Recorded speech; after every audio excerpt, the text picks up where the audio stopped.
2026 will heal us. The 2020s so far have been a bit rough, to say the least. Soon we're gonna... Yeah, COVID, pretty ass. I feel like 2020 and 2021 were just COVID and a blur. And then 2022, it's like everybody reemerged from the sludge.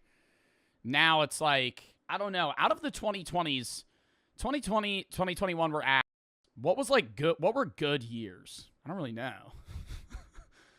I feel like 23 was meh. 24 was all right. 25, pretty meh. It'll be 6 years into this decade, and a lot of people are saying there hasn't been an it year for us. And I speak for all human beings on Earth when I say 2025 was not that it year. It's hard to find a single soul that was even positive on the internet this year. And I may be a part of that hating, sure, but I blame everyone else for that. Yo, I like fully think that like GTA is gonna turn that shit around.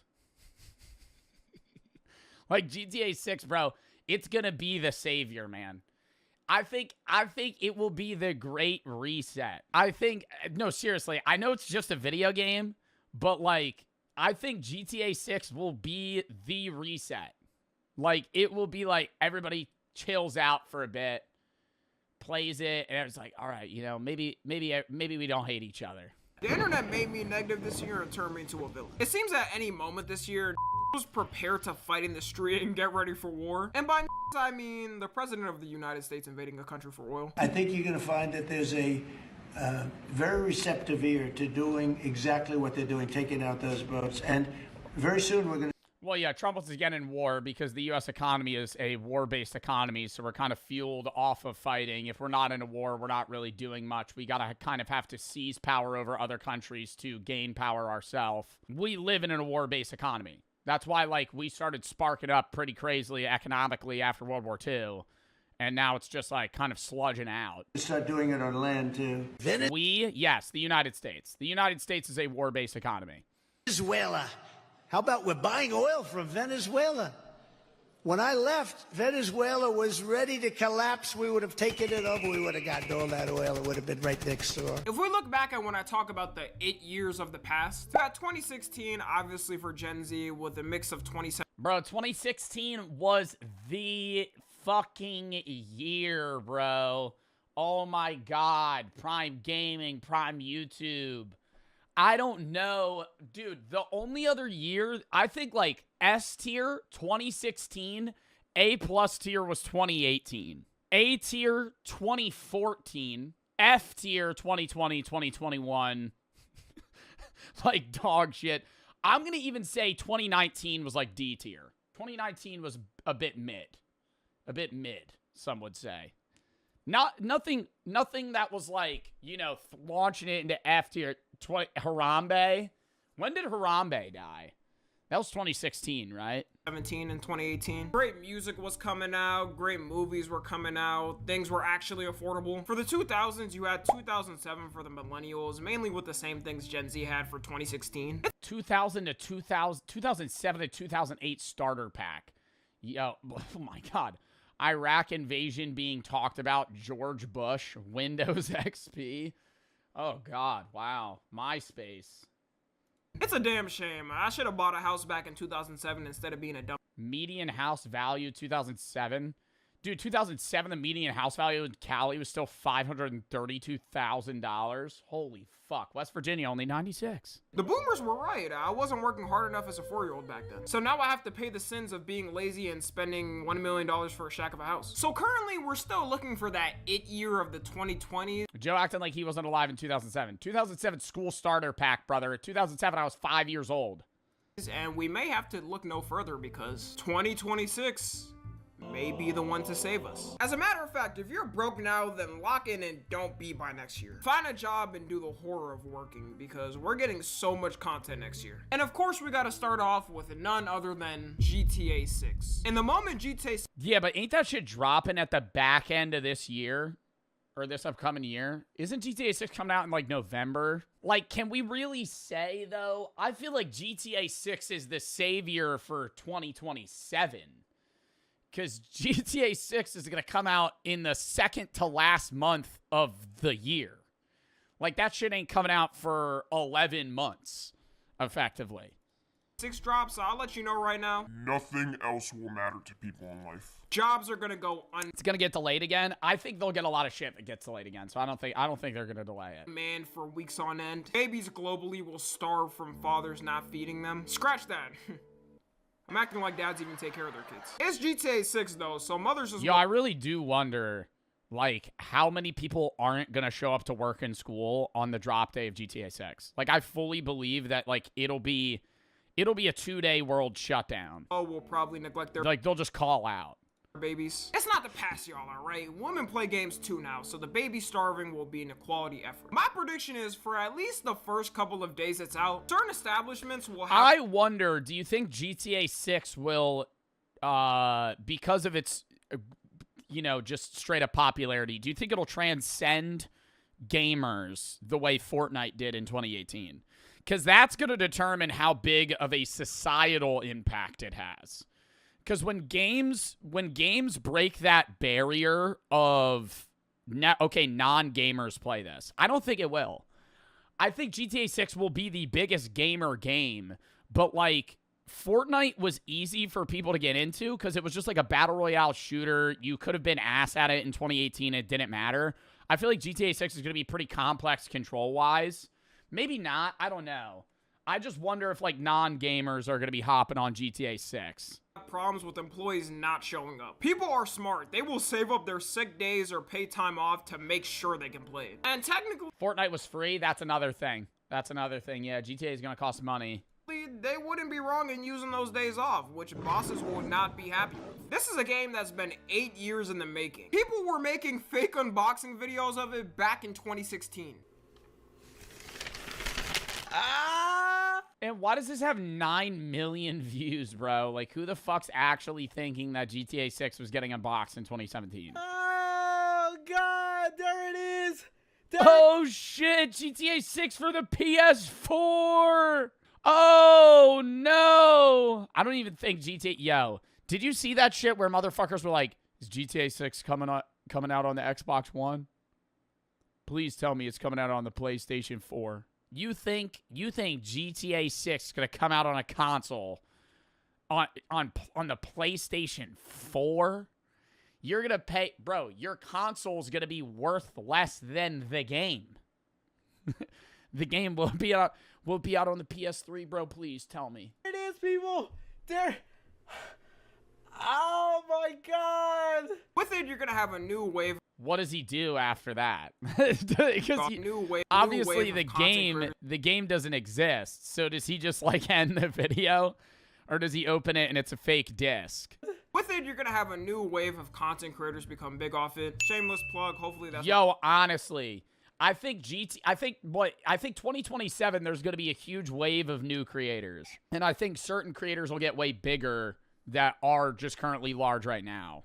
Because they're just going to grind GTA. Which then will create even more great content for the year. Same thing happened with GTA 5. Like, so many channels we grew up with got big off it. It's one of the reasons the Sidemen started to blow up. Them playing GTA. Really? The Sidemen blew up? I feel like I knew about the Sidemen because of their soccer challenges. Like the crossbar challenge. And then I just knew Vic from Minecraft. And then KSI was already just huge. For, like, try not to laugh shit and just, like, random shit with his brother. GTA 5 together. And Football, same thing. we didn't even talk about how good the story's gonna be. First, you're gonna have 2 different people you can play from. Which I know is one less than GTA 5, but that, because you got Lucius Finance you can play as. Or Jason, who you can mog everyone as. Meaning, you got 2 options. I think GTA 6 could have a lot of more side characters, though. That's the thing. Like, these 3 are going to be the main ones that you interact with in GTA 5. We're going to play the story mode before the new one comes out. But I think GTA 6, it's going to be these 2 as the main, but there's going to be, like, way more side missions with characters that are still prominent, but you just don't play them. Meaning, you got 2 options. You do the cracking or get cracked yourself. Also, GTA 6 Online is going to be so generational. You'll be able to go in different types of servers. They'll have YouTuber servers or streamer servers, as well as roleplay servers for people. Oh, fuck no, bro. I don't think you're... Yo, Tommy, I'm going to disagree with you there, bro. I think I will be in hell if I hop on GTA Online. I'm going to get stream sniped to death. Like, what? I feel like if I played GTA 6, that shit would be terrible. Like, I would not, like, GTA 6 online, I would have to be on, like, a private server or just have, like, invite-onlys. Like, I wouldn't be able to do just, like, raw online. But when is GTA Online actually coming out? That's not coming out till, like, 27, right? Because when GTA 6 drops, November is just the story mode. Online won't be coming out for a while. That are going to be in these servers is going to be off the charts. Also, you know, those GTA 6 playlist nights with the homies is the type of stuff you'll be telling your kids. Doing that in GTA 5 with my friends during quarantine saved my mental health. And they'll definitely have way more options of games to pick and better ways for players to make it. The system for it was made over 10 years ago, so with 2026 tech, it'll be like the first iPhone versus the newest one. It shouldn't compare. We're also going to have a map that's double the size of the last map.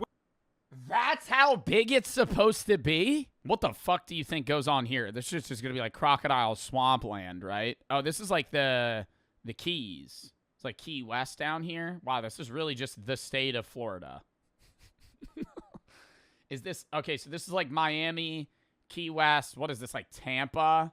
Or like Orlando? With new different types of transportation that we haven't gotten. Hopefully no more Oppressor MK2s. Knowing Rockstar, they'll add a version of it that's even worse than the last one. Yo, please don't add some bullshit like that. Like, actually, for the dude, until like 2032, don't add some bullshit heat-seeking missile motorcycle that flies in the air and can maneuver on the fucking drop of a dime. If anything like that's out first day, I'm gonna fucking freak out. With all this time, it better be like very basic shit. The anti-cheat better be ironclad. I'm talking, if someone gets caught cheating, they get executed publicly in front of Rockstar HQ. Cheaters ruined the last GTA Online, so I'd be damned if they do it again. That's the majority of GTA 6, but if you thought games There's gonna be an exploit. I don't see a world where even with the development they have, you know, you get millions of players hopping on. There's gonna be YouTube videos left and right. How to get a Bugatti for free in GTA 6. First, you're gonna want to go to your Los Santos garage, and then you're gonna want to deck it out in that platinum paint. Then you're gonna bring it over, and you're gonna spam the X button and the A button when you bring it into your garage, and boom, you're gonna have 10 of them. Then you're gonna sell each. Anything? Actually, not bad hopes. 6% can be okay, but over 7's usually poor. Cheers it.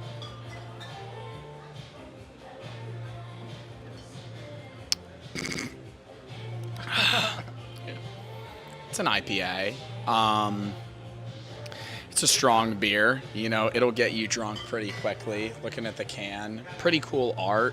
Love to see that, but nobody gives a shit about that if it tastes like piss. And it tastes a little bit like piss. Not too much, but not too little, right? I'm gonna give it, out of a 5 drink-wise, it's going to get a 2.9 from me. And the vibes are wonderful. Not a lot of people here, but it is the evening. We are about to go to dinner. And so vibes are going to get a 3.2, which makes it a 6.1. Maths. Vibes here at the bar. Definitely closing soon. Excuse me, sir. What are the vibes here at the bar? Where's the what? Out of 5, what are the vibes at the bar? 3.5. I think that's pretty damn fair. That's a solid rating. I'm going to give it a 2. Only because there's not many people here. Yeah. Now, everything boils down to this puppy, the good old drink. IPAs, not a fan. Beers, biggest fan. We'll see how this does. The fact that this is 6%, it tastes that shitty is a problem. I'm giving that a 2.5. 2.5 and 2 vibes? Yeah. So 4.5 total? Yep.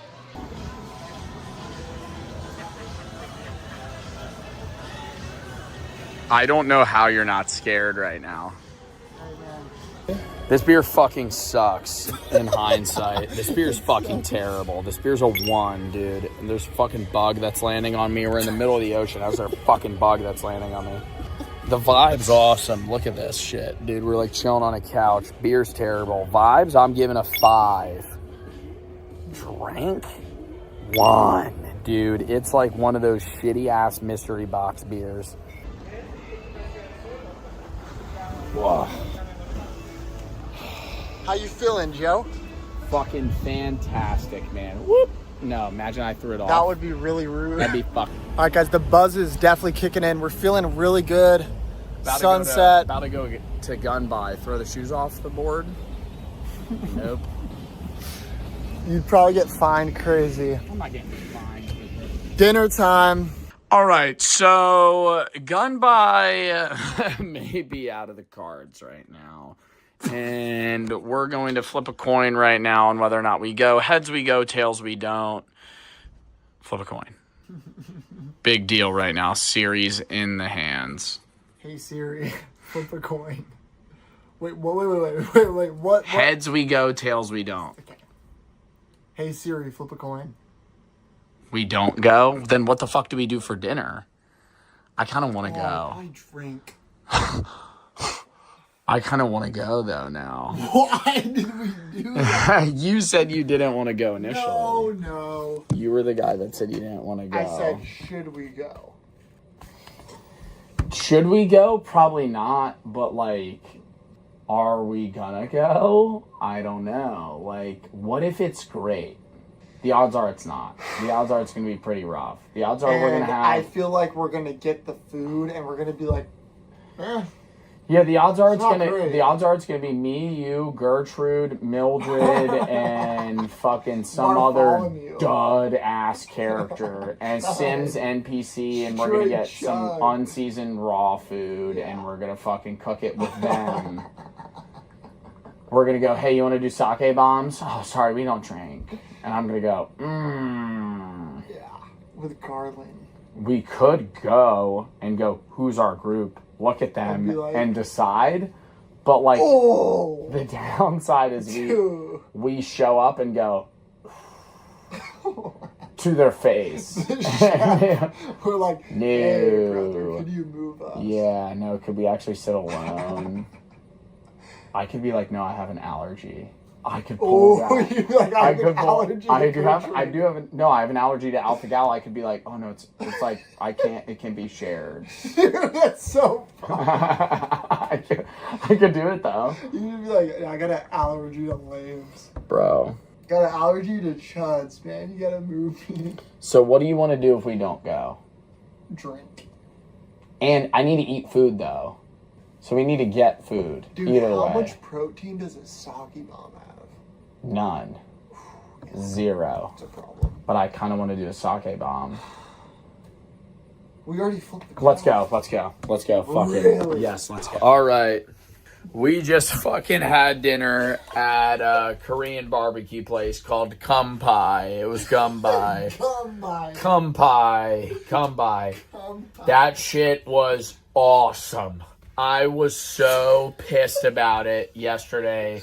We reserved that place and the lady said, oh, I'm just letting you know there's going to be other people. I went, what? We're going to be with other random ass people? That's going to suck.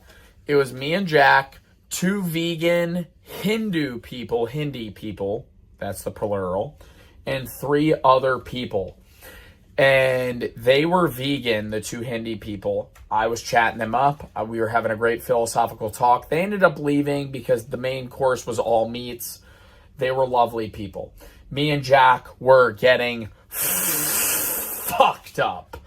I mean, we were drinking it was a Bohemian beer. What was the name of the beer?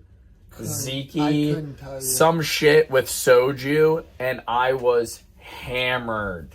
We were just drinking that nonstop, and then the three other people stayed with us. We ended up having shots of soju and a game, and I don't know, we're probably like 10 drinks in tonight. Total for the day, we're probably 15 in.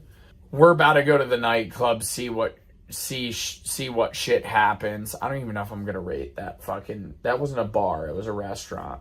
Doesn't count. It doesn't count. What are you rating it though? 5-5. 5-5. It was Holy a 10 out of shit. 10. I wouldn't rate it a 5-5. The food and the atmosphere Okay, combined was like a remember. 3-8. The atmosphere was a 5 if you're going for the vibe that we got. The drinks were the best drinks we've had so far. Yeah, they had By far. they had a mango mixed Oh. drink that was like actually So fucking delectable. And like the spicy one was good too. yeah, I had a spicy mango margarita. He had a regular mango smoothie drink, and both of them were like 10s. And so the drinks were a 5 and the fucking food vibe was a 3. They left and I felt really awkward.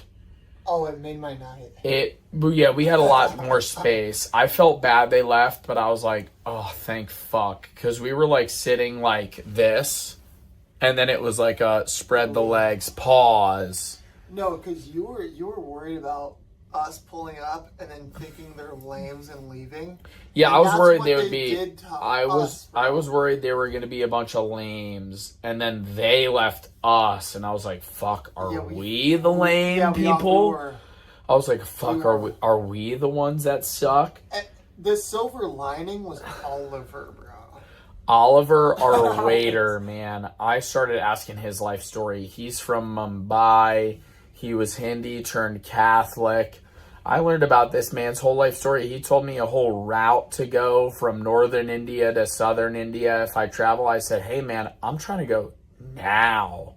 Like, let's fucking rip this shit. So maybe India vlog coming soon. See you at the next bar.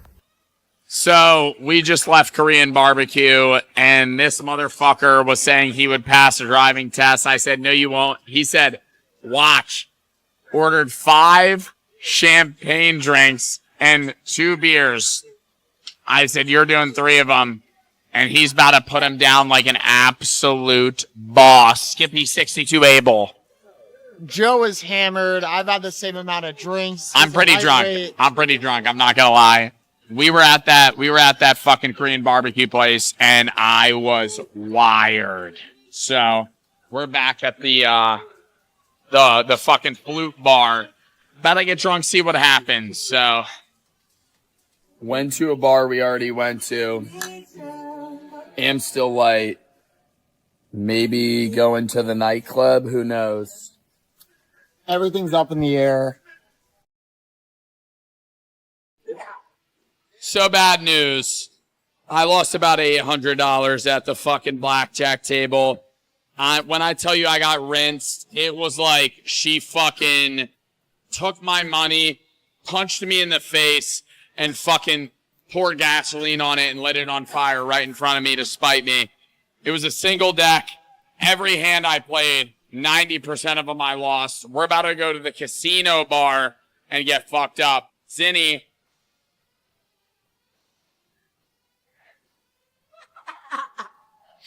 $3 milligram. Don't do Zins, but my God, are these hitting? I'm having a great time.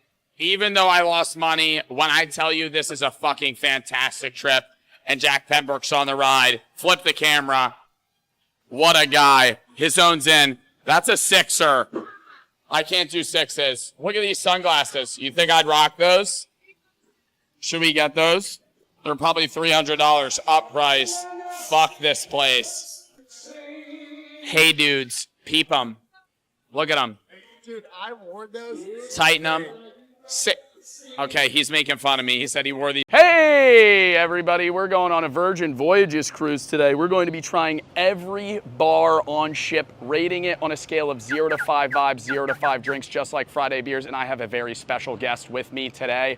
Very requested collaboration. What's up, YouTube? Jack Pembroke. Everybody say hi. Never been on a cruise before. Very excited to see how this goes. And also very excited to see what we could get into. See you there. There are 18 bars on board, as well as potentially 2 that we're going to be stopping at Bimini Beach, Bahamas and Key West, Florida. Stay tuned. Where the fuck are we? We're in the groupie, though. Is there something behind that? I'm like nervous. It's a karaoke bar. Figured it out. That's awesome. The one of 3 bathrooms in the entire cruise ship. About to blow this up. It says 2 to 4, but have 2 people sing at once. I'm coming out. Woo! How do you whoop 'em Gangnam Style? How do you do this? There's people already down there. Yo! I'm gonna throw up!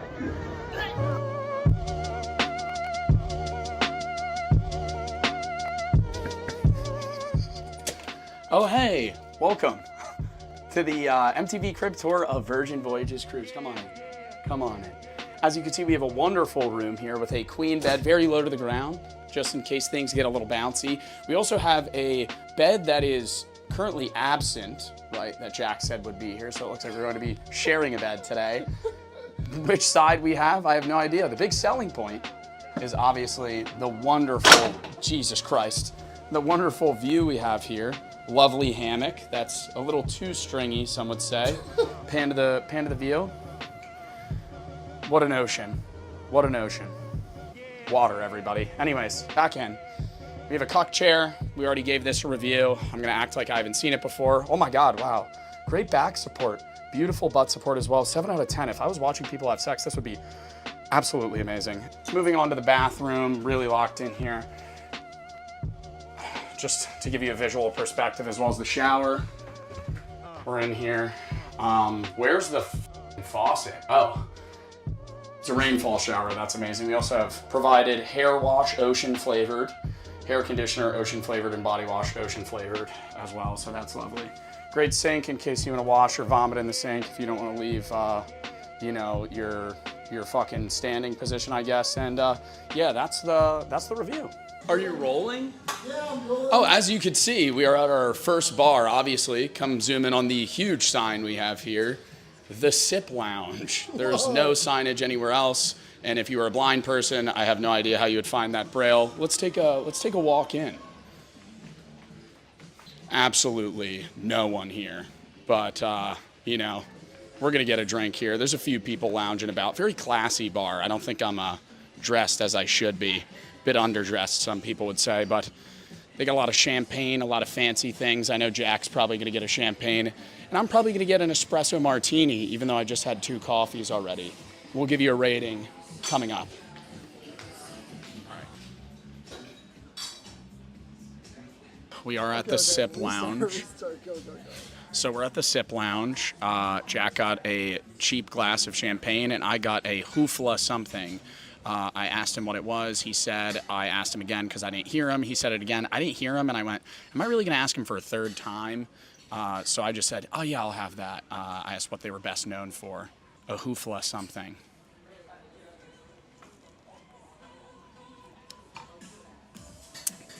Really good. I thought it was going to be, it's really good. I thought it was going to be a grapefruit bitter drink based off the glass and the color, and I was like, yeah, this is going to be a fucking 2. Drink's probably a 4-2 vibes. Kind of dead. You want to pan left, maybe? Not many people here, but it is the first night, you know, and I feel like I need to be, like, somewhat, I guess, light on the rating to take that into account. A lot of people tired. You know, not a lot of people out and about. So I'm going to give vibes 2.6 out of 5. I'm going to give the drink a 4.2. It's pan to you. What is up, guys? Here at the Sip Lounge, as previously mentioned. So I went really out of my comfort zone. I got a glass of champagne, Yeah, I'm you pretty never sure get that. it's called. Let's see if it tastes different than every other glass of champagne I've had. I will say they didn't skimp on this. It's pretty full. Big glass. I wonder how much this costs. $10. I bet. Yeah, we're gonna have to check Yeah. and throw those prices in. If it's over $13, we have a problem. Bottoms up. Oh, hell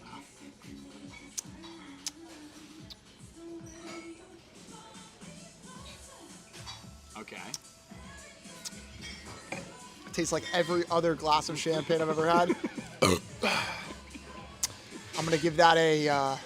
I'm trying to take into consideration that it's dead here. For the bar, I'm gonna give it 2.5 out of 5.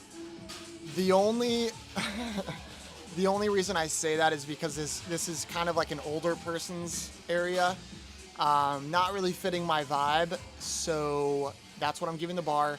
Drink, I'm giving it a 4.5 out of 5 because I don't really know what makes champagne better. On to you, Joseph. On the rocks. Bit of a vibey bar. You can hear this guy singing it up in the background. I got the Spice Traders Mule. Where is it? Right there. $15. Kettle One vodka. Not a bad drink. Not visually that great, but whatever that is. Let's give it a taste.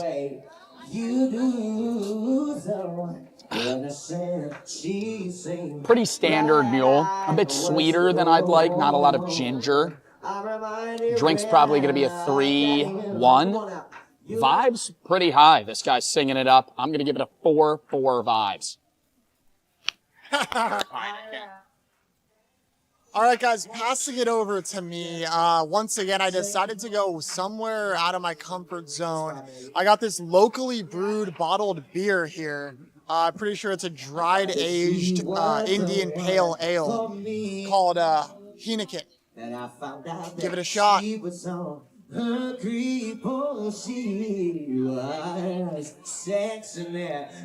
Honestly, I haven't had a Heineken in a while. Better than I remember. 3 out of 5 vibes. 3.7 out of 5. Joe peer pressured me. No. I actually didn't want to drink this trip, and he's buying me drinks. Sober Sally.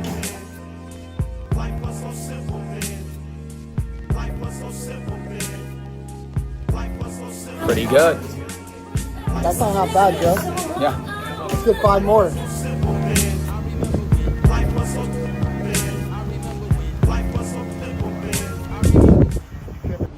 We're in wonderful Key West. Only filmed like 2 bars last night, then ended up just staying at one and getting pretty drunk. We got a lot to hit today. Ended up looking into it. There's 15 bars on board, and we might hit some outside of the ship as well as a little added bonus. We shall see.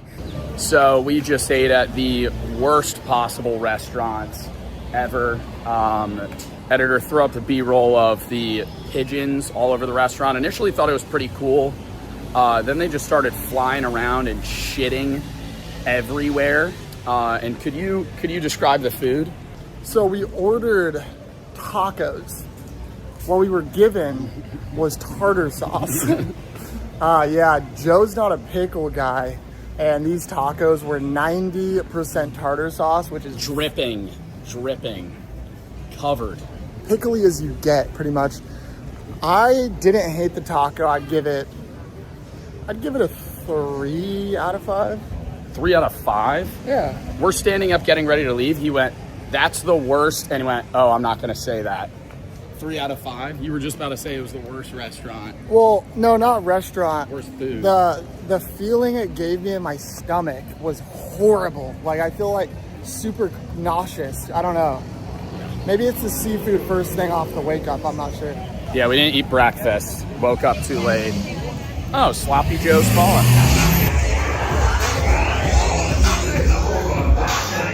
World's smallest bar. Really liked that drink there. The drink was great. The drink was a 5. The key lime pie shot, that guy really put us on. But, That's fine. I mean, I can't really... The drink I'll give a 5, but the vibes, it's like...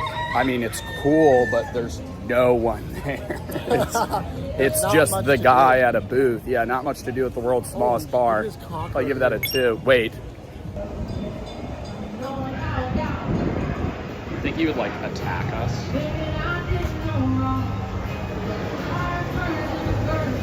W purchase. Dry mouth sucks. Flint mints make your mouth water. We've been looking for the neighborhood for, what, 30 minutes? It's like 93 degrees outside. I'm dying. So hot. FedEx. I'm not getting super good. Look at this AI. What the fuck? The Legend of Conkzilla. Oh, hell yeah. Dude. $40 Bobby Balls. Scorpion shot? Ew. Yeah, Fireball's the move I can't do for the Fireball. Scorpion. You I can't do That's Fireball? the first I've ever blacked out. Just whatever's not Fireball and isn't disgusting, I guess. Bro won't do Fireball with me. You're getting a vodka pineapple. That's gonna make the Scorpion taste better. Yeah. Is the strategy to chew it or just swallow it like a pill? Chew it. What the fuck are you talking about? I feel like I'm gonna chew the scorpion. Yeah, get mine. Oh, I'm gonna go easy on the scorpion. No, give me a big one. Get you a small one. It's not that bad. Yeah. I think I'm gonna chew that. Joe. Why is mine floating and yours just sinking? I don't want to know. All right, guys, so Joe has me doing a scorpion shot. It's a shot with a scorpion inside of it. Yours is tiny though. This looks putrid, disgusting. There's the scorpion right there. Cheers it. I might actually throw up. You're not gonna throw up. There's a good chance. I'm gonna swap. I'm gonna chew Holy it. fuck, bro, this is disgusting. Right? Cheers.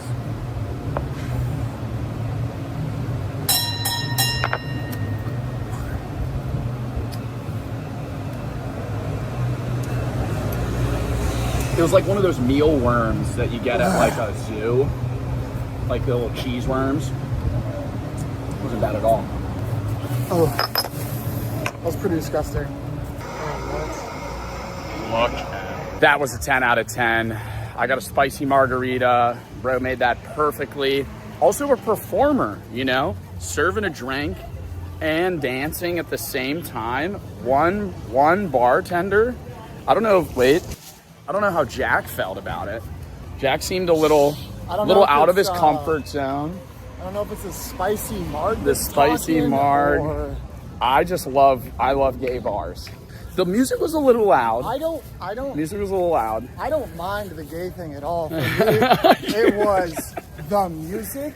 Okay, and the music fact was that I could look to my left and see a beady cop. Okay, yeah, no, okay. There was an incident when we sat down. Yeah, dude. And Jack, That's what there I was. knew. Okay, see here. Okay, maybe I had a different experience than Jack. We sat down. There was a guy next to Jack that was showing an image on his phone to his friend, maybe boyfriend. I have no idea.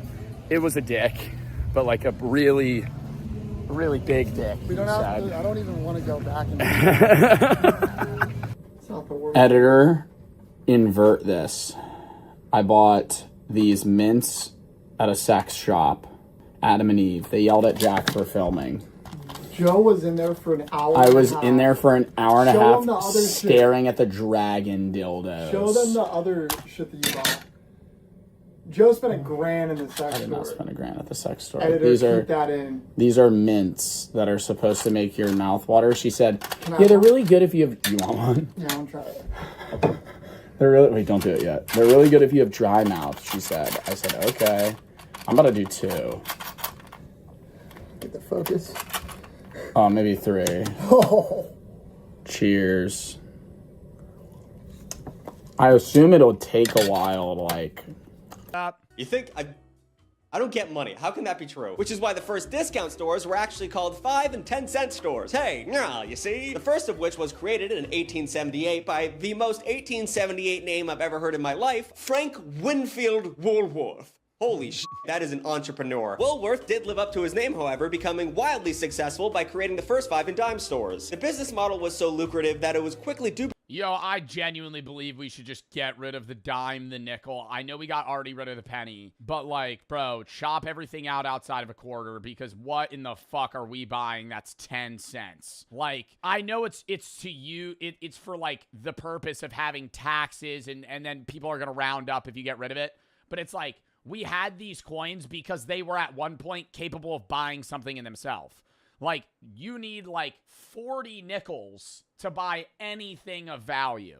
By other stores, spawning some of America's first chains, including what would eventually become the 20th century retail giant Kmart. Remember Kmart? That's why I said 20th century giant, because that's not around no more. They failed spectacularly. Maybe I'll make a video about that one day, but we're gonna be talking about the dollar store today. But of all the 5 and dimes, none were as successful or as influential as the 20th century Ben Franklin stores. Now, naming your store after a founding father is a bold move, especially when you're picking Benny Franklin, because that dude was a pervert. I mean, not only did he invent lightning rods, bifocals, and glass instruments played with wet fingers called the harmonica, but Franklin wasn't just inventing things, he was also a cocksmith. The dude loved him some Didn't he go overseas and like cheat on, I don't know if he had a wife, but he would sleep with a bunch of women and then go back. French. He loved a French more than he loved this country. So in his honor, we decided as a country to get together and name a cheap little fucking store after him. And I'm sure he would be thrilled if he lived to see the day. Ben Franklin stores were everywhere. At the company's peak, they operated 2,500 locations. And in 1945, a World War II veteran named... Wait, hold up. Let's go through the U.S. currency. Penny, Abraham Lincoln. Nickel. I don't know the last time I looked at the face of a nickel. Who's on a nickel? Roosevelt? I don't think Roosevelt. I would assume like Alexander Hamilton or some shit. Jefferson? Okay, Jefferson's on the nickel. Quarter, Washington. $50? Let's void that. Dollar coin? Void that. They exist, nobody uses them. Dollar bill, Washington. Oh, dime. See, I forget about a dime. Who's on the dime? Kennedy? Who's on the dime? FDR. I don't fucking know. I'm Googling this. Who's on every bill and coin U.S.? $1 Washington, $2 Thomas Jefferson, $5 Abraham Lincoln, $10 Alexander Hamilton. I went and saw that play in New York City. It was fire. $20 Andrew Jackson, $50 U.S. Grant. $50 bill slept on currency. I feel like you rarely have a 50. I feel like most people carry 1, 5, 20, and 100. 1, 5, 20, 100, maybe a 10. You never carry in a 2. You have a 2, but you don't use it. It's like lucky. And then a 50. 50's rare. Rare. And then you never get dollar coins. Dollar coins are so rare. $50 too. Discontinued. There was a $500 bill with William McKinley on it. $1,000 Grover Cleveland. 5,000 James Madison. 10,000 Salmon P. Chase. Who the fuck is Salmon P. Chase? It sounds like a fake name. American politician, 6th Chief of Justice. Chase Bank. Named Sam Walton bought a Ben Franklin in Newport, Arkansas. The store was sold to Franklin for $25,000, and the sellers apparently were quoted as saying, "This dude's buying a lemon." That's not a direct quote. They wouldn't say this dude, but they did call the store a lemon. If you don't know what a lemon is, it's something that's right out the gate, and he's probably gonna fail. But what nobody saw coming was the business IQ of this fucking shell-shocked war veteran. In 3 years, Walton's annual sales topped $250,000, which in today's money is about a trillion billion jabinka joints, because that's a lot of money back then. Eventually, Walton struck out on his own, creating a little store called Walmart. That's right, the basic principle. What? The dude that started like these cheap stores made Walmart? Of Walmart, one of the world's largest retailers, were fine-tuned in the dollar store, where Walton learned the pricing, merchandising, and layouts that would influence the Walmart model. And you guys know the Walmart model. It's perfect. You get the candy at the checkout aisles. You sell guns in cages next to baby formula. It's perfect. Bro, my Walmart has digital price tags now. F. We're in a dystopia. They change it. It's America. But it isn't just Walmart that claims roots in the Ben Franklin stores. This shit was wildly influential, turns out. In 1953, a Ben Franklin was purchased. That shit's updating by the minute. You pick an item off the shelf, it triples in price. Purchased by K.R. Perry, whose son would eventually take up the family business by opening up a Dollar Tree in 1986. Remember the Dollar Tree? It's the whole point of the video. I've been ignoring that. I can't write a script for the of me, but I'm glad I hope you've been enjoying this. Hope you get all your fun facts. I am burnt out, guys. I can't do this forever. But it was 3 decades earlier in the 1950s when dollar stores began to take the shape we recognize today. Dollar General opened up in Springfield, Kentucky in 1955, and Family Dollar of Charlotte, North Carolina followed just 4 years later. Dollar General expanded to 29 stores and was doing annual sales of $5 million just 2 years after opening. And Family Dollar opened up 100 stores in its first decade, and then they opened up another 100 stores just a year after that. They were booming, exponential growth. Chris put up a chart. The 50s facilitated their spread because of the growth of the American suburbs and small towns after World War II. Dollar stores filled that gap of affordable and convenient shopping. Come on down, we're selling hams today. Plus, big box stores like Walmart, they weren't even existing yet. You had to wait a decade for that shit. And even when they did, they tended to grow at a slower pace. But this was the genius of the dollar store, and the reason they spread across the country like a weed. They require so little overhead, gang. So little overhead. No, and you always have like, dude, a Dollar General, a Dollar Tree. You have like 2 employees. Your production cost is so low, and the appeal is just like people love going there because it's just cheap shit. You go in, you spend $5, you feel like you spent nothing, and you got 5 items out of it. Their buildings, inventories, and employees are a fraction of those needed by regular retail shops. Because I'll let you in on a little secret, okay? If you have an entire store dedicated to shit that costs less than $1, you can only imagine how little that costs to actually produce and sell. They were making a crazy margin on all this shit. Smaller. I'm a manager at Dollar Tree, bro. Yo, sorry, I'm gonna say this. Some Dollar Tree employees smell like actually fucking dog poop. Wait, no, Dollar General, not Dollar Tree. There was one Dollar General I went to in PA, and the employee literally reeked of shit. Like, I was standing there, and I'm just going, you find everything you want today? Yeah. Yeah. Yeah. I'm just trying to just give me my bag, bro. I'm trying to get the fuck out of here. Stench maxing, bro. I remember she was talking to the other guy. It was either her or him, well, maybe both of them. She was like, oh, I can't wait to go home. I'm like, oh, I wonder why. There's a fucking mud sandwich in your fucking pants right now, buddy. Holy shit, she smelled so bad. It was like eye-watering. Footprints allows them to thrive in communities often overlooked by bigger retailers and places where it isn't practical. I can't wait to go home right now. You just hear a plop onto the ground. Or profitable to run a Walmart. And these places that I just described also happen to be full of the most desirable clientele for the dollar store. The poors. Dollar General CEO Ted Vasso says that their average customer is a woman in a dual income household that earns less than $40,000 before taxes, yikes, and has only about $800 of disposable income per year. It's not a great situation to be in. This makes much of rural America a prime spot for their industry. However, 75% of Americans nowadays do live within a 5-mile radius of a dollar store. So how does that amount of expansion make sense with the average demographic of a discount shopper? These dollar stores aren't just in Oh, well, not in Guthrie, Texas, where the local gas station's 90 miles away. Not in old Guthrie, Texas. We got a 6-man football team. They got nobody around here. We gotta filter our own rainwater. the shanty towns. They're in nice suburbs, and they're around the rich people. So how's that going down? Well, ladies and gentlemen, it's that time of show where I bring up the fact that shit's pretty bad right now, and it's been pretty bad for a while, and it doesn't look like it's getting better. The rich people are poor now. We're f***ed. A Pew study. Well, that's why Target's a failing business, right? Because rich people will go to what's like a rich people grocery store? Rich people will go to Erewhon if you live in LA, or higher quality grocery stores, and Target was targeting the middle class, but now the middle class is starting to not really exist, so everybody just goes to Walmart or Dollar General. So it's you just have two polar opposites. Trader Joe's, Whole Foods, some shit like that.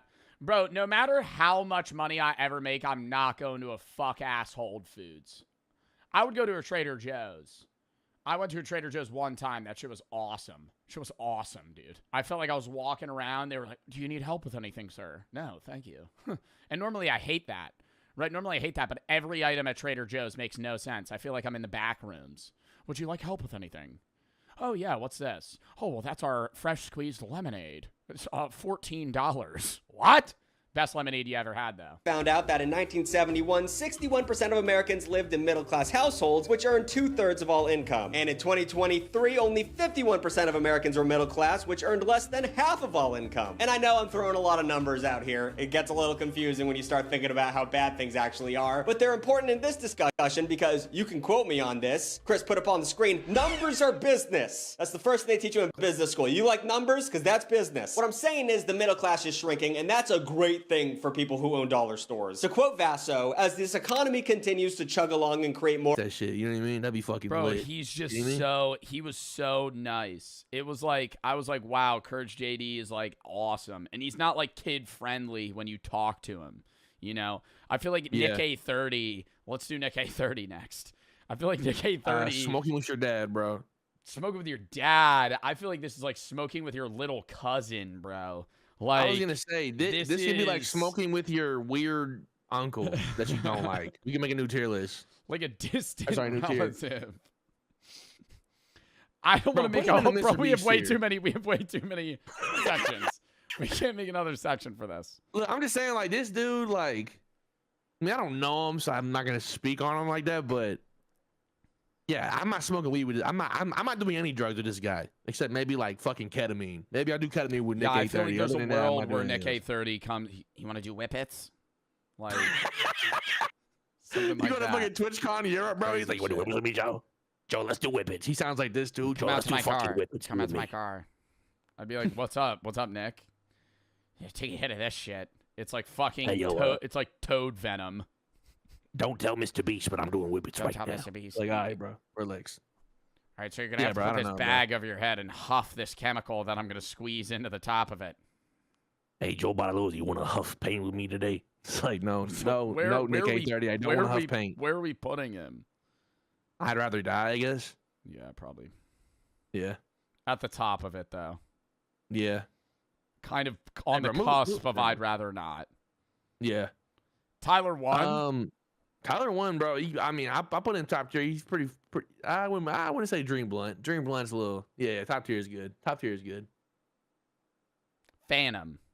I don't know. I really don't know. Every time I've ever met Phantom, I would say is like at least it's a vibe. yeah, every single time me and Phantom meet in real life, he always greets me the same way. He yells, "Jojo, you a bitch," and then I turn like, "Who the hell just said that?" And then it's him smiling with his hand up, ready to greet me, and that's just kind of our thing. Yeah. But So is it's a vibe. Yeah, it's a vibe for sure. It's a vibe. Okay. It's a vibe. Duke Dennis. Dookie. My bad. I don't know, man. Smoking with Duke Dennis would be a little uncanny. Could I say Kind of like that? smoking with your dad. I feel like, yeah, bro. Like maybe put him in Middle East too. Like I don't know. I feel like smoking with Duke Dennis would be like smoking with an uncle. Like, yeah. no, but like not with my dad. Like it would be a better smoking with your dad. You know, like I think smoking with Duke Dennis would objectively be better than smoking with Shroud. But like, I don't know. Neon. Yeah, Neon, I have no words. I'm Neon's- good with Neon's in an I'd rather die. Agent. I like Agent. I like Agent's Agent. up there. Agent.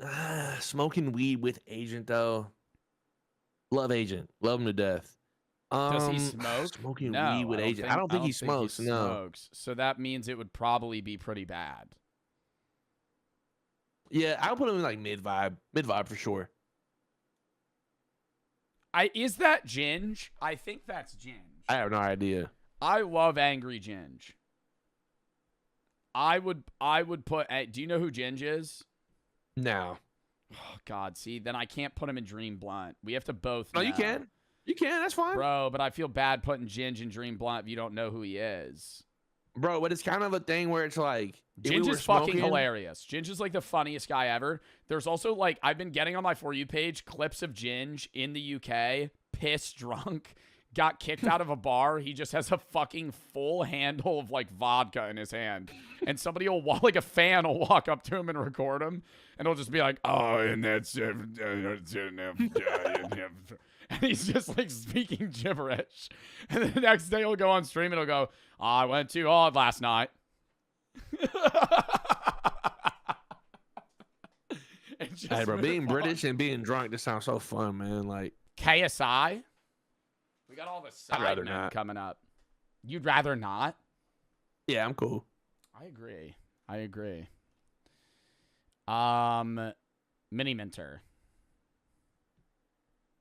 Simon. I'd rather not. Really? Yeah. Well, no. This is like smoking with your dad. Put him there. Yeah. Smoking with your dad. He is a dad. KSI is not smoking with your dad, though. I feel like Josh would also be smoking with your dad. Yeah. I mean, so would Bazinga a little bit, if I'm being real. Yeah. Oh, Road Ashore. Now, Harry, yeah, I was going to say, now, Harry, though. Put that motherfucker in Dream Blood, bro. Yeah. No, actually. I'm smoking with Harry for sure, bro. I don't think for Bazinga. sure. I don't think Bazinga's like smoking with your dad though. He's definitely smoking with your dad, bro. I'd I've rather seen keep some him recent there than TikToks from low. him. He's definitely smoking with your dad. Muda. I'd rather not, bro. Love Muda. I'd rather not. Shout out Muda, bro. I mean, we don't know each other, but I can only go off what I've seen on clips. I'm cool. Shout out Muda, Muda's though. very high energy, very loud. But like, I don't know. Muda is hilarious. Yes, but bro. you know, I imagine you're smoking with Muda and he's like, this is good shit. Where do you get this? I'd die, like right there. So I'm not gonna lie, bro. Ron is top tier, bro. I love Ron. Yeah, I think Ron I mean, is I've never talked to hilarious. Ron. Yeah, me and Ron have never interacted, but that dude is funny as shit, bro. I'd definitely smoke with Ron. Ron, you For think sure. Ron top tier? Yeah, Ron top tier. Jason. it's a vibe. I would put Vibe. Jason in It's a Vibe, and I'd put Lacey in mid. That's fair. Cinna.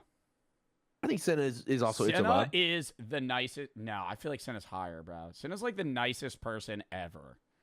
And No, just she's gets really nice. clowned on. I feel like it would be fine.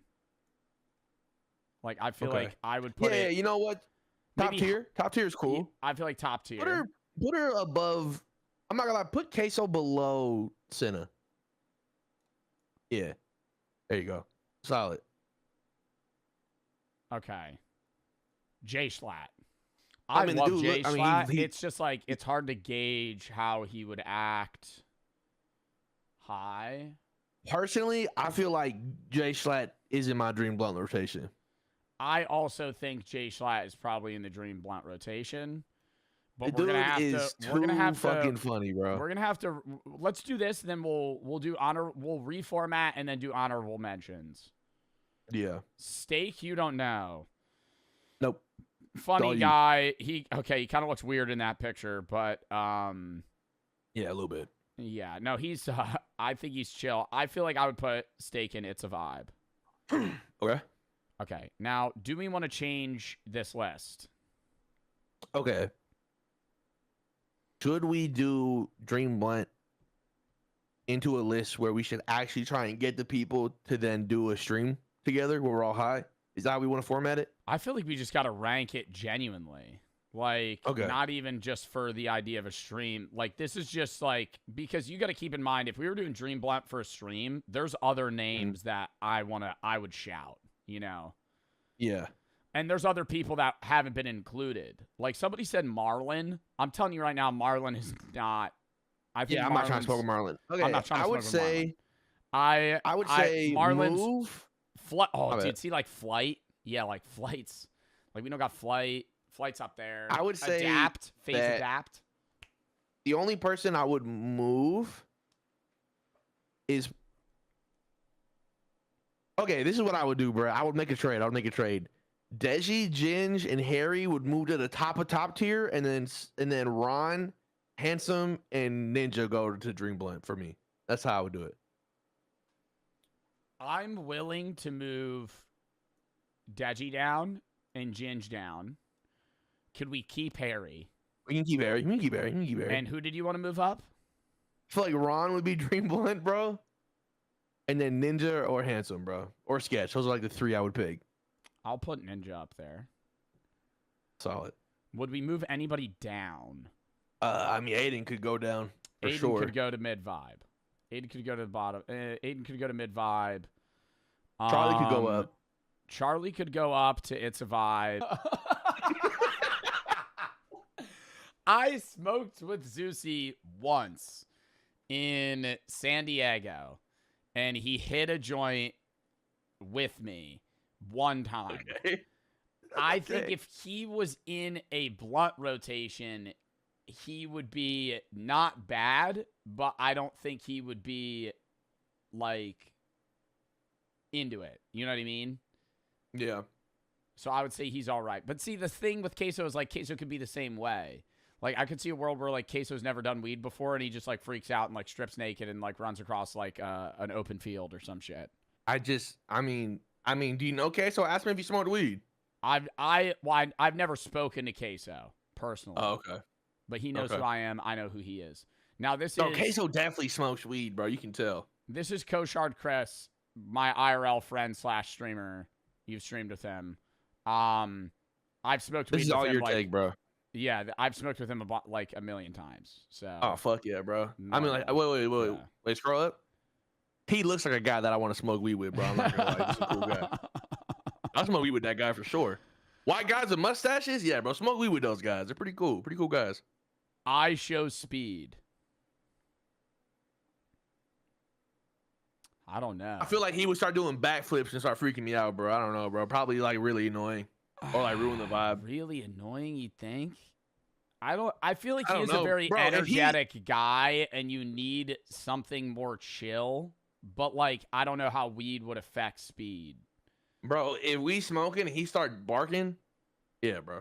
You But I me? feel like I that's a don't know, stream persona. Like if we're not, this is like we're not smoking live. Like we're just like we're like just. I know, but like, passing the thing is like, bro, we can only go off what we know, bro. I don't know that guy Yeah. personally, so I can But, only like, go off what I've bro, seen. there's no way his ass is fucking barking and shit. How do off you know stream. that, bro? What there's if, bro? no What if we pass in a blunt? He goes, "That was nice." Like, come on, bro. That's not gonna kill your vibe a little. All right, so where are you putting him? Really annoying, for sure. I would put him in there. All right, can we put him in ruin the vibe? Bro, I just don't feel comfortable having SQC that high, bro. He would start talking about like, I don't even know, bro. Like I don't even know. He was talking about like some crazy I think shit. he would be interesting to listen to. High, like I would Okay. put XQC in there. All right. Okay, you know what, bro? Move SQC up then. No, you don't want XQC up. I'm gonna keep him here. Okay, good. This All does right, yeah, look you like know the what? Doom. This looks like the Doom Squad.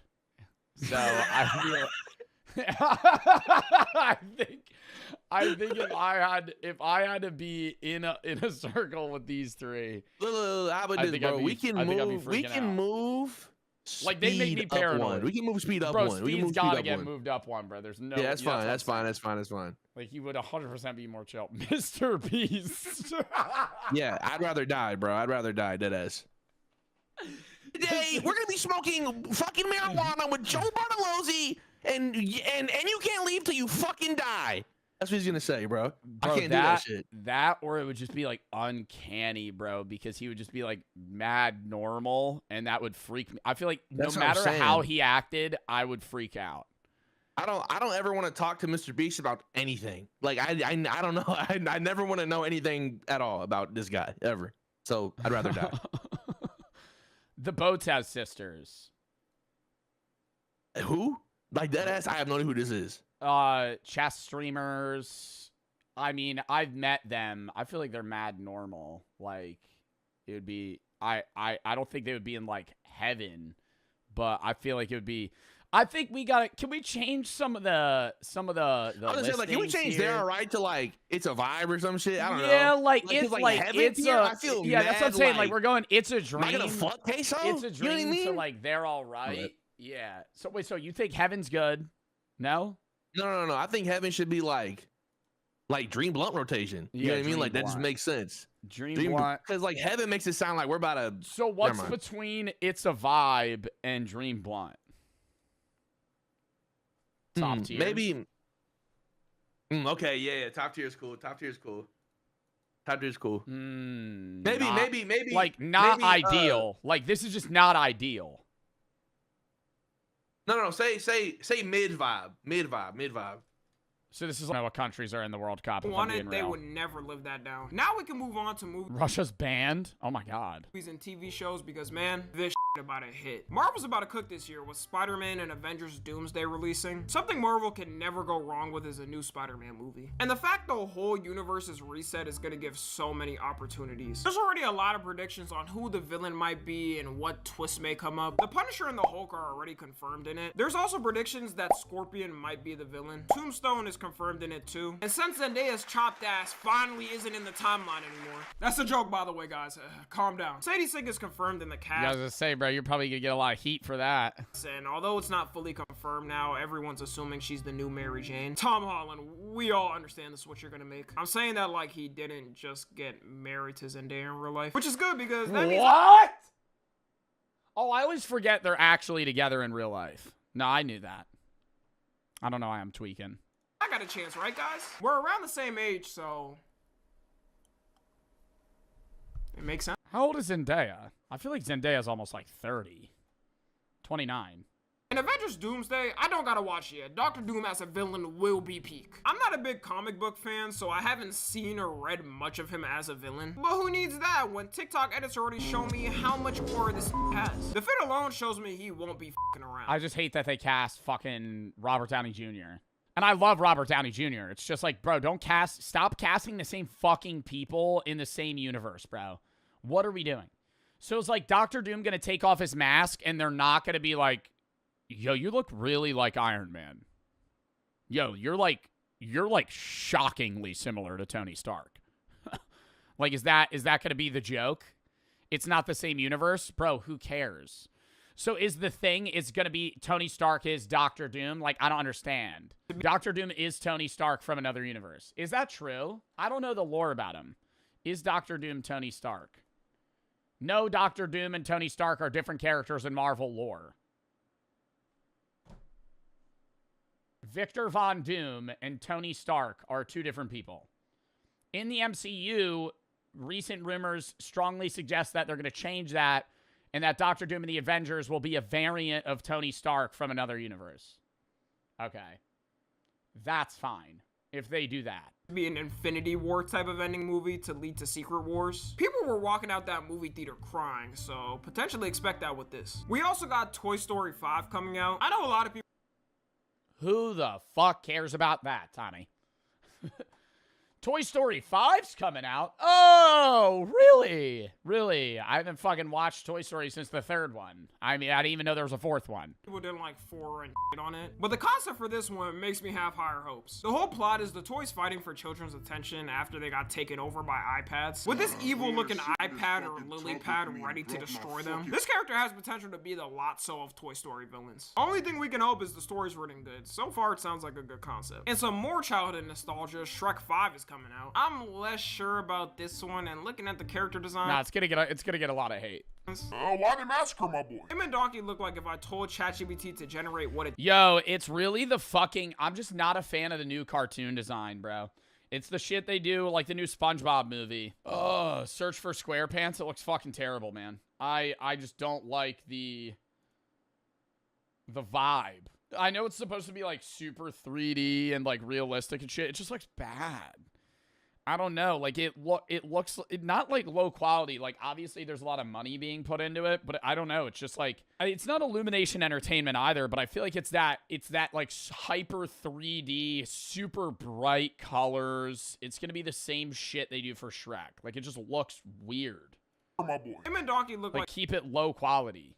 If I told ChatGPT to generate what it thinks Shrek and Donkey look like. I know they actually though, no, it does look like a weird rip of them. And Donkey look like. I know they have to upgrade the character designs for modern times. It just looks off. They don't though. They could just age them.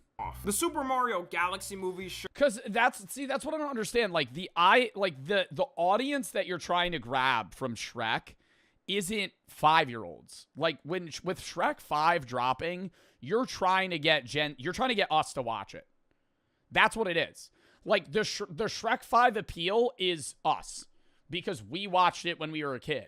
So it's like, hey, we're playing into the nostalgia. Go watch Shrek 5. Like most kids aren't going to start with Shrek 5. Like they haven't even seen any of the other ones. To recover from this potential loss. Mario Galaxy, the movie, could be cool.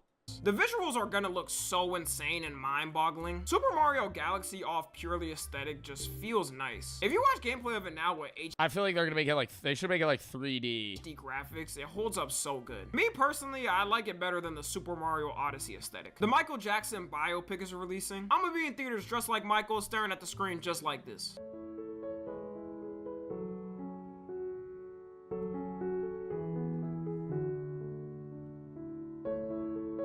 They did their thing with picking Jafar Jackson because the way he transitioned from Thriller Michael to Bad Michael was perfect. And it's gonna include all of Michael Jackson's eras if they don't split it up, hopefully. Which means the movie could be 3.5 hours. In that 3.5 hours, I'm enjoying every bit of it. It's gonna be showing how he made some of his most famous songs.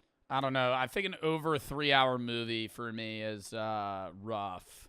Songs and apparently business. I'll definitely watch it. I thought they were going to split it, in 2 parts? Dealings he did. And if you know how much Michael got over by the music industry, it's going to have some juicy drama. Hey, you have a TikTok attention span? No, bro, it's just 3.5 hours long. It's the length of it's the length of 2 regular comedy films back to back. Like, you could probably watch Grown Ups twice in the span that you could watch a 3.5-hour movie. Yeah, Grown Ups is an hour and 42 minutes. All I'm saying is, as soon as he started requesting rights to his music, to the media, he was in the same lane as the Diddler and the worst predator to exist. Some notable mentions for movies releasing as well: Dune Part 3, Hunger Games Sunrise on the Still never seen Dune 1 or 2. Reaping, Moana live action, Mortal Kombat 2, Supergirl, The Odyssey. I probably missed some. That shit. Oh my god, the Street Fighter movie I am hype for. I think that shit'll be awesome. Be good enough with everyone though. And we'll end it off with the TV shows coming out. The Boys is having its final season come out, and according to the cast and directors, it's gonna be the most graphic one. If you've watched The Boys, you know how insane that is. There is scenes of people getting ripped in half on the show. I'm scared how much further they're gonna take it. They're also not hiding who they're mimicking, because take a wild guess of who this may be alluding to. With the poster, you can get at it already. Homelander's definitely gonna do the sickest he's ever done. It's good they're wrapping it up like this and not extending it because popularity. They could easily go for a couple more seasons and have people watching. In the long term, it would ruin how cohesive. Damn, bro, they got Sam. I don't even know his real name. Damn, they got... Is that Dean? Not extending. They got Sam and Dean? Wait, they got Sam and Dean. They got Jared Padalecki and Dean Winchester. He's a soldier boy. Yo, that'd be awesome if the Boys just looped in actual Sam and Dean from Supernatural. That's not Dean. That is Dean. Because That's Dean. Popularity. They could easily go for a couple more seasons and have people watch. That's Sam. In the long term, Jensen Ackles. Yeah, I used to have a boy crush on Jensen Ackles. It would ruin how cohesive the show Bro, I wanted to look like him so bad. is and make it kind of bad towards the end. Invincible Season 4 is coming out. They've been cooking up. Who? Jared, not Jared Padalecki. I mean, they're both very attractive men. Jensen Ackles, bro. Dean Winchester was like the badass. What do you mean? He was like the coolest guy in town, bro. What? He drove that sick-ass car. He wore fucking leather jacket all the time, had the fucking spiked up hair. That's a clip? I don't give a fuck, bro. I've said that before. A lot more than I thought they could after watching the first season. The problem with all these Amazon Prime Video shows is now you gotta pay to get the ads off. They get us every time because I am watching this with no ads. On another website that's named shall not be disclosed and is totally legal to watch on. The second season of the One Piece live action is coming out. I'm surprised because I did not know they would take it this far. It was loved so much though that it got greenlit for a second season. Dexter is also coming back with a new TV show. And I can tell you right now, bad play. I'm only halfway through the actual Dexter show. There's like 5 spin-off shows for Dexter. Stop bringing him back. Stop bringing him back. When are we going to wrap this show the fuck up? I'm on like season 5, maybe. But like Dexter shows. There's Dexter, and then what? The Dexter universe. There's Dexter Original Sin, Dexter Early Cuts, Dexter New Blood, and now there's Dexter Resurrection. Fucking give it a rest. Give it a rest. I'm not saying it's a bad show. I like the show. I'm watching the show right now. But I can tell you right now, like, it sours your opinion of the original series. Like, it's too much. Imagine, dude, like, Breaking Bad didn't just have Better Call Saul. It had, like, another spin-off of like Walter's science life, and it was like a funny sitcom of him before he had cancer, and it was just him being a fucking teacher.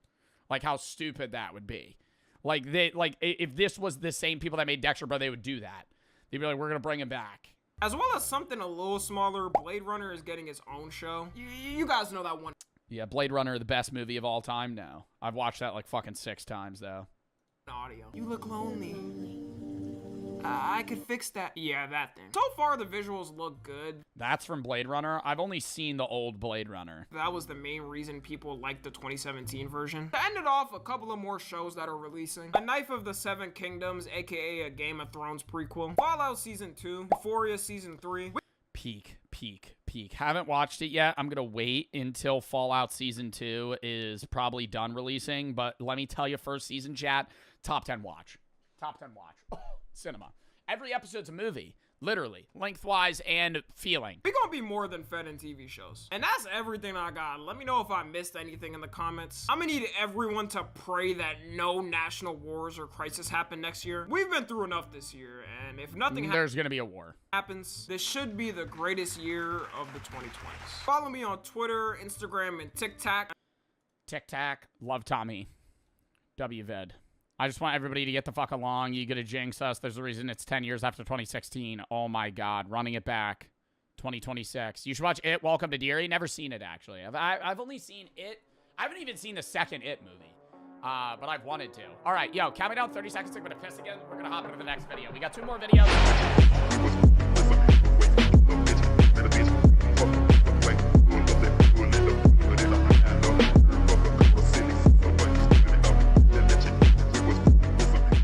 In 6th grade.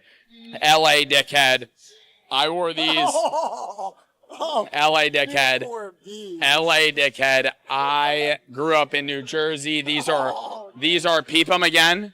Hardcore peep 'em. Fits. Aura.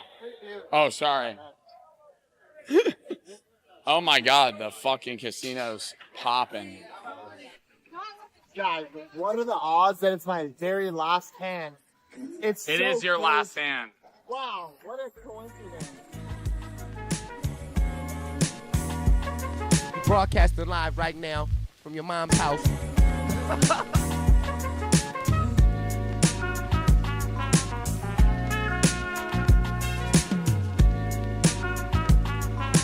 Make sure y'all tune in and don't miss another show. Because if you do, I'm gonna definitely rock your girl.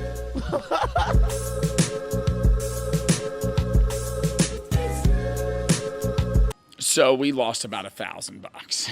Let's keep it real here. I played blackjack, lost about $400. Played about another 500 on roulette, made about even.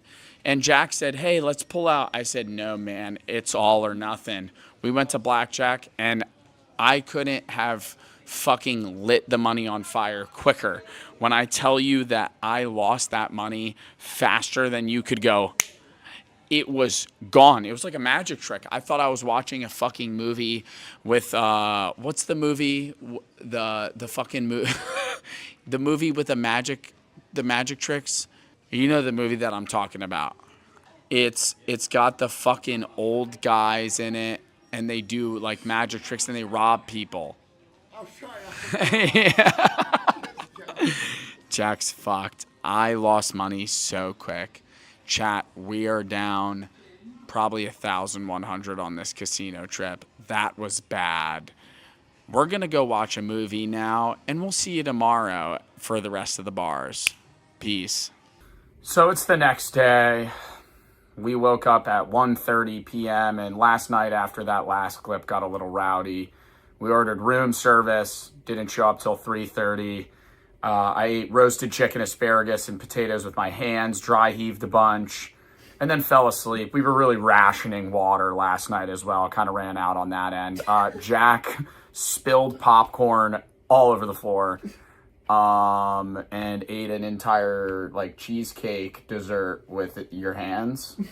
I don't remember. Yeah. So tonight, we're probably going to review some more bars, go to a club, might go to this comedy show, Rob Little. Hype that up real quick. Rob Little. Editor, throw up an image of Rob Little. This guy is the happiest comedian of all time. They're hyping him up on Virgin Voyages. Him sitting there going, every photo. Yeah, one he goes, dude. So I kind of hope it sucks. If it's good, I'm gonna be severely depressed. I think there's a good chance it is good because it's like, why would they hire this motherfucker if he sucks? I'm hoping this is like his first gig because if you look him up on YouTube, He has so many There's YouTubes. like an AGT video from 15 years ago, and it's like blank from then on. So there's nothing. So do you think he's been on this cruise? Maybe that's been... He signed like a 15-year contract. He's like, I'll do it for $5 million. He just lives on the boat. Yeah. I don't know. Dude, we'll see. Yeah, we're gonna go, We had the idea. I doubt we're gonna. Do you actually think we'll do that? What? Every time he makes us laugh, we take a shot. That was a hypothetical. Yeah, I think that would be a good future idea to go to like a comedy show or do something where it's like, if you laugh, you lose, but every laugh is a shot. IRL, not like, oh, I'm watching TikTok. Taser. Well, when you're actually there, we look over at each other and we're like. I think the second Rob Little walks out and goes, I'm dying laughing. I'm going, this is going to be gold. Yeah. We're at the Draught House. It's a beer bar, but they also serve straight shooters, as well as a $35 shot of Don Julio 1942. Love the vibe of the bar. Only downside is, if you pan to the left here, we are literally in the fucking lobby. And I was just telling Jack, I think this should be a bar that is outside, you know, where people can mingle rather than it being awkwardly quiet. And I'm at like a hotel receptionist type spot. The beer we're drinking today is the Affligem Blonde Ale, $9 for a 12 ounce, $30 for a 54. Never had it before. Let's give it a shot here. Cheers.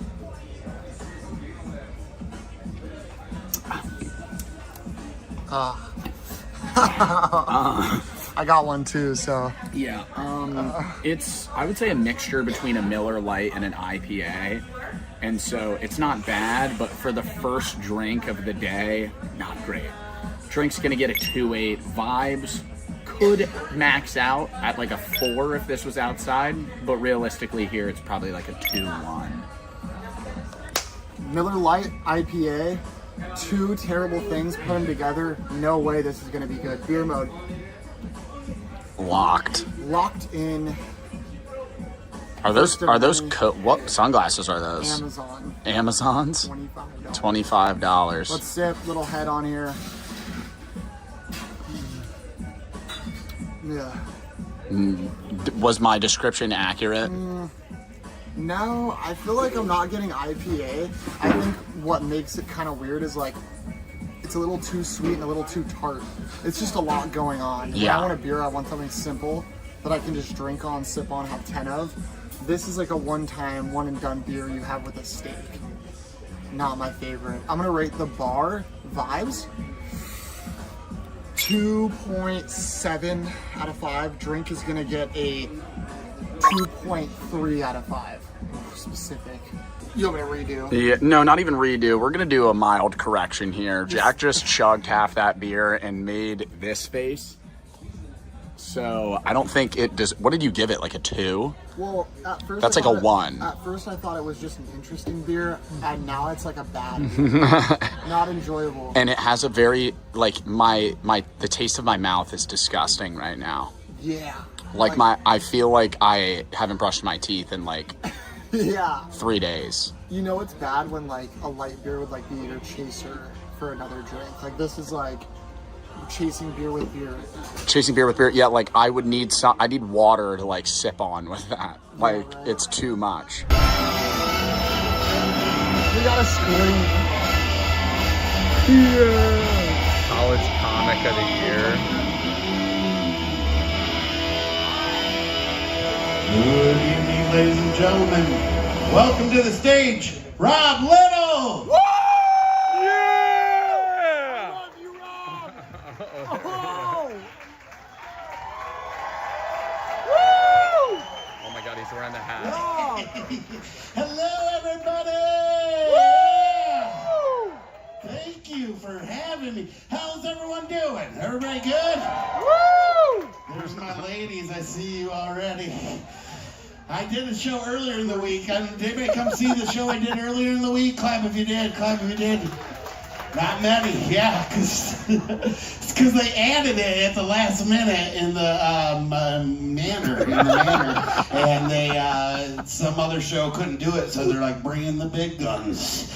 Yeah, and I think they just meant big boys, what they meant. And I went in there, and I think it was just you ladies were the only ones in there. So thank you for being back with me, my little black girls. I love them. They know I do. They know I love them. So I appreciate y'all coming out. Hi, ladies. Some of you look a little scared up front. That's all right. You're gonna have a good time either way. Why are you're doing the Pledge of Allegiance before we start or something? We're outside. We left the Rob Little comedy show. Okay, That Rob Little show, we left. And let me tell you, that was, when I say low grade racism jokes, like, he goes, oh, you're Hispanic? Oh, to you, I'm Robert Pequeño. And the fucking audience dies laughing. Yeah. Jack leans into me and goes, this isn't funny. This couple in front of us goes, stop talking. I was a little too harsh. He obviously is working for the crowd that is watching him. He's not lame, the people are. He's been doing comedy for 20 years. Obviously, he probably has good material, but the material that he needs to do on the cruise ship is obviously something that works for the people that are watching it. I'm just 25 years younger than the average person there, so I didn't enjoy it that much. Comedy's subjective, though, so I can't complain. Hard pivot. Hard pivot. Well, let's go to the nightclub. All these crap niggas know the deal. All these crap niggas know the deal. All these crap niggas know the deal. It's on the real.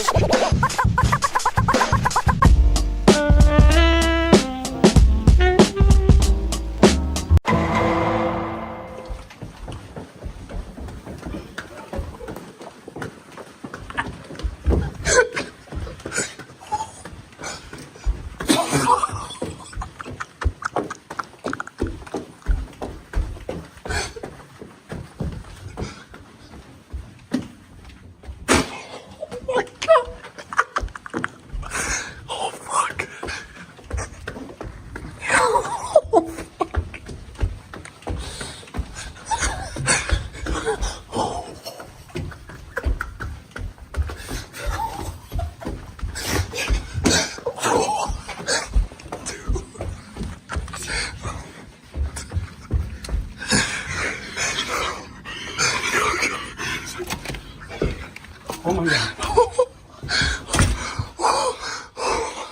Holy shit, Joe. He was there. He was there waiting. Holy shit. Oh my God. Oh, holy shit. Did you get that? Yeah. He said, what's up? Oh my God. He actually did it. Oh my God. I don't know what. I didn't know what to do. I panicked. I darted instantly. I had to act like I didn't know what was going on. What'd you say? I said, I blacked out instantly. I saw his face. I went, oh my God, that's him. I went, how's it going? Holy shit. Oh my God, he was there. He was sitting waiting.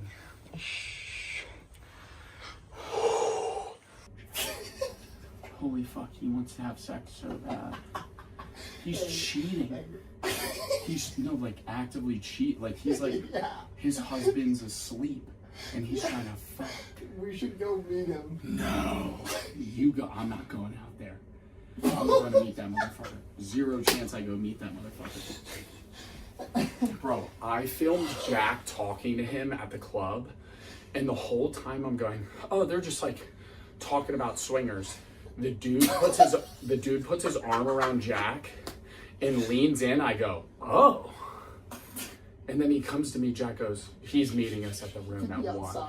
Who cares? I'm not fucking opening that. Oh, shit. No. This is real. So, I'm locking that door. I'm not gonna lie. I thought that was like kind of cap. I thought, yeah. Me and Joe exit the elevator, and he is sitting there waiting. Oh my God. What they were even talking about, and jobs don't get applied for. They get offered to you on a silver plate. Relationships, you don't have to work for them. They all come to you. The word no becomes something that other people experience, but you don't. But here's the twist. Even Dolph Lundgren, the closest thing to a real-life cheat code, was once a scrawny, weak kid who got bullied and called a loser by his own father. He described himself as a runt. The 10 you see today was built from pain, discipline, and an insane refusal to stay where he started, which proves the most important point of this entire video. If you're a 2, you're actually a 4 that doesn't care. And if you're a 4, you're actually a 7 that doesn't care. And if you're a 7, you're actually like a 9 that doesn't care. God has given everybody different cards to play in this life. Some are born really attractive, and some of us are not born with the best facial features. But this shouldn't stop you from trying your best, because somebody who's a 1 can ascend and become a 10, and also somebody who's a 10, if they don't work hard, they will lose the features God has given them, and they can end up being a 1. Okay, but I think it also depends on subjective attractiveness based on a populace. That was a good video. It was it was a fun video. All right, chat, hold up. W React segment. Now it is time, chat. Hold up.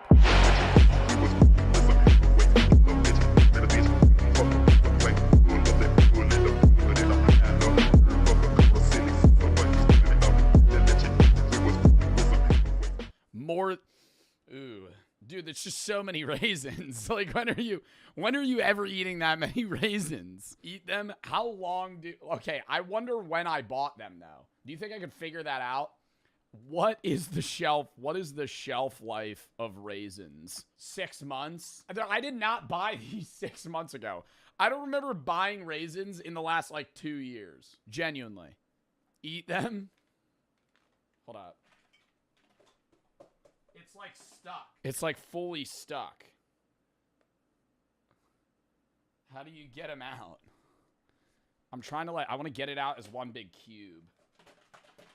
I'm throwing it out. What the fuck am I doing? They're expired. They're fucking expired. I'm not going to eat the raisins. Jesus. Money for a product while slightly shrinking its size. Studies find that consumers are less likely to stop buying a product due to shrinkflation than due to a price increase. And they might not even notice a smaller Snickers bar. It might be like a quarter-inch smaller. I wasn't paying attention, so give it to them. They don't give a f. But shrinkflation explains why many consumers might not realize that in 2022, Gatorade changed the size of its standard bottle from 32 ounces to 28 ounces. Gatorade, come on now. One, they'll hollow out the bottom part. You ever see that? So instead of it having a flat bottom, they'll just make like a big hole. So it looks exactly the same, but they save like 5 ounces of liquid. I need that lemon juice. I need that yellow juice in my body when I get a cold. But unfortunately, shrinkflation is a strategy that dollar stores use to exploit the vulnerability of their primary customer base. Now, considering practices like shrinkflation are going on, it's kind of hard to think about if you're actually saving any money shopping at these stores. And that's why we came up with a brand new game to help you navigate the discounts in the dollar store aisle. It's time to play Deal or No Deal. That cannot be right. That's already taken, Jimmy. You f***ed that up. I can't say that. That's a f***ing copyright. All right, that's why we're playing a brand new game called Thrifty or Shitty. Well, I can't say that over and over. I'm gonna get demonetized. Thrifty or Shifty. You dropped the ball on this one, Jimmy. The rules are simple. I'll show you a dollar store item, and then you get to decide whether it'd be cheaper to just get it at a local grocery store. And it probably is, because I love the deals down at Market Well, most Dollar Generals I thought are more expensive. It's just the convenience of them. Basket. More product placement. Go to Market Basket. They f***ed over Demula, but the deals are still there. All right, number one. Challenge number one. Mayo. Put it on the screen, Chris. Got a jar. Is mayo cheaper at a grocery store? Yes, because they're buying it in bulk. Of mayo. This 8-ounce jar of Kraft Real Mayo sounds like a steal at $1.25, which equals about 15.625 cents per ounce. Holy, what a steal. But honestly, I've never heard of mayo coming in an 8-ounce increment, so I'm already confused and a little bit suspicious. I also hate how I don't know. I do like the convenient size of the mayo. I'm not a big mayo guy. I like the squeegee mayo for my sandwiches. But when people buy a jar of mayo, that'd take me like 2 years to get through. it immediately labels itself as real. I know they're trying to differentiate themselves from mayo, what's that shit? Miracle Whip, which is disgusting, but I hate when anyone put like made with real sugar. I fucking hope what kind of I hate the I can't believe it's not butter brand, because every butter spread that you eat is probably not butter. If you go to a grocery store and buy a tub of like a butter-like substance, it's vegetable oil. Like that's what it is. Like Country Crock is not butter. I can't believe it's not butter is not butter, right?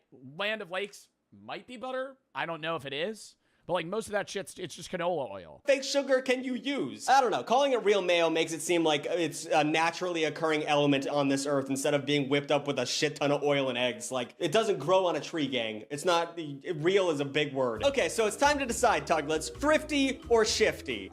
Survey says a 30-ounce jar of mayonnaise runs about $40 at my local grocery store, which comes in at about 13.3 cents an ounce. Which some of you geniuses out there would notice that is less than the number I said earlier about the dollar store mayo. So you're getting even though it seems cheaper, you're just buying less. All right, number 2, Thousand Island dressing. I'm pretty sure that's what they put on Big Macs. I've never had it on a salad. Again, we have an They put Thousand Island dressing on a Big Mac? example of a weirdly small bottle, with this dressing again costing $1. On the Big Arch Burger? 25 for an 8-ounce bottle, or 15.625 per ounce, whatever cents, whatever. We got that. It's cheap. So anyway, thrifty or shifty? Answer: it's a little weird, actually. For complete transparency, the 8-ounce bottle available at the dollar store was Kraft, a name brand. And with that in mind, my local grocery store carries a 16-ounce bottle of Kraft Thousand Island for $4.29, which is approximately 26.8 cents per ounce. And that would make the dollar store version of this thrifty. However, if you're already shopping at the dollar store, I don't think a name brand is much of a concern, in which case you can get a generic Thousand Island for $2.49 or 15.5 cents per ounce, which makes the dollar store version of Thousand Island dressing shifty. So I guess you just gotta pay attention to, you gotta bring a calculator to the store, which is so fun when I'm shopping at a discount store. All right, challenge number 3, ramen, the cheapest thing on earth. I remember. All right, bro, if we're nickel and diming ramen, though, I don't know. That's where we've lost the plot. That's when society's cooked, is when you're worried about the price of ramen. Ramen's like actually just $1. Anywhere, ramen's $1. Back when these were 29 cents a fucking packet. I don't know what happened to this country. Ramen is pretty much the cheapest way to keep yourself alive on this planet, so I was a little surprised to see this stuff at the dollar store charging $1.50 per pack. That is so much money. You just buy a can of soup for that. But it's a 5-pack, so if you do the math, each one's only about 30 cents, and that's a screaming good deal for a bowl of soup. But ramen noodles occupy a weird space in the culinary world. The type you make at home is incredibly unhealthy, accounting for 72% of your recommended sodium intake per package, and the kind you get at a restaurant melts in your mouth and it's the best thing on earth. So it's a weird, I don't get it. But one thing I noticed is a 5 Well, it's one's highly processed and covered in fucking sodium and the other's not. pack of ramen. Ramen's buns. I think real ramen's good. Like if you go to like a ramen shop, but like base ramen's not. Yeah, let's ban that kid. Noodles is a little You know, while we're at it, we gave it a shot for a little bit. We're gonna go back. unorthodox. Usually it's a 6-pack. So my suspicion flares are flaring. Is it thrifty or shifty? Answer: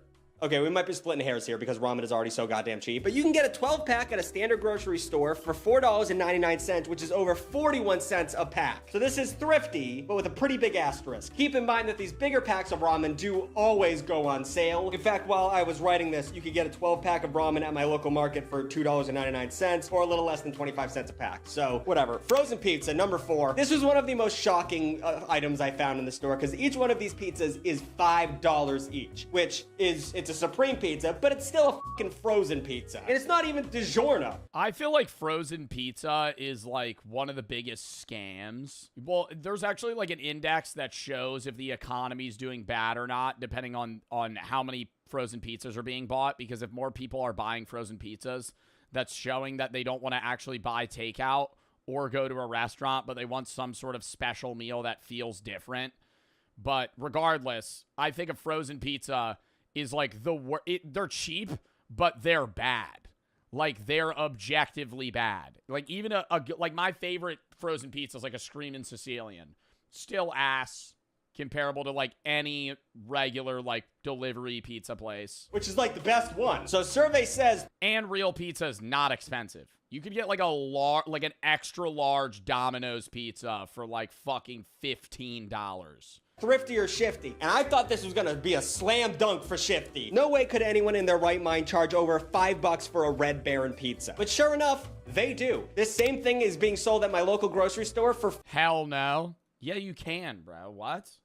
See, now I'm looking. How much do we think an extra large Domino's pizza is? You could get an extra large barbecue chicken pizza for $15. A plane's probably like $12.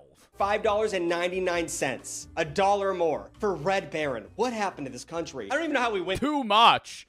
I feel like that's the one thing that's like, that's a pretty valid price. Like, dude, you're getting like fucking 5,000 calories of food this game, folks. I feel like we're losing, no matter what we do. How did it get so dark? This was supposed to be a fun history lesson about the dollar store. What's the next segment? Oh, good. The section is called The Human Cost of a Dollar Store. Fantastic. Dollar stores aren't always a value for consumers, and they often hurt local businesses. But guess what? They are awful to their employees. 92% of Dollar General workers earn less than $15 an hour, which, just in case you weren't paying attention, $15 an hour is not livable anywhere in the United States anymore. You could be in Kansas and you're not only are these staffers underpaid, but they also have to work with the bare bones staffing. Oftentimes, dollar stores only have 2 people working at once. And that makes things really complicated considering that they're always trying to sell balloons at the front of their store. Just one parent trying to buy a balloon for their child that they love will completely f over an entire shift at Dollar General. Not to mention that since there's only 2 people working, you basically have to do everything. You ring people up, you stock the shelves, you clean. Go to any grocery store, they have like 40 people doing all those jobs. There are people who are making hundreds of thousands of dollars a year who don't even work remotely as hard. Former dollar store employees report being expected to work long hours with little or no overtime. So not only is this wildly exploitative, it's also extremely unsafe. No bathroom breaks, potentially, as well.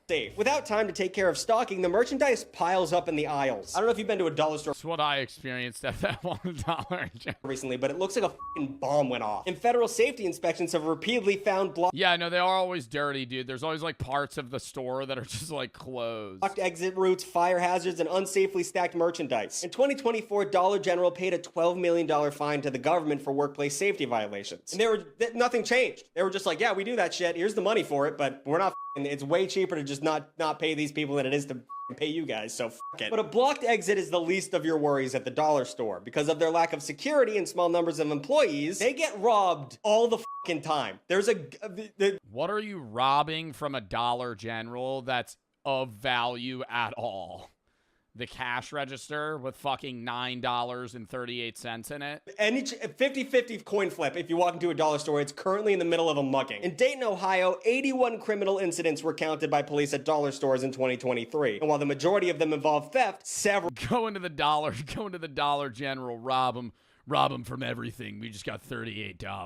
$38 and we stole 2 things, the detergent for free. Several of them were robberies. Robberies are... I could do 27 dishwasher cycles and fucking 15 laundry loads. Incredibly common at the dollar store. And I know they're an easy target because they got one dude called Todd running the shop, but how much money could you squeeze out of a fucking dollar store? I'm sure they have $20 in cash behind the register, but man, they think it might be worth it because people die a lot during these. According to data from the Gun Violence Archive, 172 people have been injured in Dollar General stores since 2014, and nearly 50 have died. That's too many. I mean, death is always a tragedy, but we're averaging 5 a year here. One Ohio Dollar General employee named Dave Dukes actually experienced 3 armed robberies, so many that the company sent him to other stores in the region to train employees on how to handle themselves while a gun is being pointed at them. But after his 3rd robbery... Yo, I'm quitting that fucking job, bro. What? If you have a training lesson as like a part of your, like, you just got the job and it's like part of your training is like, okay, so when the guy eventually comes in here and tries to rob you, just put your hands up, keep it calm. Dukes hit his limit and he started bringing a gun to work. I don't fucking blame him. And of course, he got robbed again at Dollar General and he fucking shot the dude and killed somebody. All of this over cotton candy Faygo. All right, this is bad. Did he get in trouble for bringing a gun to work, though? This was not as fun as I thought it was going to be. We got to make this fun. Okay, goofy dollar store names in other countries. That's more like it. Okay, we'll end on a fun note. We'll just talk about how the Europeans name their dumb shit. In Germany, you get 1 hero shop, which is pretty boring. Japan has 100 yen shops, which is kind of fun. I don't get why Asian... 100 yen? Isn't 100 yen like nothing? 100 yen to USD. That's 63 cents. What the fuck are they selling at the 100 yen store?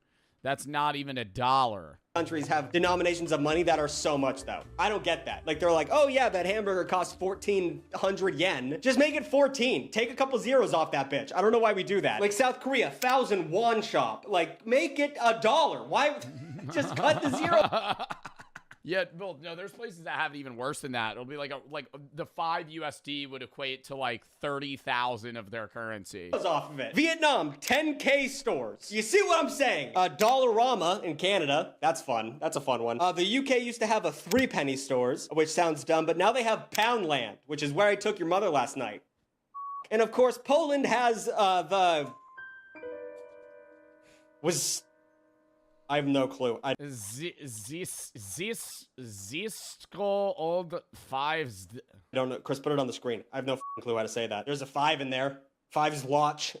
Nothing like a little xenophobia to take the edge off. But before I go, I want to make one thing abundantly clear. I don't think it's bad to shop at the dollar store. I don't think that's a bad thing to do. And I'm not shaming anyone for doing it. You guys aren't the problem. That's absolutely fine. Sometimes you can really stretch your George Washington shopping at these fine retailers. However, I think it's important to realize just how these stores work, and that's by feeding off of our misery. They give less, they charge more, they destroy small businesses, and create practically death traps. As one retail researcher expertly put it, what the dollar stores are betting on in a large way is that we are going to have a permanent underclass in America, based on the concept that the jobs went away and the jobs are never coming back, and that things aren't going to get better in any of these places. So on that super fun note, thanks for watching Big Tug. New videos every Saturday and sometimes Wednesday. Like, comment, and subscribe. Do all those things. Shout out the extra Tuglets.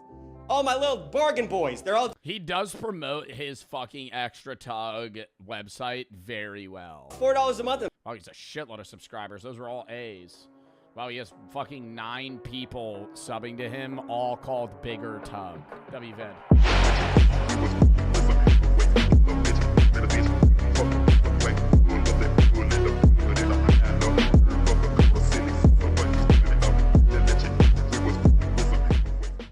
That's all I want. God, I just can't. I can't have Kaisen at above Tfue. Okay, I'm not gonna lie, bro. I really do think Ninja would be top tier, bro. I'm not gonna lie. I also think Ninja would be really chill. Oh, Chad, this might sound like Glaze, but Ninja might be one of the funniest people I've ever met, bro. Bro, you see, he's not like quitting streaming fully, but he's like not streaming for a while. He was like, I'm off Arc and fucking Marathon and shit. Man, I didn't know that. That sucks. Bro, Ninja is like dead ass hilarious. Shroud. Yo, okay. So before I say what I'm about to say, I love Shroud. I've met Shroud. He's a funny ass dude, bro. He really is. He is cool. He is cool. But I would definitely rather die, bro. Yeah. Oh, I don't know about I'd wouldn't rather. I'd rather die is a very bad tier. Bro, like, I love Shroud. I love Shroud too. I think he would be a horrible guy to smoke with. I think it would be. Yeah, that's what I'm saying. It would I mean, be like boring. I don't know. It would be. He's too bro, monotone. I'd rather he's die. Very monotone. We're not actually gonna die, bro. It's like a figure of speech. You know what I mean? It's like, my thing is, like, I love Shroud. He's a fucking cool ass dude, bro. His wife is so nice as well. I'm not smoking weed with Shroud, bro. I'm not doing it. Oh shit. Let's just get those out of the way. I don't know why. Yeah. Becca, why are we putting those on the list? I mean, we got. Right. What the hell? I don't know who this is. Do we, do we not know anybody else? That guy right next to her. Who is this? That's not Maya. I don't know who that is. Is that Ginge? It is Ginge. Who's the guy next to Schlatt? Where's Schlatt? Is that Schlatt next to Senna? That's Steak. Who? Steak. I'll rate Steak when we get to him. Okay. I've never. Yeah, my bad, Steak. I'm sorry, Steak. My bad, bro. You probably don't know me either, bro. So my bad. Pokimane. You know, I think it would be. You know. Yeah. Not bad. You know. Not bad. Not like, I mean, the best thing ever, but I think it would be a vibe. I don't think it would be bad. Yeah, it's fine. Seems pretty okay. I don't know. Hassan. Also, this is the same. Why do we have 2 images of? Isn't that also just double George? Is that Sapnap? Oh gosh. Yeah, I feel like Becca, we need to work on the tier lists here. Thank you for making this, but we could do some better picks in here. Yeah, I'm not gonna lie. I mean, the streamers we're just picking the top 50 streamers by listings on Twitter of all time. I did it on purpose. Yeah, but like, where's KDB, Vanilla Mace? You know, those are like top tiers. Those are top tiers. Those are maybe Dream Blunts. KDB, Vanilla Mace, they'd be up there. One Pixel. I feel like it's just hard to get all would the definitely be names. up there for me. We'll do this list, and then we'll throw in some honorable mentions. Okay. Hassan.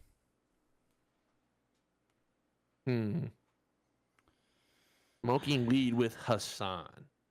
I think it would be very normal. I don't think it would be top tier, but I think it would be. I think it's a vibe. If we're saying that, then we should put a mid vibe, since it's like it just be all right. Mid vibes. Yeah, where's clavicular? Yeah, like, mid don't mean bad. You know what I'm saying? Yeah. Again, I don't know who that woman is right there. I have no idea. Who is this, chat? I don't think that's Maya. It's Anita. I don't know. Sweet Anita. Is. Myth. You ever talk to Myth? I've been in like a Rivals event with Myth. I've watched Myth. I like watching Myth. I think he's funny. Yeah.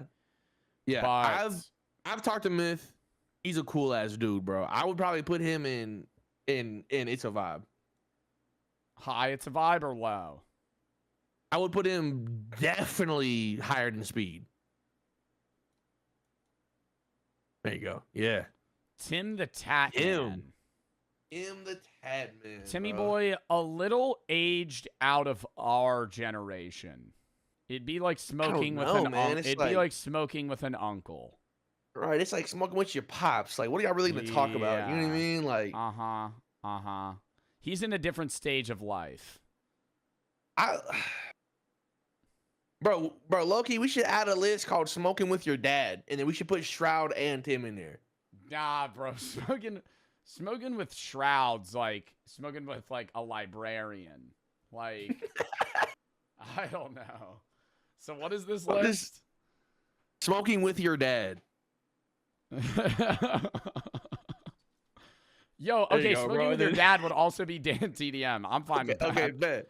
I'm fine with that. Move this tier list above. Yeah, and then like make it gray. Move Mr. Beast. Yeah. Oh yeah, there you go. Perfect. Down. Yeah, but it's smoking with your dad, chat. We gotta say this is not below I'd rather die. We gotta do that. Yeah. We gotta do this. Yeah. It's literally it's just like its own section, you know. Tommy in it. I'd rather not, bro. I would also say I don't know. It's just I don't think Tommy would smoke. I think he's above XQC. But I don't even. Bro. I'm just not trying to. Yeah, I met Tommy. Tommy's a nice guy. Had a conversation with him. I don't know if I would smoke with him. Jack Manifold, I did meet, and I think he's very chill, and I did like him a lot. I would say it's a vibe. If you're fine with that. Yeah. I don't know who that is, so that's fine. Quackity. I don't know who this is either. Spanish and English streamer, Minecrafter, runs the QSMP right now. I think he's chill. Okay. I would say he's maybe like top mid tier. Yeah, he has a cool hat. Sapnap. Who? Sapnap? I don't know who that is either. Another Minecrafter. Damn, bro, I don't know anyone. Probably bot. We got a lot of Minecraft. Becca, this is one of my chatters made this. I can tell Becca knows a lot of Minecrafters. I don't know who that is. Moist Critical? I'd rather not, bro. Really? Bro, I'm not trying to smoke weed and then like I say a joke and this guy's like, it's like coming in your butt or some shit. And it's like, what? You know, I'm cool, bro. I'm not trying to hear that. I think Moist Critical would be fun to smoke with, but I did see a clip of him talk about how he doesn't like talking about things philosophical, and he like taps out of conversations when it gets to that. And I'm like, damn, I feel like that's like part of the fun of smoking. So I would put him like bottom of mid vibe if you want him like lower. No, that's fine. I mean, again, like I'd rather not doesn't mean I wouldn't. You know what I mean? like I still would. Like if there's weed around, I'm gonna smoke it, bro. You know what I mean? But it's like I don't know, bro. Like I just keep thinking about I think Charlie's cool as shit, by the way, bro. I think Moist Critical is cool as shit. But like Yeah. I think I'd rather not smoke weed with him. I don't know. Aiden Ross above Charlie. See, that doesn't. Yeah, bro. Chat, this doesn't isn't a sit right with ranking me, of bro. this is not a ranking of their character. This is not a ranking of them as a person. This is going, I'm in a group of fucking 5 people and we're smoking a joint. Who's in the group in that exact moment? Like, not thinking about past, not thinking about future. Like, That's fair. Chad, look, he's that high for me because he got a nice house, bro. I'm trying to smoke in his house, bro. That's it. Courage JD. Oh, that's Courage JD. I met Courage, bro. I met Courage. Chillest guy ever. Like, so chill. Actually, bro, low key, bro, put him in top tier because I would want to get really high and then like we have like a COD tournament, bro. He just cast. It's like I've had mead before. Mead tastes like honey alcohol. I think it's like really that shit tasty. probably so good, bro. Oh my god. Have you had moonshine? No. I don't know if we have moonshine on this list. Is this vodka? Bro, I think this is vodka. So. Dude, I've never had moonshine. Dude, I've had some of the best alcohol I've had was moonshine, bro. I had this fucking like butter pecan moonshine. That shit was so fucking good, bro. Oh my mixed. God. But if you have like straight moonshine, that shit's probably gross. I mean, but that's true for like most alcohols. Like moonshine's not that hard. Like it's strong, but it's not that crazy. Mm. Red wine. S tier. Ooh. I think we're polar opposites here, buddy. I was probably gonna go like B. Like red. B? Red wine? A sweet red though? I drink a dry white. Like I think you don't like a sweet red. I don't dislike a sweet red, but I'm thinking like if I had like a Cabernet, that's probably an F. Like if I'm at dinner and somebody goes, "Oh, you're in the bathroom. I ordered a Cabernet for you," I'd go, "Oh God." Yeah, send it back. Right? Yeah, sure. But like, my thing is like, there's dinner wines, and then there's like social drinking wines. You feel me? Like, you're not having a dinner wine when you're not having dinner. You know what I'm saying? Yeah, but like nobody's getting drunk on red wine. Like, I mean, there's people that get drunk on red wine, but if I would feel like more people get drunk on white wine than red wine. Bro, I'm telling you right now, bro. You and me. Well, this is about to sound crazy. I was gonna say you and me, 2 bottles of wine. We're gonna have a great time. That sounded kind of nuts. Okay. Like there's a brand. It's a sweet red called Porch Swing. Chad, if you ever want to try a sweet red, get Porch Swing. It is so fucking good, and it's not too sweet. It's like nothing crazy. It's so fucking good. Very balanced wine. And you that know shit the right last there, red Joe? I had? What, bro? Snoop Dogg's. All right, bro. Put a B tier. All right. White wine. I would also put S tier. I would put white wine S tier. The Hangover's pretty bad though, so I don't know if I should drop it. Wait, bro, I've actually never been hungover off wine. I have, and it's like a pounding headache. Sangria. You know what's crazy? What's the most wine you've ever consumed in one go? One go? Yeah, like just one night of wine. Of getting wine drunk. Probably a big bottle. The most I've ever drank was 5 bottles of wine in a night on stream. Had 5 bottles. You had 5 bottles of wine.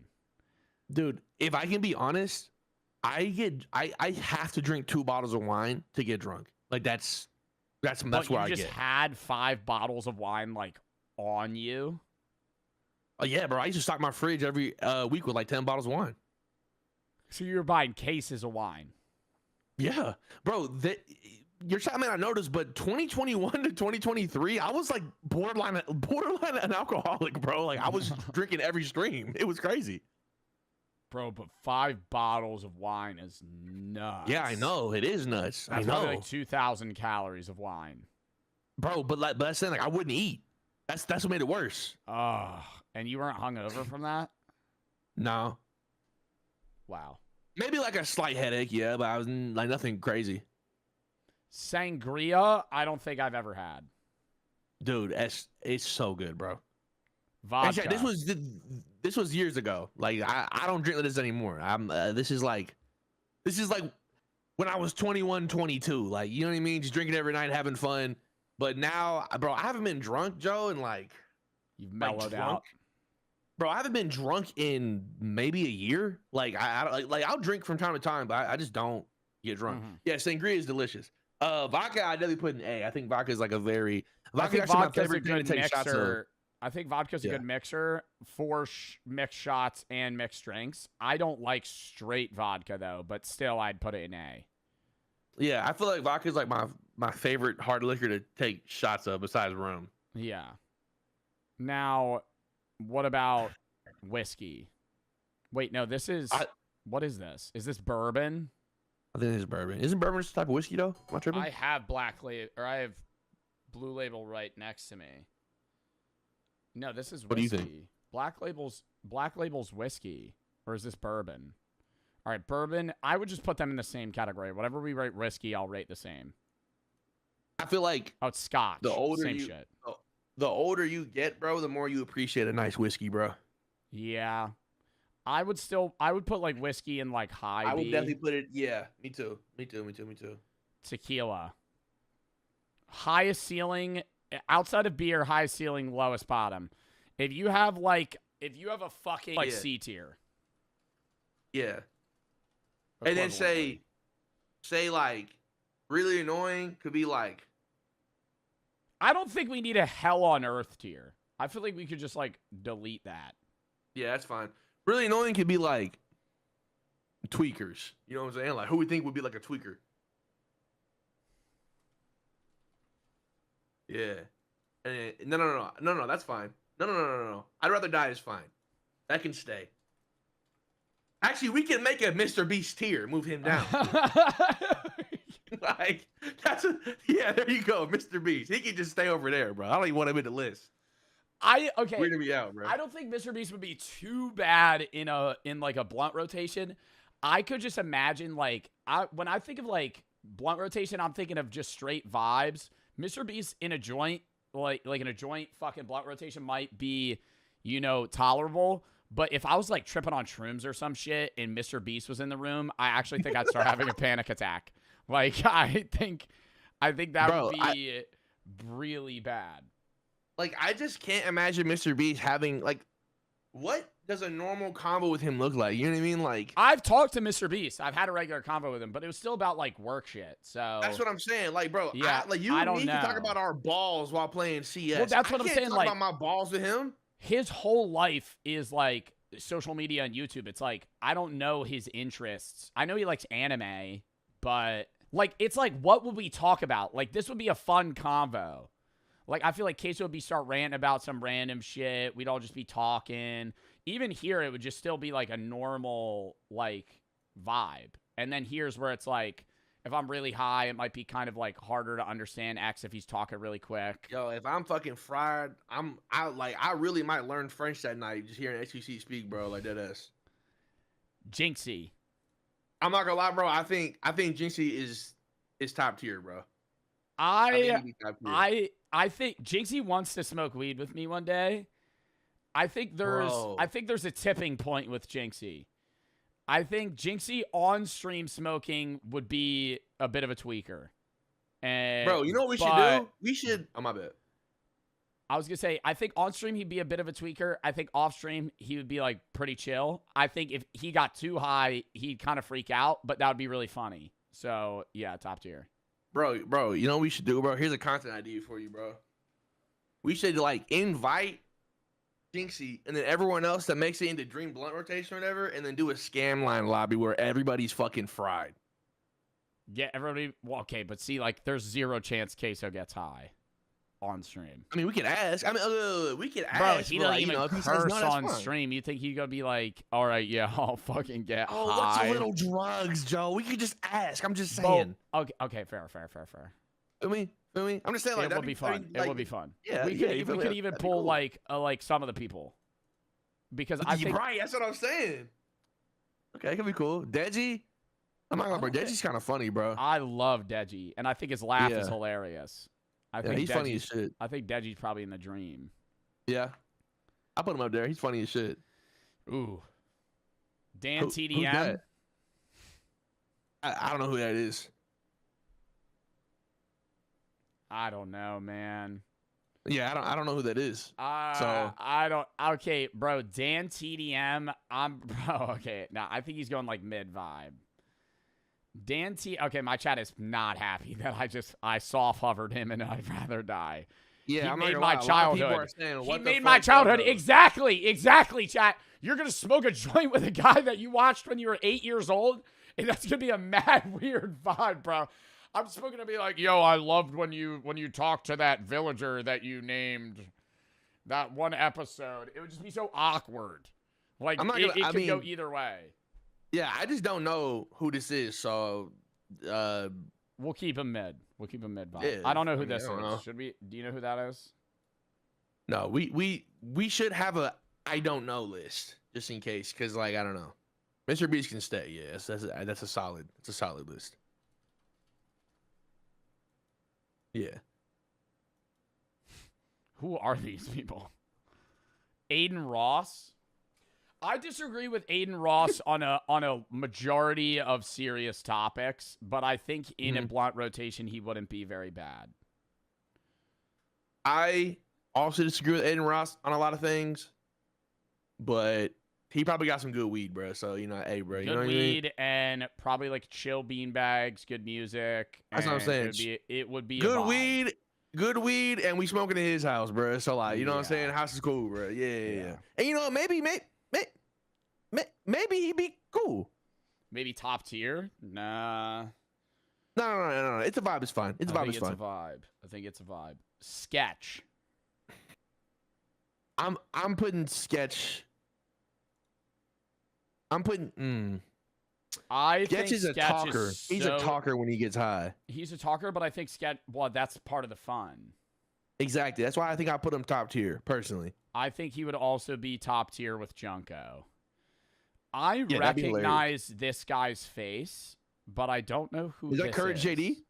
That is not Courage JD. That looks Wow. just like bro. Yo, what is this image of handsome fella? Yo, he look creepy. He's like Randall from Monsters Inc. Why does he look wet in that? Oh, this is a buy. Spanish. I'm not sure who that is. I can't really rank him. I know who he is, but I want to put him in I don't know because I don't know anything about his personality. Okay. Handsome fella. Okay. I feel like for this, there needs to be a short story time. Okay, go ahead, bro. In TwitchCon, I bought this weed spray in San Diego. And there was one night where me and Brooke used the weed spray. We went and got sushi. I used 2 sprays. And it was like 5 milligrams of spray. And I was like, oh, I eat 10 milligram edibles all the time. It'll be chill. And I had like a few drinks in me. And we go back to the hotel and she's getting ready. And I'm laying on the bed. And I just start like morphing into the bed, dude. Like I go, oh no. And I'm so high that like it gets to a point where we're supposed to go to this like Chief Keef event after. And so we're like, we need to go to dinner. And as we're walking there, we're like passing. San Diego's like very weird as a city where like half of the streets are well lit and there's nobody there. And the other half are pitch black with like tents and homeless people. And so we're kind of navigating through it. And we pass this one guy. And it's this homeless man in a wheelchair. And he's dragging himself by his feet. And he's covered in dirt. And his hair's sticking straight up like he got struck by lightning. And he starts going,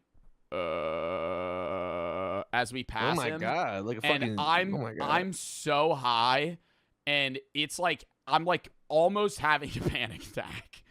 Like I'm reaching that level, and we finally get to the place, and it was like a horrible vibe because I was super high and I was eating raw fish, and it was just not fun. Anyways, the next day, we're supposed to go to this Minecraft event, and Handsome's like, oh, I could do a spray. And I'm like, yo, be careful. Yesterday I did 2, and it was horrible. And so he does 2 sprays after hearing me say that and shows up to the event covered in sweat. And he's like, I don't know what's happening. He goes, I can't stop sweating.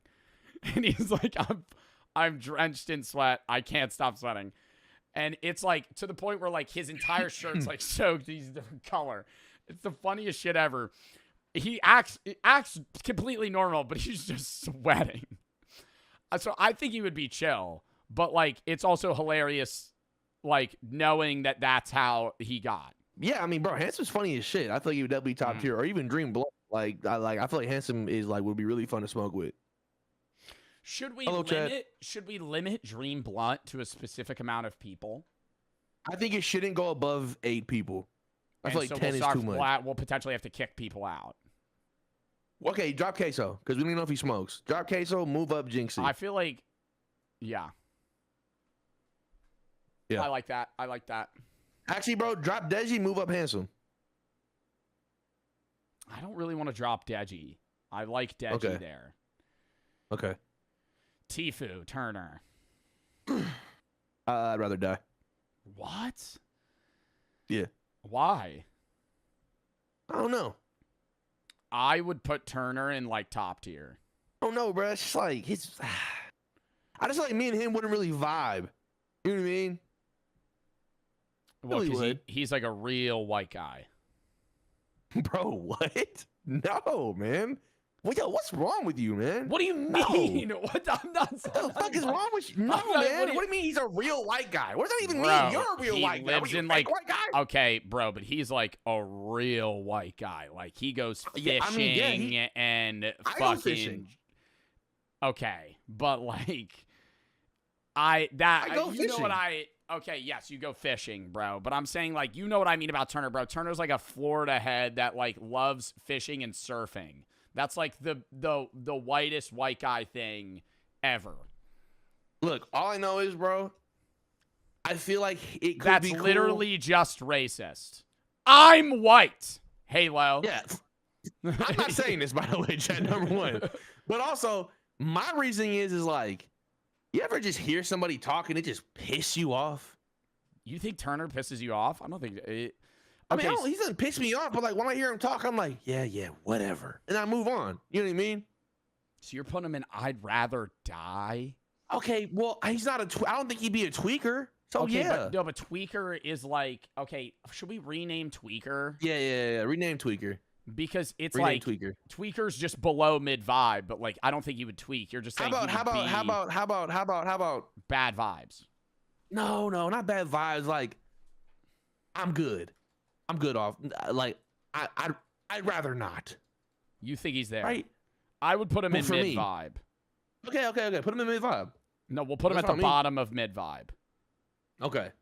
So we'll rearrange it too, where it's like top is best to worst. Can we please put SQC in I'd rather not? Okay, thank you. Of our core customer. Jesus Christ, that's so dark. I think there's going to be more and more opportunities for us to get in and build more stores. That's so f***ed up.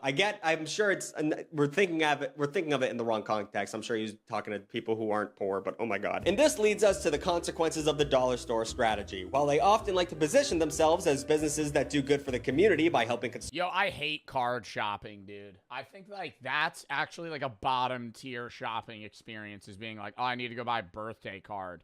And you stroll the stores and they're just all ass, dude. And you'll see some shit. It'll be like such niche things. Your nephew's graduating. Why do we have a card for that? We have a business we have a factory that's printing out cards for your nephew's baby shower. Like, why is that a subsection? Just have like birthday. Marriage. Your nephew's friend's bat mitzvah. And it'll just be a card that has nothing to do with, like, the relation of that to you.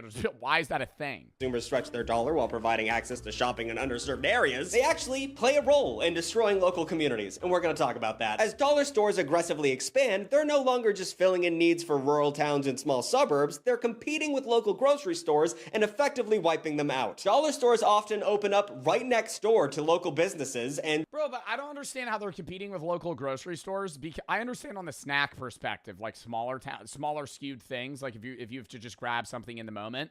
But like Dollar Generals aren't selling like meats, you know? They sell like cereal and snacks and maybe a small fruit section, but they don't have like raw chicken or beef or fucking shrimp or some shit. But then I'm forgetting that the average American's diet is so piss poor that it's like they're probably just eating fish sticks from Dollar General. What do you can't compete with someone selling a $1.25 cotton candy Faygo. Reports suggest that it's typical for mom and pop sales to drop by roughly 15 to 30% after a dollar store opens, driving many of them out of business. Studies have found a substantial decline in the number of grocers within a 2-mile radius of new dollar stores, which lead to food deserts. And that's when an area it's really hard to get good, healthy food, so they have to go to like 7-Eleven and buy donuts in order to survive. It's a big issue, and dollar stores contributing to that. And this cycle continues as fewer grocery stores mean more business for dollar stores, leading to more dollar stores opening, destroying even more grocery stores. So at this... Bro, and the fruit that Dollar General has is like the runt puppy in a litter, bro. You get an apple from Dollar General, it's the size of a golf ball. I'm sitting there like, there's a core in there. I'm supposed to eat them like one bite. What am I buying? The blueberries are like fucking grains of sand. It's just sad. Point, I know what you're asking yourself, Tucker. Is this all this bad stuff you're talking about? Is this all worth the savings? Is this worth the $1.25 Faygo, which is the only item I currently know that sells at dollar stores? But honestly, that question might be a little bit of a moot point. Dollar stores have a penny pinching reputation that's made them a favorite among thrifty and low income households, but that reputation might actually not be warranted. After all, if you think about it, these stores are making an insane amount of money. In 2024, Dollar General... How?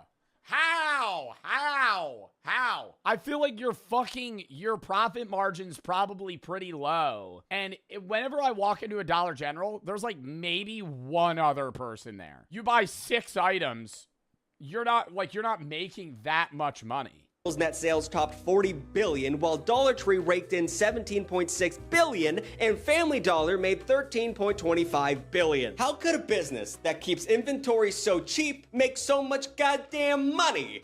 Guys, they do it by doing what everyone else does. They fuck over the customers. It's so simple. Why didn't I think of it? One of the most common tactics dollar stores use to increase profit margins is shrinkflation.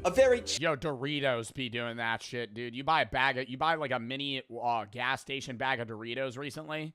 There's like 5 Doritos in the bag. Not even.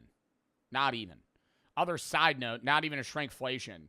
Lay's chips struggling for their lives to get fucking people to buy their shitty-ass potato chips. They rebranded from the gross fucking classic fucking pick to, new brand. I gotta show you the side-by-side here. Like, the new Lay's potato chip branding looks so good, comparable to the old one. Oh my god, the old one was so fucking gross.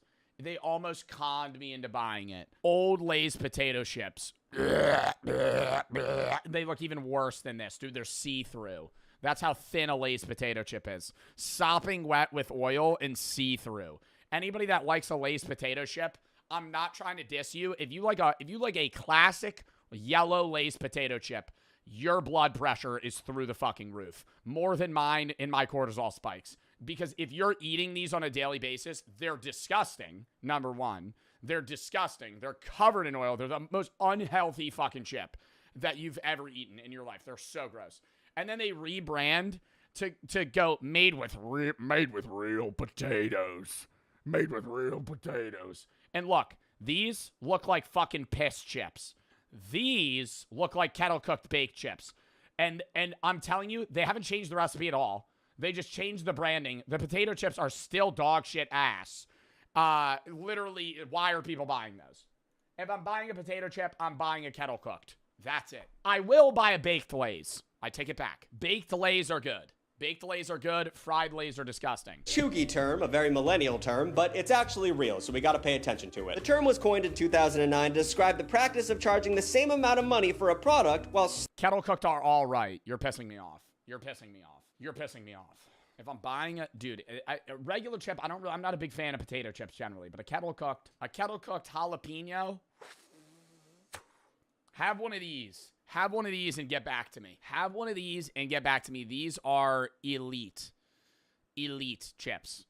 Nothing better. So good. Slightly shrinking its size. Studies find that consumers charging the same amount of money Fritos, another weird pick. Don't know why anybody would be buying those. The Crest White toothpaste. Wow, really skipping out on the toothpaste here. Raisins are down. Not really upset about that. 70 fewer raisins per can. I'm gonna be totally real. I think I have the same Sun-Maid raisins jar that I've had for the last 10 years. Hold up. I need to go grab that. I actually think I have the same raisins. They're probably expired. When am I ever just eating a handful of raisins? It's currently April 3rd. These expired 2 months ago. And there's still a wave of new creators. And I think certain creators will get way bigger that are just currently large right now. Because Kansas City's huge. Kansas City's also in the middle of the fucking United States.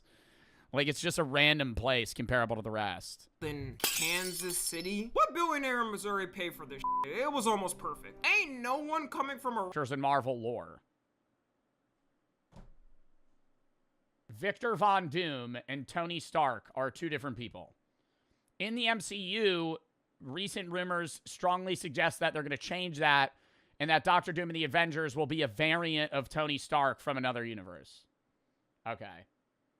That's fine if they do that. Be an Infinity War type of ending movie to lead to Secret Wars. People were walking out that movie theater crying, so potentially expect that with this. We also got Toy Story 5 coming out. I know a lot of people... Who the fuck cares about that, Tommy?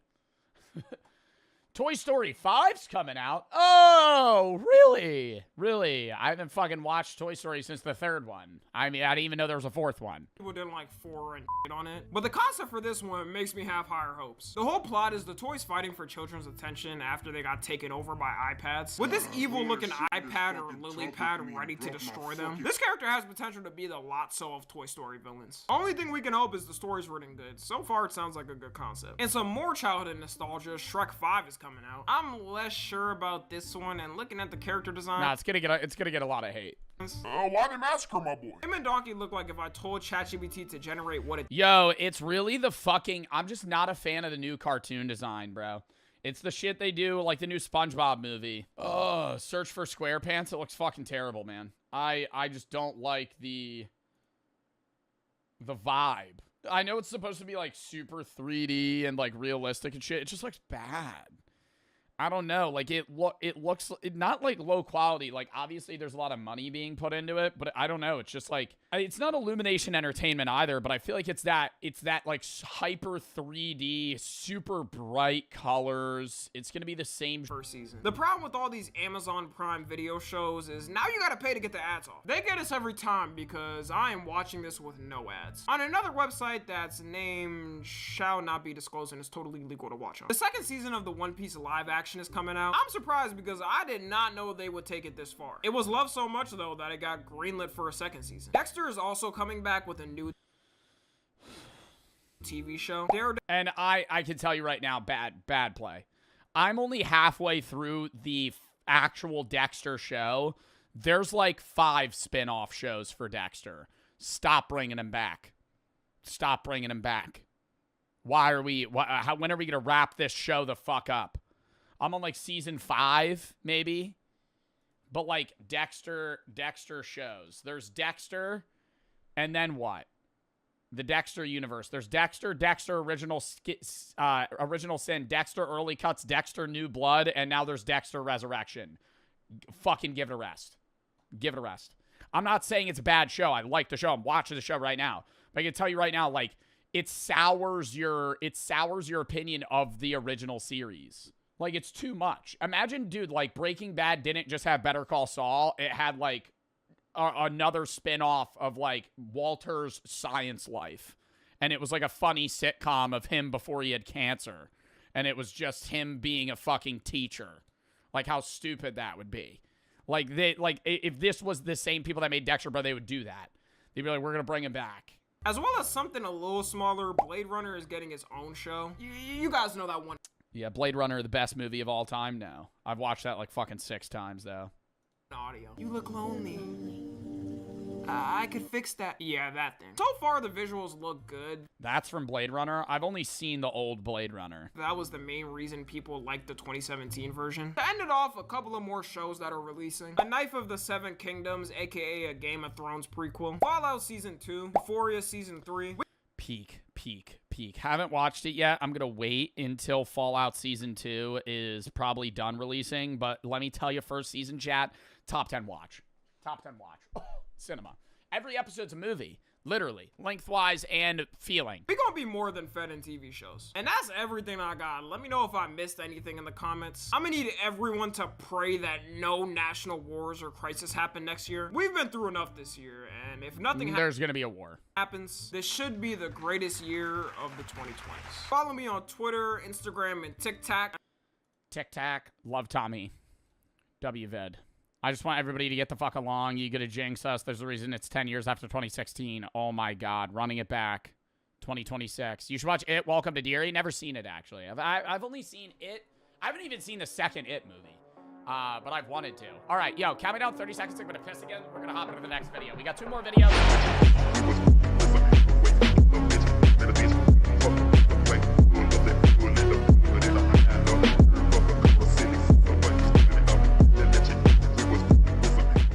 I investigated the JoJo Siwa cruise. I have been to North Korea, the bowels of Dubai, and New Jersey. All right. All right. And what if I told you I found a place worse than all 3? What if I told you that to enter such a place would cost thousands of dollars? What if I told you that place is the JoJo Siwa Cruise Extravaganza? Is this a whole cruise for JoJo Siwa? Like, I didn't even hear about it. There's no way. It's probably just like a show she has with a little package. You and JoJo Siwa can sail across the Caribbean aboard one of the biggest aquatic monstrosities since the Titanic. Don't ask how much the workers make. It's definitely not $3 an hour. Get a burger at our old-timey Johnny Rockets American Diner. Don't dive into why there's a black plume of smoke coming out of the butthole of the engine, and dive into Sugar Beach and get a lollipop. And do not ask why all the labor on board comes from India, the Philippines, and Indonesia. Oh my God. Yeah, no, it's, you know what it is? It's because there's like weird loophole laws where they don't even need American visas. Like, they don't need American visas. They don't need green cards. They don't need American citizenship at all. Like, if you work on Carnival Cruise and you're leaving out of Miami, like when I went on the Virgin Voyages cruise, the vlog's not out yet, but at the time, you know, people on YouTube see this, it might be. Me and Jack went on Virgin Voyages, and every person was from a different country. Like, all the tattoo artists were from different countries. The bartenders were from, like, Croatia, Bosnia, Mexico, everywhere. Like, every worker was a different nationality, contracted from a different place. I asked some of them, I was like, where'd you find this job? And he was like, LinkedIn, or, like, Indeed, or some shit. I was like, bro, really? He was like, yeah, I'm here on the boat for, like, 4 months now. I was like, ugh. Living on that fucking thing. For 3 nights, JoJo Siwa is taking over a Royal Caribbean cruise ship to perform a song, teach a glitter class, and host a cabana party. I paid $3,000 to go on this because... $3,000 for the JoJo Siwa cruise? Bro.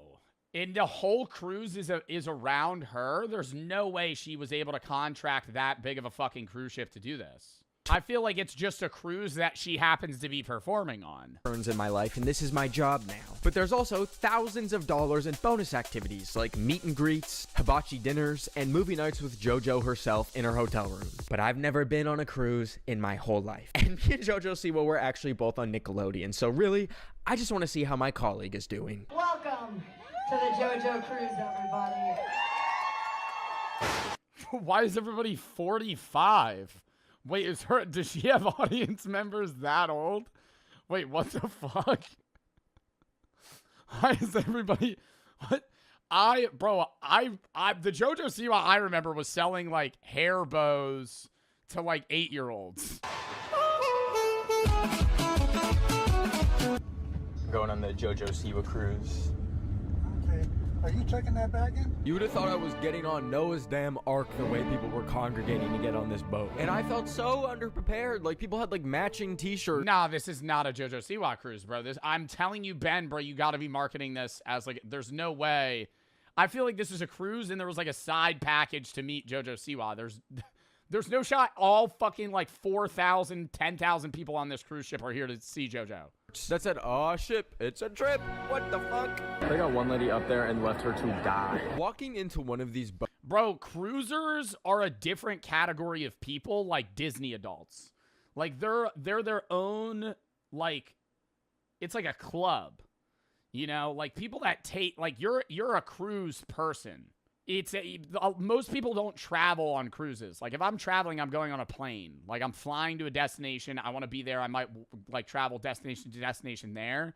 And then there's people that only get on cruises and go to different places through that.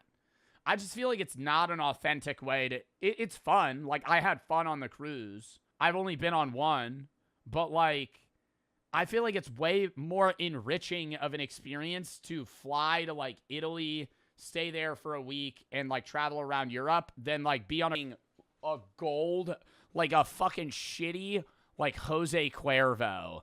That's like an F tier. But if I have like a good fucking tequila, that could be like S. Okay, this is what I say. You know, okay. I used to love bologna. Now walk with me here. I used to love bologna. Okay? I used to love it. I used to eat bologna every like a bologna and cheese or just straight bologna. Bro, I didn't care. Bologna and whatever. And I used to ask my mom every day, "Mama, can you get bologna? Bologna." And where I was from, now I don't know if it's like a southern thing or just like we were poor thing, but like we used to get like a bologna slice and like put mustard on it and then like put it on a piece of bread, and that was like what we ate sometimes. Yeah. But one day I went to get my bologna and I was like, this shit kind of suck. You know what I mean? Randomly, you went, this is actually ass, like an awakening. Yeah, like now again, mind you, I still think bologna is good now, but for a long time I could not even smell it because it would like make me feel weird. You had That's so much how of I it. feel when it comes to tequila. When I was 21, dude, I was drinking tequila every fucking day, every night. I was on that shit. And now, I will say, oh, you don't like it now? I just, every time I smell it, I get sick. Like, Yeah, that's no, where I'm at. it does have a slightly repulsive smell, but I love a margarita. And dude, you're on vacation, man. Somebody goes, "Let's get tequila shots," and they line up the salt rim and the lime for you. That's like, it's an activity. Versus Wait, what do you think like, is the best chaser after a tequila shot? Because I got one, and it's my favorite. beer? Okay. Bro, what I did in the Mexico all Vlog, right. I had 36 drinks in a day. I would do shot of tequila with the salt on the rim, lime into a double lime Tecate. Okay, that does sound pretty good. For me, it's just pickle juice, bro. Ew. No, it's not you, bro. You lost me. Like, You lost me. see how like you said all this extra shit, and I went, "That's cool," and then I said pickle juice, like, ew. Like, oh my god. First of all, Pickle juice, bruh. I went to this bar in Austin, and they have like a famous pickle shot. Like, it's like what they do. And Pickleback. I don't know what it's called, Joe. It was called pickle shots when I had them. It was probably Now, a pickleback. It's just pickle shots, what they said when I was there. So they have this pickle shot, not a pickleback, a pickle shot. Get a shot of tequila, and then you chase down with a shot of pickle juice. And ever since then, bro, that's how I prefer to drink my tequila, with pickle juice. I just bro. It is hate delicious. pickles, bro. What do you mean you hate pickles? I don't like pickles and I don't like cucumbers. What? You're kidding. I'm not kidding. I've never liked pickles. Do you like tomatoes? No, I like ketchup. Oh, bro, you are everything Hate wrong with pickles. America, by the way. Hate pickles. I go to a fried chicken place. Let me get a chicken sandwich. No pickles. You're not getting pickies on the chicken, bro. Hell Are no, you it dead ruins ass? it. Yo, I'm gonna be so real. It ruins it. And if I ask for, like, say I'm at like a Chick-fil-A and I'm like, yo, no pickles, and they give me pickles, I'll take them off, but I taste the pickles on the bread and it's like, it ruins it. What? Dude, I love pickles, and especially cucumbers. What do you mean you don't like one of the freshest things to ever exist, bro? It's not fresh. What do you mean fresh? It's fucking pickled. Cucumbers aren't fresh? You mean that to me? Okay, like, I'll drink you like said a, that? I'll You mean drink these like a words? cucumber water. I like zucchini. I don't like cucumbers. Wow. All right, so where are we landing on tequila? Wow. You're really that taken aback that I don't like pickles? Yeah. Because, bro, like, you get your butt played with. We talked about this earlier on Counter-Strike. You like what you like the when your fuck butt does gets that touched. Then, What the fuck does that have to do with because eating it's pickles? like, out of all things you could draw the line on in your life, it's pickles. It's pickles. Not, I'm and drawing that's the the line shit I on don't pickles. get. I can't control Do you eat whether ass? or not I like Are you pickles. an ass eater? Brother, no, I've never eaten ass before. Would you though? I don't know, man. So you'll think about eating ass, but draw the line at pickles, and that's the shit I don't understand. Not thinking about it, bro. Like, you said I don't know, perhaps. That's what I heard. Saying cap. I'm not capping. I've never eaten ass. Anyways, I don't. Why are we saying cap? Like, yeah, like I'm like, oh yeah, no, I don't eat ass. On the side, I'm just fucking munching, bro. I don't eat ass. Anyways, what the fuck? Look, all I'm saying is, bro, is like, okay, wait, what's the weirdest food you ever had, deadass? Like, no bullshit. Like, what's the weirdest food? What do you mean by weird? Give me like an example. What else could I mean by weird? Like a gross food. Okay, what I said, like, one of the weirdest things I ever had was cow heart. I had cow heart. It was kind of weird. It was like strange. I've had like canned octopus. I've had. Not that crazy. What else? Chat, what's like something weird I've eaten? I've eaten dog food, yeah. A tarantula. So you've ate a tarantula, but draw the line at pickles. You see the shit I'm saying? Bro, but I'm not drawing. I didn't like the tarantula. Like, I could eat a pickle, but I wouldn't enjoy it. Like, if I'm I feel like tequila A tier is good. I've never had. I don't know if I've had vermouth. I've definitely had vermouth, but I don't have like straight vermouth. So like, I'll just throw it in like C. Okay, I saw it. All right. Do you want to do nice, man. Weed intake method? Yes. Joints. Yeah, S tier. Solid. I mean, I feel like all these are pretty good, bro. I'm not gonna lie. A pipe or a bowl? My girl this could be like pipe loves bowl. pipes. Yeah, my girl loves pipes. Pause. Oh my god. Pause. I don't like a bowl or a pipe nearly as much as anything else on this list. Personally, I love pipes. Pause again. I know pause, bro. Yeah, I love pipes. I think pipes are really fun and really cool. So and I mean, like, I love to have like a dressed up pipe. You ever have a dressed up pipe? I love when the pipes are all like cool. Mm-hmm. So yeah, I'm a big pipe guy. I'd put it in like A.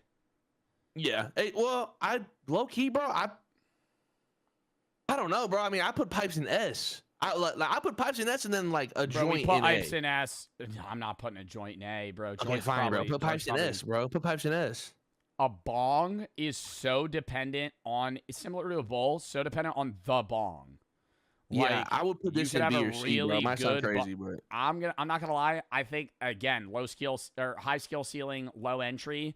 If you get like a bong from like some fucking corner store gas station, that shit's probably a D. If you get like a good bong, or if you hit, bro, you ever hit a bong? See, this is some nasty ass shit. I have some friends that are stoners. They don't clean the bong water much, and it's just like brown. And they're like, "You want to hit this shit?" And I go, "Hell no, hell no! Change the water, you grimy fuck." That's disgusting. I put bongs in B, but I do like hitting a bong. Brownies, or say, let's just say, like baked edibles. Bro, S tier, bro. My girl made some homemade peanut butter cookie edibles, and I'm they gonna were say, so fucking good. And I'm gonna say, here's the potential downside in some people's minds, but maybe more of the upside / fun factor. It's a grab bag. You don't know if you're gonna get a 5 milligram brownie or a 50 milligram brownie. You know, you're just kind of luck of the draw. It's like playing Russian roulette. S. I like gummies. I eat gummies all the time. Yeah, I put it. Yeah. I mean, this is like cool to just do whenever you feel like it. Cart convenient. Worst way to smoke. Yeah, I put it in C or D. I'd put them in C. I don't know about D. THC drinks. I drink. Have you ever had a THC drink? I have. Yes. I think they're pretty good. You got to get a good one though. You got to get a good one. Yeah, I'd yeah, put yeah. him They're B. cool. Yeah. B tier is good. Blunt. I've never made a blunt myself. I've only smoked other people's blunts. Have you had a rose blunt? What's that?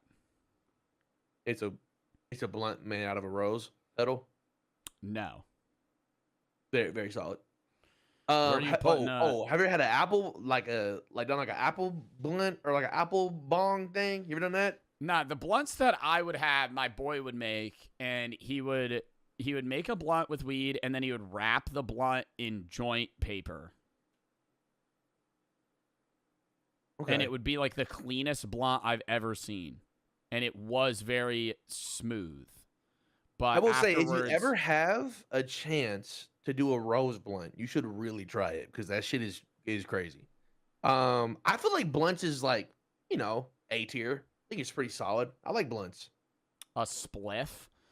Is a spliff where it's half tobacco, half weed? I have no idea. I'm pretty sure like Europeans like doing that shit. Europeans like weird shit. Yeah. I'm not about that. Which more do we want to do out of these? We ain't got to do. I'm not the gonna lie, bro. cons. Could we low-key save these for next time, bro? Because I low-key gotta. I am down. I'm not gonna lie. Bet. No worries. Okay, bet. I was gonna say because I low-key got a dip. Hold on, wait, let me end my video. Hey, chat. If you YouTube, if you want to see a part 2, just let me know. I'll link these in my notes tab if we want to rip them next time. All right, man, bro. All right, man. Well, hey, GG's, man, and I'll text you later. GG's, bro. I'll catch you, bro. Right, peace. Fun streaming. Peace, bro. I love JoJo, bro. That was a fun ass stream. All right, do we want to rip?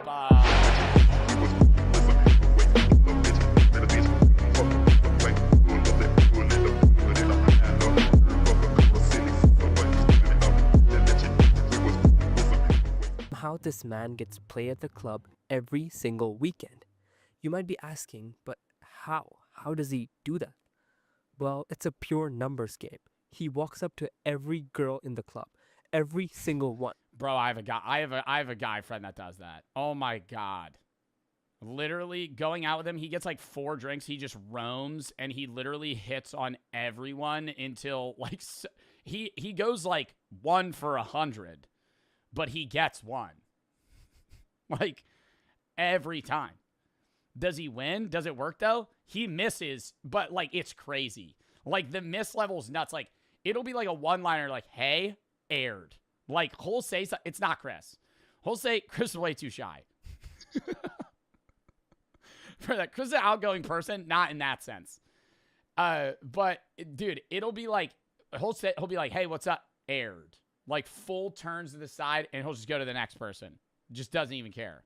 No hesitation, no pre-planned strategy. He just walks up and says, "Hey, you want to come back to my place?" With the That's horrible. That's horrible. That works even 100 times. That's how he starts. Confidence of Brad Pitt. Does he get rejected? Of course, 99% of the time. But bro, I feel like 99.9% of the time. He walking up to people and just going, "Hey, you want to go back to my place?" That's all he says. That other 1%, they go home with him. And he told me he got this mindset thanks to the philosophy that shooter shoot. Like Kobe Bryant, who holds the record for the most missed shots in NBA history, 14,481. But he never gave up. And yes, I know what you're thinking. He only had a shot because the girls slept with him because they wanted a taste of a big banana. But listen, genuinely ask yourself, if you asked out 100 girls in your best outfit and full confidence, would all 100 girls reject you? Or would you land at least one date? Think about that for a second. Moving on, however, in everyday life, I mean, yeah, but then it's also from, like, the woman's perspective. Like, the problem with that is, like, they see that. I mean, it depends if you're in, like, a nightclub or, like, a bar. But if you're at a bar with 100 people and you walk around to 30 women and hit on all of them, they're going to see that and go, this guy's just shooting to shoot. He doesn't care who he gets. Like, the fucking saying, guys get with who they can, girls get with who they want. Like, if a 3 gets overlooked constantly, Job interviews are way harder because studies literally prove that attractive people get hired faster and paid way more. Your customer service is I think it's I think it's attraction. I don't want to disagree in that sense, right? Because I think a lot of the part of like the BP community is like extremely over exaggerated. Yeah, you're more likely to land a job interview if you're higher attractiveness scale, but I think a big part of that is like confidence, you know? I think like you're built in to have more confidence just because you're perceived higher, so you have less levels of insecurity in yourself. If you hold yourself at a high standard, regardless of how you think you look, like I think you're way more capable of being successful than you think. mid at best. Everybody assumes less about your intelligence, your competence, and your worth, all because of a face you didn't choose. It's not fair, but this is reality, unfortunately. I need to see what level 10 is. You're literally offered everything every time you go anywhere. You're given free Lamborghinis, McLarens, and you hang out with Hollywood actors on the regular just for your looks. Think Marlon, Brad Pitt, Leonardo DiCaprio. So, what is the lesson from Winnie the Pooh? I mean, not Winnie the Pooh, but my friend who looks like Winnie the Pooh. Confidence and volume can override almost anything. It's not the most elegant way, but it's math. And math doesn't care about your face. Level 4. Level 4 is the most forgettable place on this entire list. You're not ugly enough to be noticed, but you're not really attractive enough to be remembered. Walking through a mall and security doesn't even glance at you. Heck, they don't even bother checking you. They just know you're average. And if you commit a crime and the police ask someone to describe you, they'd say, well, he was a guy and he had a face. Normal dude, I guess. Yeah, totally. Just no descript features. You're just like a fucking cue ball, dude. You're like a mannequin walking through the fucking woods, dude. That's the average person. I'm thinking some of these descriptions are just like totally inaccurate. Like your 5 out of 10 security doesn't look at you because you're just like average. Like security's not focused on attractiveness scale. They're focused on whether or not they think you have a gun or some shit. Like what? And relationships can happen at level 4, but they happen slowly. It's months of friendship first, slowly building on that connection, until one day, either one of you goes, you know what? You've actually been really nice and I like you. Nobody is falling in love at first sight with a 4. Love at first sight requires at least a 6. But here's what makes level 4 secretly the most powerful level on this list. The glow up potential is insane. This is the stage where the bone structure is there, but it's hiding, maybe under layers of fat. Google any... This is so awkward. This is so awkward. Let's do it. Let's get it. Go 1, 2, 3. Okay. Let me get serious. Yeah, there we go. 1, 2. Look at this ocean vibes now. I will say, bro, she gets so much hate, and like I used to clown on her a lot. Like, you know, I respect the hustle to a degree. Like, I can't sit here. Like, I used to be a JoJo hater. Like, I used to be a JoJo hater, and now I'm more on the guise of, like, okay, bro, she's a cornball sometimes, but, like, who cares? Like... Yeah. Oh, we're moving. Moving. Yeah, we're moving. Happy sail away. Welcome to the Utopia. It's a good place to start. Awesome. Well, so nice to meet you. Back at you. It's going to be a great weekend. What do they call it? Like, the ultimate weekend. Where are they going? He said they're going to the Bahamas. Are they leaving from... If it's a 3-day cruise, they're probably leaving from Miami. Hating's fun, though? Yeah, bro, but it's never that serious. Right? Ultimate weekend. Slamming ultimate weekend. Thank you. Thank you. They got, like, shuffleboard on the carpet. Oh, my God, I'm getting cheered off. It was so fun. How much for... No, I'm not even going to ask my audience this. I'm going to ask myself this. How much would somebody have to pay me to take 5 grams of mushrooms and then pull up to the JoJo meet and greet? Wow, that would be terrifying. Maybe like 80 grand. I think I would have like some sort of everlasting damage. Enjoy. Then right after that interaction, they printed off our photos for the bedazzling class. And I So what you have in front of you is you have the sparkle. So then you also have the glue. Then you have the detail tools, right? And then your fan brush is kind of at the end. We had a tutorial picture that we were able to bedazzle first, and thank God for that, because when I tried bedazzling her and putting glitter on, I made her look like Rue at the end of Euphoria, so... Be smooth. Look like it has a lot of lumps. I was attempting to... Bro, I could not participate in this. I could not participate in this. This would be, like, I would rather go and have to redo the swingers cruise with Jack again. Like, I would rather go around and get another reverse pineapple tattoo and be like, yeah, we're swingers. Are you, that's easier for me than having to, like, sit here and bedazzle a picture of JoJo Siwa. Like, small talk with the other participants. Are you gonna do a glitter? Nope. But then JoJo Siwa herself appeared to adjudicate our bedazzling. Wow. How? How much do you think she's making, bro? Like, because, I mean, did they say this was Carnival Cruise? The cruise line's taking a cut. Like, the cruise line has to be taking a cut. Unless they made some sort of deal where, like, the room itself is whatever they make money, and then JoJo's just getting whatever's the add-on.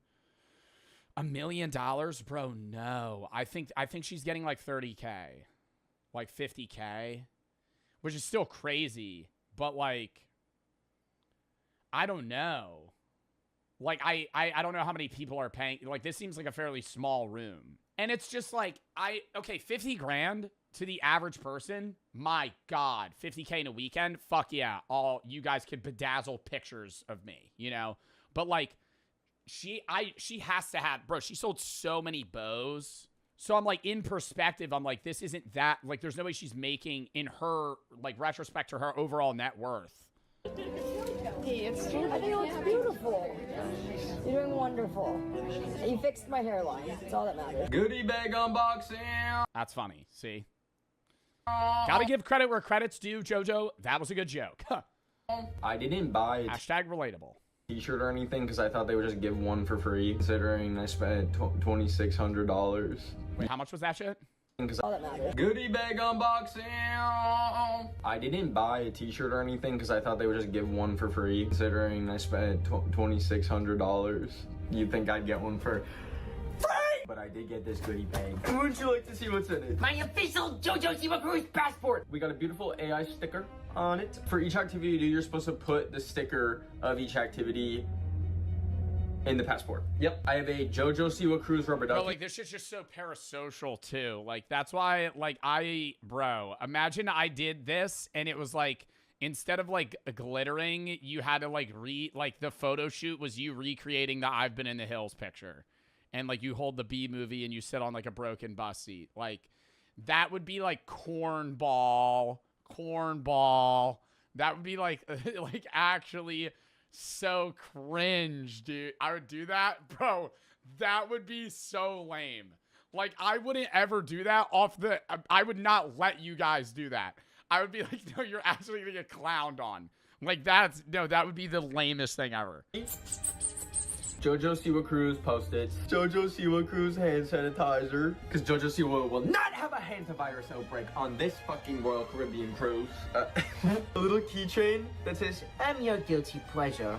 You are a cornball, Joe? I know I'm a cornball. I'm saying I'm not about to try and charge my audience to also be a cornball. Like, I couldn't. And then here is my sticker from the glitter photo class. Well, I love how literally everything is AI generated. Like every single thing, whatever. And then a JoJo Siwa Cruise lip balm. Let's put it on because my lips are chapped.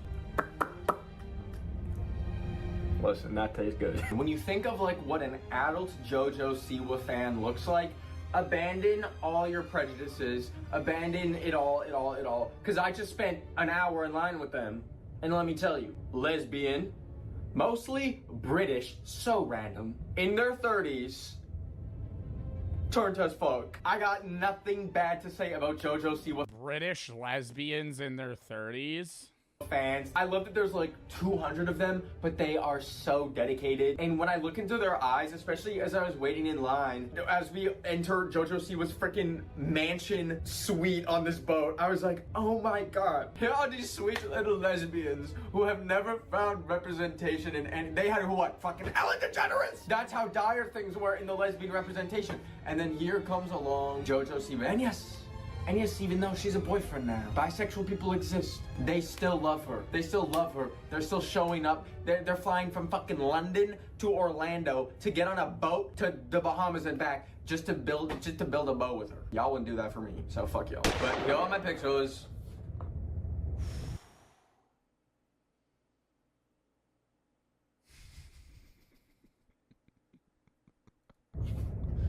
Anyways, I had a few hours to $350. Sell that shit on eBay. spare to explore the ship before the JoJo party that night. I don't know how to describe this boat other than it felt like it was co-creative directed by Mr. Beast and the set designer for Love Island. I walked outside and people throwing dollar bills. Hell yeah. to the carnival themed promenade, and there were people throwing dollars. Keep them going. Keep them going. I start throwing quarters off the top deck. Just like pelting people in the head. Dollar bills off. Hell yeah. 25 cents. Of their balcony for like little children to catch, and they were like beating the fuck out of each other to grab these That kid bills. just pushed his little brother. And then recording these children fighting to the death for the money. Also, there were like perpetually cover bands just playing Michael Jackson songs everywhere. I tried to go to JoJo games, but I couldn't stay because my stomach hurt so bad. I'll get into that later. But I did manage to go to the JoJo Club later that night. Throughout the weekend. Yo, one of the what the fuck? Special Forces World's Toughest Test. What is that? I was gonna say, you know, one of the best feelings is, have you ever had the shits to the point where like you're like pooping water and you like feel really uneasy, but then like you sit on the toilet and you just let it rip and it's kind of like it just like a and it just all goes. Like the relieving sense of like getting that like just actual piss diarrhea out of your body. Oh my god. Each JoJo Siwa crew. No, it's like it or that, and then what matches that is the relieving feeling of like being sick with a really stuffy nose and you blow it and just like hordes of mucus just leave your nostrils and then you can breathe for like 10 seconds. Event kind of just repurposed the same background step and repeat. Makes you appreciate the little things in life. Posters. Someone on our team actually just like turned to me and said, you know, this is kind of like JoJo Siwa's Eras tour. And you know what? They're fucking right. They're right. No one was touching the bar or desserts. And bro, that was the thing about every cruise, dude. Like I knew that coming in to the first cruise that I went on. And bro, just every other place that sells food or has food is just desserts.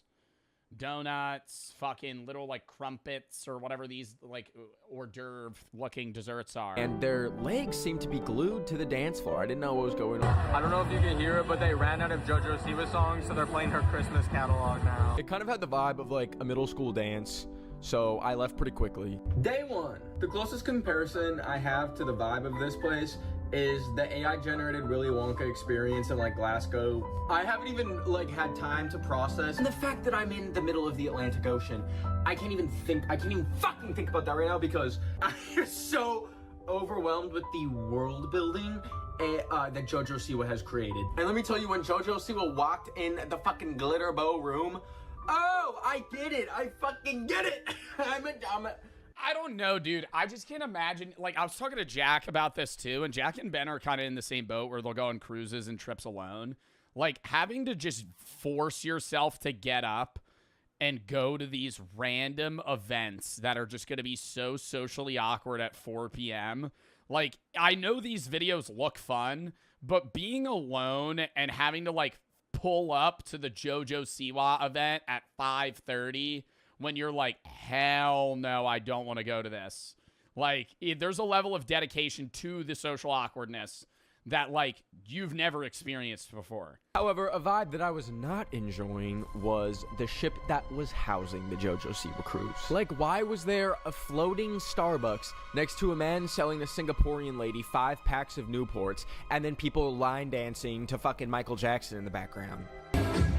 almost midnight. My nervous system is running 1,000 miles an hour. I need to be hit in the head with a rock. I found little to no reprieve anywhere on the slot machines. Oh, slot machines. No reprieve anywhere on the boat. Spam blinking.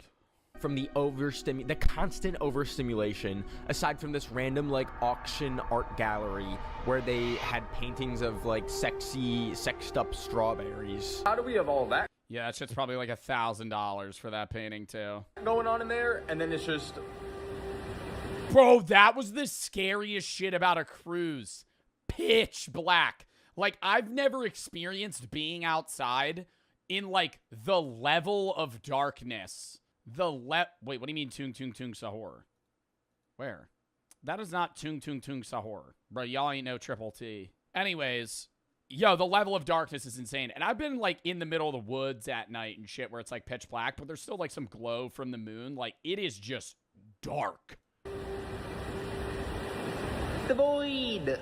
I think that when this whole American experiment falls in like 20 years and we're eating sawdust to keep our bellies full and cooking cockroaches over like a grill, we're gonna look back at this and think, what the fuck were we doing? Recession indicator, JoJo Siwa cruise. If you're thinking of going on a cruise, I think these are great and perfect for 3 types of people. Number 1, people with DUIs and alcohol problems who cannot be trusted with a beer near any sort of car infrastructure. Number 2, people who still get down to Michael Jackson's music like he wasn't the biggest toucher ever. And number 3, people who were the first in their bloodline to get a passport and are too scared to go outside of North America. Yeah, bro, but like, I mean, get all the points. But like the last one about the passport is, I don't know, like I'll agree with that. That is like lame if you get a passport and the only place you go is like the Bahamas. Like, it would be cooler to just go to like Canada or Mexico.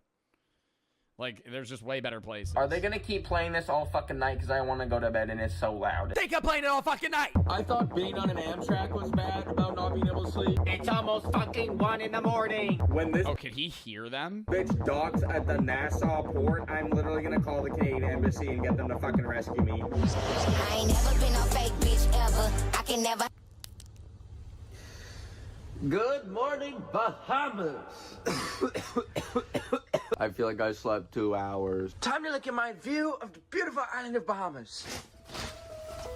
Everything JoJo Siwa until like 5 p.m. you have to pay for. So I didn't, because I quickly realized that I'm gonna be operating at a loss for this video. But there's a Yo, so all day, every day, JoJo Siwa is pulling up to like random events that people are paying for and acting like excited about the glitter posters and shit like that. party tonight at 5. JoJo party tonight at 5. Who's excited? But I desperately need to touch land. I need to be on solid fucking ground. Sometimes I'll be like, maybe I am on land. And then you feel it fucking rock a little bit and it's the worst. Oh my God, bro, chat, shut up about the Michael Jackson shit, dude. Literally lock in. It's like right at, bro, actually lock in. Feeling ever. I feel like I'm perpetually on an edible, but I'm not. I have been sober this whole time. Every time I've traveled somewhere and they have like a cruise ship docking, I always remember looking at them and like, oh, you motherfuckers are the people from Wall-E. Because you need to be shuttled around everywhere with like 14 buffets on board. But now I'm one of them. Although I haven't found anything to eat because nothing's vegan. And should I have checked that before? Well, I did. And they said there was like 1 item available. And I haven't found the 1 item. A cruise has got to be the worst way to like experience whatever. Bro, are they in the Bahamas or are they in like Key West right now? Because I don't know, dude. I just feel like this dock spot is like they're, oh my God, you're paying $3,000 to go on a cruise to literally just be in like the equivalent of like Florida. Place you're going to, because you can't even experience it. You gotta have that shit wrapped up by 5 p.m. You couldn't even get dinner here if you wanted to. And if you're not there by 5, they say that is what I don't fuck with about cruises either. There's no time, man. And it's like, cruises don't appeal to like the fucking time schedule of somebody that wants to be on vacation and party. Because they dock at the port that they're at like 8 a.m. and they leave at 4. And if I'm hammered and staying up till 3 a.m., I'm not going to get the fuck up at 7, eat breakfast, and then get out on the water or off the boat so I could go experience this place for fucking 5 hours. It's like I end up getting out there at 1. I have 3 hours to do shit, and then I got to leave. Sail away without you. There are so many videos of people like getting left the fuck behind by their cruise ship. So let's see what I can experience in just 7 hours. I shit you not. 2 minutes Nah, they're in the Bahamas, Nassau. later. Didn't record it, obviously, but this guy just... Well, he was looking a little crazy from far away, and then he just threw a fucking stick at me that hit me in the leg. And I was like, do I look backwards? So I kept doing the...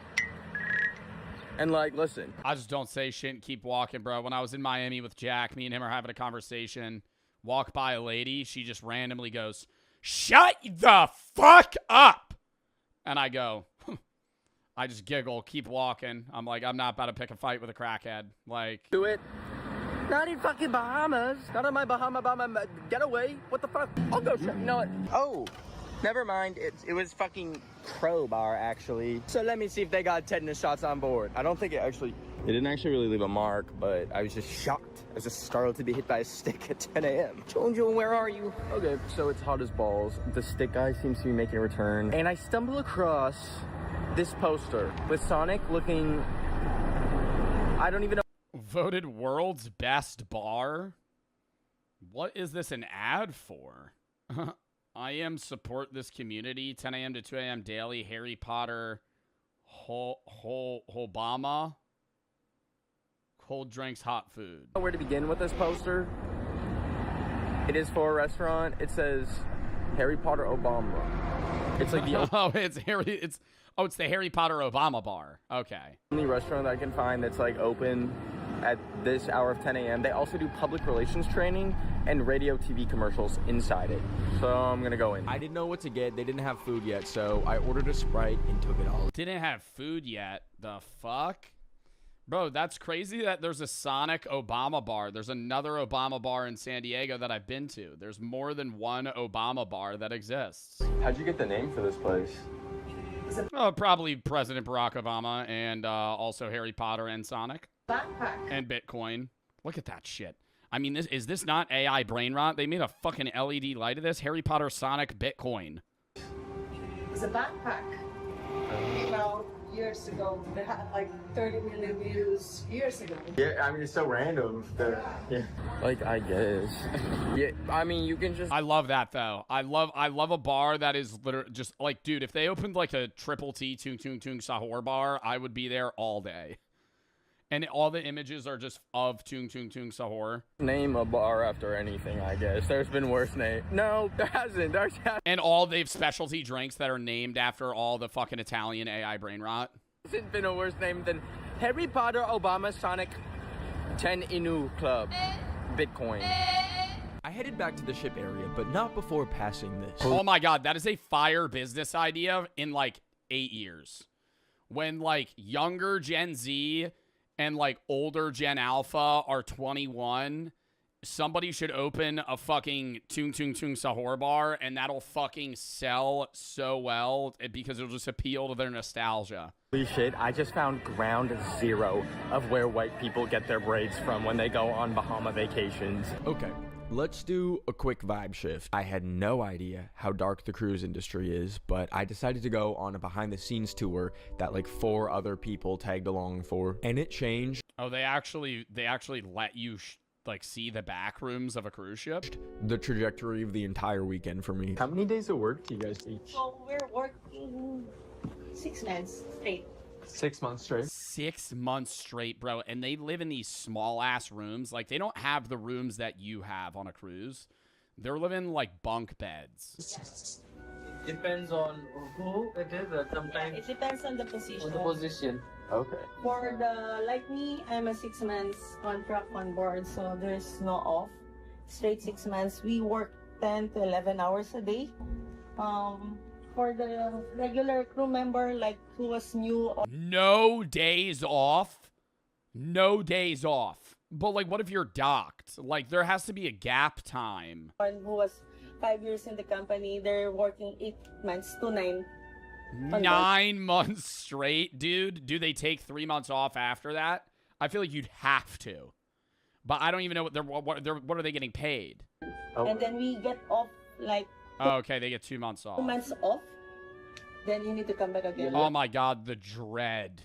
The dread. You know when it's like you have 9 months of school, you have like 2.5 months off summer, 3 months off.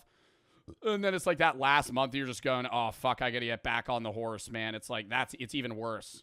Holy shit. 9 months you live on a cruise ship, you get fucking 2-3 months off, and that's like, oh fuck, I'm starting another almost year-long contract. Lucky if you get 2 months, huh? Yeah. Sometimes they give you 3, sometimes 4, but mostly like. And then I'm assuming, dude, the people that are getting that, they're probably working another job. Like if you work on a cruise 9 months and then you're off 3-4, they're not just taking off. Me, I get only 6 weeks. And is that 7 days a week? Yes. Oh. I wonder what wage laws apply. So that's what's like also fucked. It's like, what are they getting paid? Because it's like, is federal minimum wage applied here? Because they're not, a lot of them are technically not U.S. citizens, and they're not working in the U.S. because they're on the waters. So it's like, are they just getting paid whatever the cruise wants to pay them? Wow. No off. Unless. Yeah. 1 month to 1 week or 2 week max. Unless you get sick, and that's the time you get off. Oh. Yes. Are you able to like get off like in between the contracts or? No, we have to complete the contract. If they need us, they do transfer us. Otherwise, no. Okay. Okay. Please. This until here, that's my cabin. Whoa! Oh my God! His cabin size, it's like a closet. You open the door, bed, maybe desk, nothing, like half of a college dorm. Or is it just you? I share the bathroom. Oh my God, shared bathroom. The worst thing is when you have this phone and during the break and it's something, and then the guest services call you or somebody calls you. So even that the break period that you were trying to take a nap and then it was. So the only time like you sleep peacefully is after 9. But even after 9, you have your stuff like your laundry, cleaning your cabin or arranging, eating. Then by the time you go and also it's very very hard. Like but you know like every day we do the same thing. Yeah, that's what we're doing. Very boring. To reiterate, $4 to $6 an hour, 7 days a week, 6 to 8 months a year. Wait, $44 to $6? That's what we're doing. Very boring. To reiterate, $4 to $6 an hour. It's not $46 an hour. No, they're not getting 46 an hour, chat. That was a miss. Chat, I'm certain they're not getting $46 an hour. If they were getting $46 an hour, this would be like the money job. You work 3 years on a cruise ship. Yeah, sign me up. No, it's 4 to 6. I think he said 4 to 6. 7 days. That's what we're doing. I got to do the math on To this. reiterate, $4 to $6 an hour, 7 days a week, 6 to 8 months a year. The workers 7 days a week, 10 hours a day. If they're working $6 an hour, 11 hours a day, 7 days a week. Oh my God, that's terrible, bro. That's $462 a week.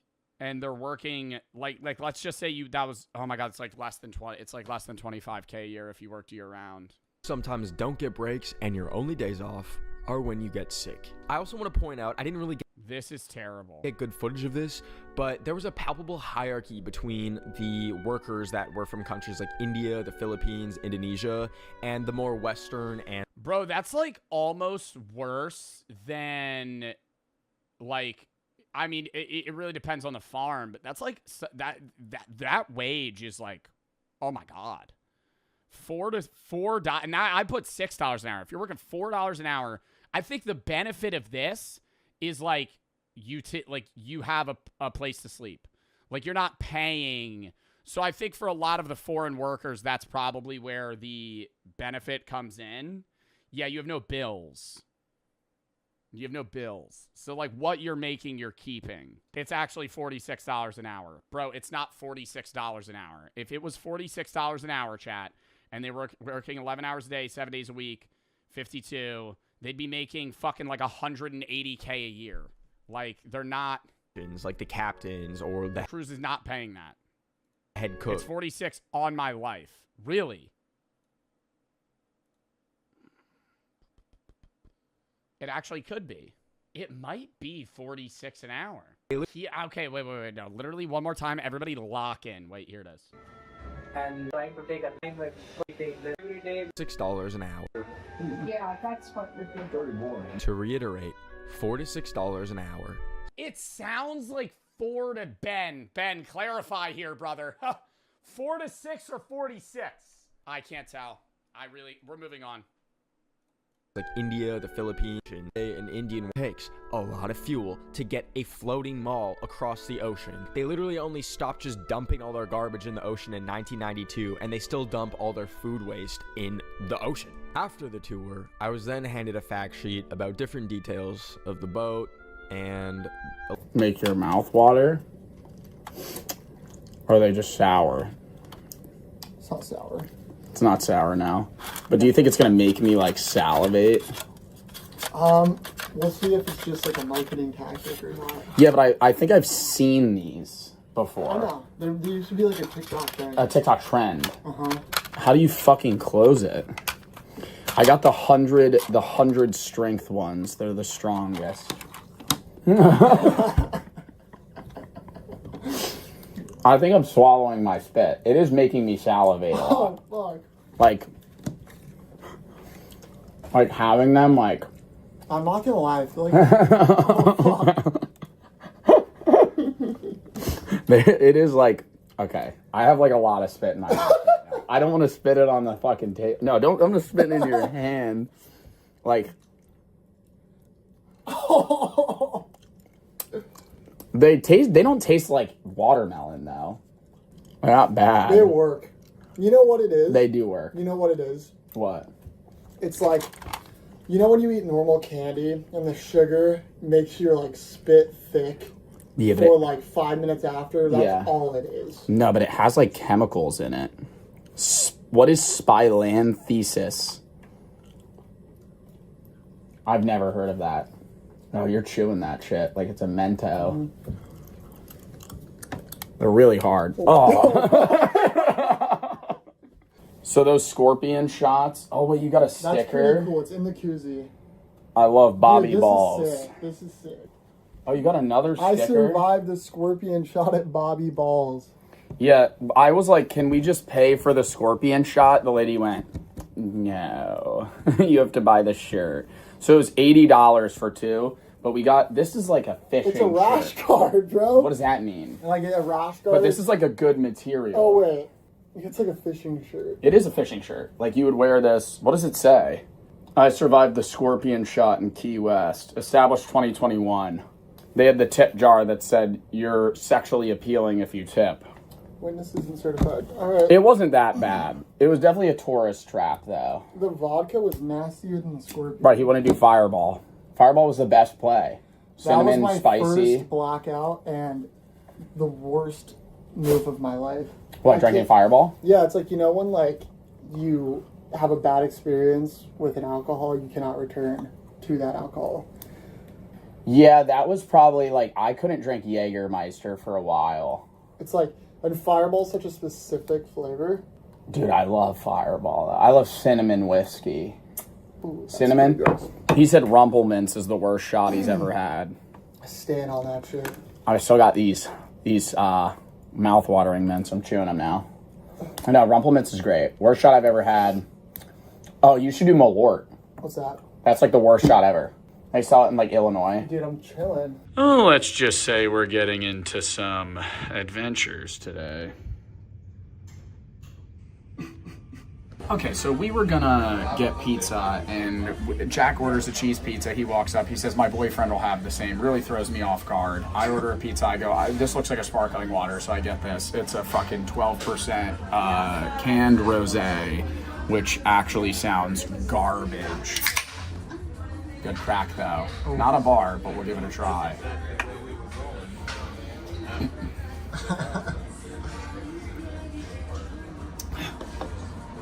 It's canned wine. That's about as good as canned wine can get. It's going to get a 4 out of 10. We're not going to rate this place because it's not a bar. See you at the actual next bar. Made by women. Made by women, by the way. It's actually not bad. Pretty good. No, it's not bad for a rosé, but it's fucking canned wine. I like it more than whatever the hell you order also me. love champagne, so I like champagne more than every That. other hard alcohol. do you like this more than champagne? It's about the same. So we are at the Social Club or the Loose Cannon. It's actually impossible to tell. I don't know if they're the same bar, if they're different bars. We've been debating that because why do they have a little arrow that way? But then right at the table in the Social Club, there's the menu for the Loose Cannon. Anyways, the vibes started out pretty... Boys, sailors, in 10 minutes we're going to be doing a lovely game of Great Minds right here in the Social Club. So if you want to join in... All right, we got trivia soon. Anyways, the vibes, they started fairly low. There wasn't a lot of people here, but then ended up... Oh, thank you. See, that guy, that was part of the problem initially. He asked us what we wanted. We told him, and he said, oh, and then just walked away. And now he just handed me whatever this is. Anyways, they serve, it's like a little diner. They serve, little dirty sodas here. Jack got an orange dream. It's like vanilla, oat milk, Fanta, and vodka. Mine is the Captain's Secret. It's basically just Captain Morgan, Coke, and cream on top with a little bit of grenadine. We're gonna give it a taste now. The vibes, I'm immediately just gonna say, are probably a 1-4.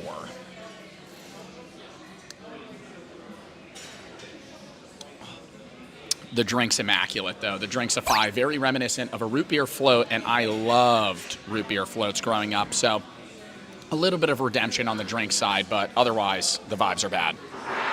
Hello, Barthinians. I have my orange drink, as previously mentioned by the glorious Joe. This is going to be pretty damn good, I can already tell. Let's try it.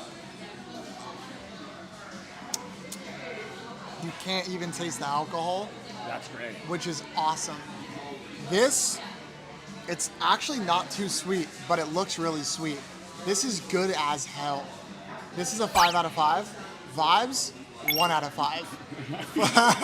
We're at the Loose Cannon now, finally understood what it is. We got trivia going on in the background in case it's a little too loud, but we got the rum around drink, me and Jack. We're going to be giving it a try this time. They got a porthole here. I don't even know if you would call it a porthole, maybe a window.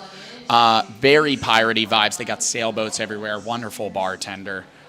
And we have a lovely drink here with whatever this is. Oh, no. Oh, no. All right. Okay, whatever that was, bottom tier. It's kind of making my tongue numb. Maybe that's the point. Yeah. The drink itself, wonderful, sweet, tangy, not too alcohol-y, but I know there's a bit of alcohol in it. So the drink itself, we're going to give it a 4-5. The vibes could be better just because in the other room I hear trivia going on, but even so, I think it's going to be a 3-5 vibes. So, Joe is claiming his tongue is completely numb. And now he's peer pressuring me to try the dandelion. I don't think it's a dandelion. There's a stem. Buzz button. Taste test. Nope. Ah!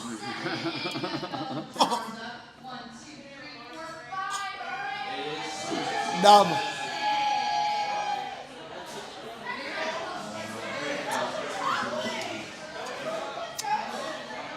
Yeah, my tongue is like, I just ate fiberglass. Drink's good as hell. Drink is, this might be the best bar yet. Drink, 4-5. Bar, 4-5. Ooh. That's that net we were above earlier. Play that clip again.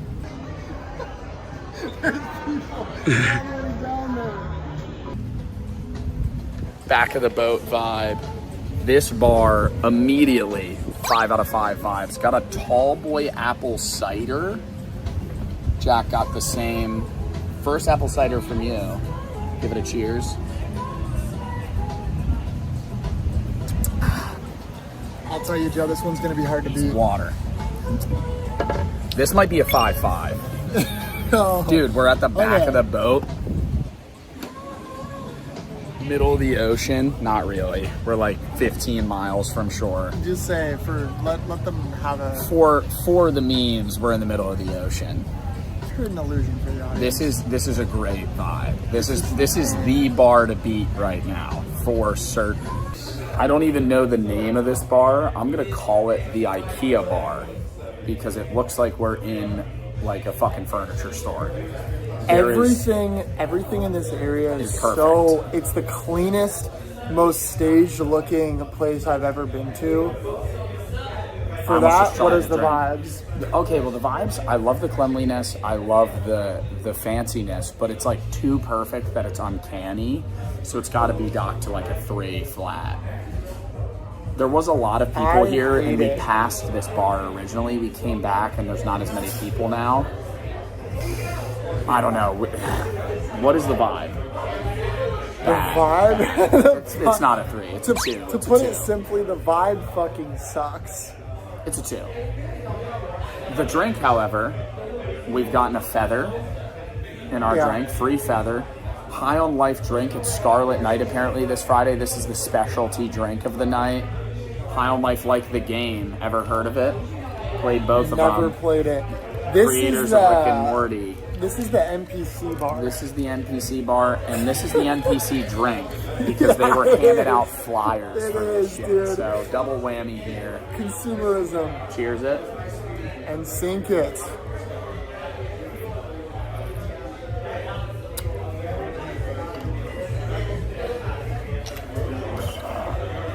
See, that's interesting because the drink went down like water, but it tasted like grapefruit the entire time, and for that, I'm gonna give it maybe a 3-2. 3-2, way too sweet, certainly. That might have been a bad play. I'm gonna go about to do the same. You're gonna slam What it. drink is this? High on Life. 4. This is 4. No, it's not. It's not. It's the 4th drink of our series right now, but this is probably the 9th drink of the day. Okay, but the other ones don't count. That matters. That counts. What do you mean they don't count? You're acting like it's like a drunk cigarette. I'm not gonna count them. Seats are also very low to the ground. Drink number 4. Look how I'm sitting. Genuine reaction. We also have Korean barbecue in about, an hour? And I was not happy about it because when we booked it, Jack made it so it was... okay, I didn't make it. Okay, he didn't make it that way. The server made it that way. We're going to be sitting with random people, and it's a real RNG toss of the coin on how good they are. I think I'm going to try and get everybody to do a sake bomb. That would be awesome. Whether or not they agree, we'll see. All right, guys, my opinion matters. Drink 3.5. Vibes 2 out of 5. It's like the same fucking rating I gave. I'm telling you, we were just bickering about how I said I'll just do my score and then whole average his. I gave a 2 and a 3.2. You gave a 2 and a 3.5. Does that change it? If we averaged it out, it'd be like 0.1 higher. I would have given it a 9.8. Jack's making a valid point that I may have been too nice to the backyard bar, the back of the boat bar. I think the vibes stay at a 5. I think the drink goes down, because it's just an apple cider at the end of the day. I think it goes down to a, what do you think the apple cider was? 4.5. 4.5? That's still high as fuck. Still high, but like, there's going to be bad drinks, there's going to be good drinks. So you think that's an overall 9.5 bar? I'd say 4.2. 9.2 total. There's no 10. Yeah. 9.2 total. 9.2. Correct that, Aiden. We'll correct it. Thanks, Aiden. We'll update it right now and it'll overlay.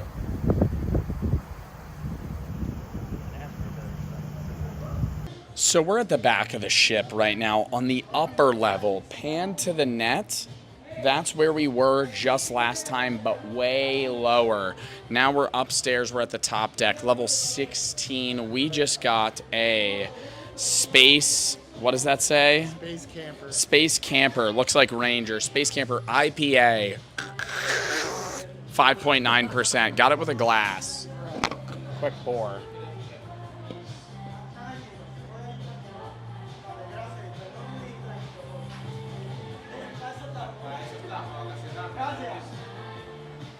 Okay, so a bit of a bad pour on the Joe Bart's end. A lot of head, not a lot of shaft, but that's fine, right? And that's a user error. We'll take that into account. We're gonna let it settle for a minute here, and then we'll give it a rating.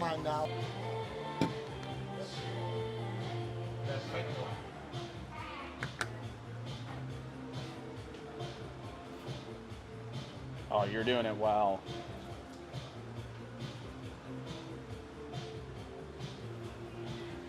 I mean, this guy's a world-class pour. Too little head, right? Which would you rather have? Chat, which would you rather have, A or B? You can't have too much head. Space Camper, 5.9% IPA, low hopes. I tried New York City scam restaurants. Also, gotta say before this even starts, Times Square, the most underwhelming place of all time. Very cool. Love to be there, right? Went there not too long ago. But like, yo, I feel bad for people that, like, I love New York City. I think New York City's awesome. I think there's great plays, there's great food, great people. But like, visually, it looks a lot better on camera than in person. Like, it's just a big city. Like, if you've been to Boston, New York, Chicago, any big city, really, it's like that, but just bigger. Ball drop's overrated. A lot. Minnie! Minnie's a person? For scams. What the fuck? Like hot dog vendors who... Yeah, I've seen that. They scam drunk people in the middle of the night. $54 for a hot dog. Charge you based on appearance. So today I'm going to be testing some of the worst restaurant scams in NYC to see if they're true or false, starting with... What did that say? Today I'm going to be testing some of the worst restaurant scams. Automatic gratuities applied at restaurants' discretion. Okay, you gotta put how much. I think everybody should be tipped, but I think like you should say the amount. NYC to see if they're true or false, starting with this potential street food scam. We got this off Reddit. There was a hot dog vendor by the World Trade Center who was notorious for scams. Bro, the amount of people that sell fake shit in New York's crazy too. And it's like cool because you could haggle them, but it's just like, I mean, they're not selling it as if it's real. It's all knockoff shit that they know is knockoff shit, but. People, if you looked like you were from NYC, he would charge normally. If you came with an accent or looked like a tourist, the prices skyrocketed. Then I just saw this clip online of a guy getting charged $54 for a hot dog. Here's the mission. We'll be testing. $54 is nuts. That's actually just a fucking, that's not even a scam, dude. That's like stealing. Like, $54. I'd be like, yo, I'm gonna dispute this on my card, bro. I'm not paying that. Like, you're not getting that money. I'd be like, give me that shit back in cash, bro. Fuck you. $54. I think if you got conned, like, how much would I reasonably get scammed for a hot dog in New York? I think I'd pay like $6. I think somebody could scam me out of $6. But like, I mean, how much isn't a dog probably like $2? Like a regular hot dog? How much is a regular street hot dog? I can't order hot dogs anymore, so I don't really know the prices. $2 to $4. Yeah. $2. If they were like, it's $5, I'd pay it. Even if they were just charging like $2 normally. Testing 3 different hot dog cards to see if locals and tourists get... What if you're drunk? If I'm drunk, I get pretty desperate. I'd pay a hell of a lot more. I think if I was really drunk and the guy was like, I'm not giving you the hot dog, I'd be like, $10. Priced differently. I'll go first, then we send in James, who'll be playing the role of lost international tourist who just landed 6 minutes ago. All right, here goes nothing. Get a hot dog with mustard. How much? $5. Thanks. $5? Fair price. Regular hot dog.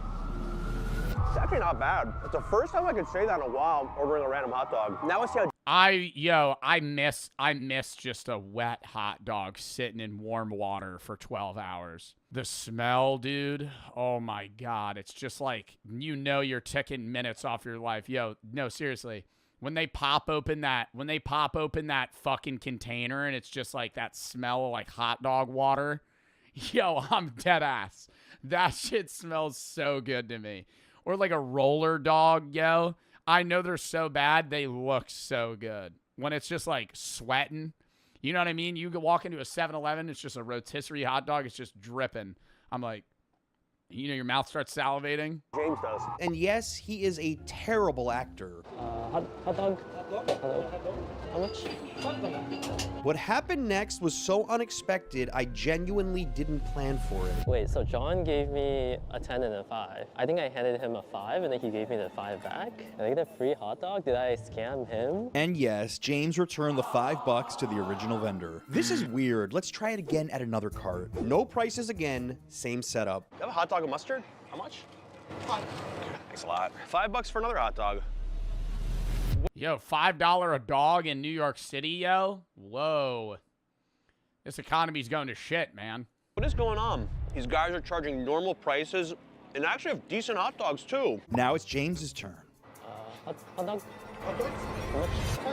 $5 again. At this point, Reddit is not looking great. All right, another hot dog. Guess how much he charged me? I'm gonna guess $5. Yeah, he charged me $5. No scam. No more scams? Wow. No more scams. Do I look too loco? Honestly, I think the city may be cracking down on this because I saw a lot more carts that had prices listed. I think scam vendors are out there. Oh my God, like, what is that, illegal to not have your prices listed? I get them not having it written down because shit changes like day to day. But they're few and far between, and that makes me happy. One last try before we officially call this myth busted. How much? Three, okay. Ooh, $3 dog, that's a fucking steal. Chili cheese dog. Oh my God, dude, the other day I Uber Eats to my friend a footlong coney dog from Sonic. And I told him I was going to order him food, and I didn't tell him what I was going to order him.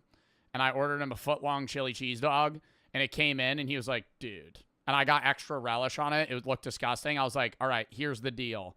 I'll give you $100 if you finish that hot dog, but every second it takes you to finish the hot dog, you lose $1. And and all my friends matched it too, so we had like $500 on the line for him to eat this hot dog. Yo, it's like 80 seconds on the clock. He's like double fisting it. He still has like, I don't know, probably another 6 inches on it. I'm like, yo, you're just not getting money. He ate the whole hot dog for nothing. I mean, it's free food, but like $3. That shit was hilarious.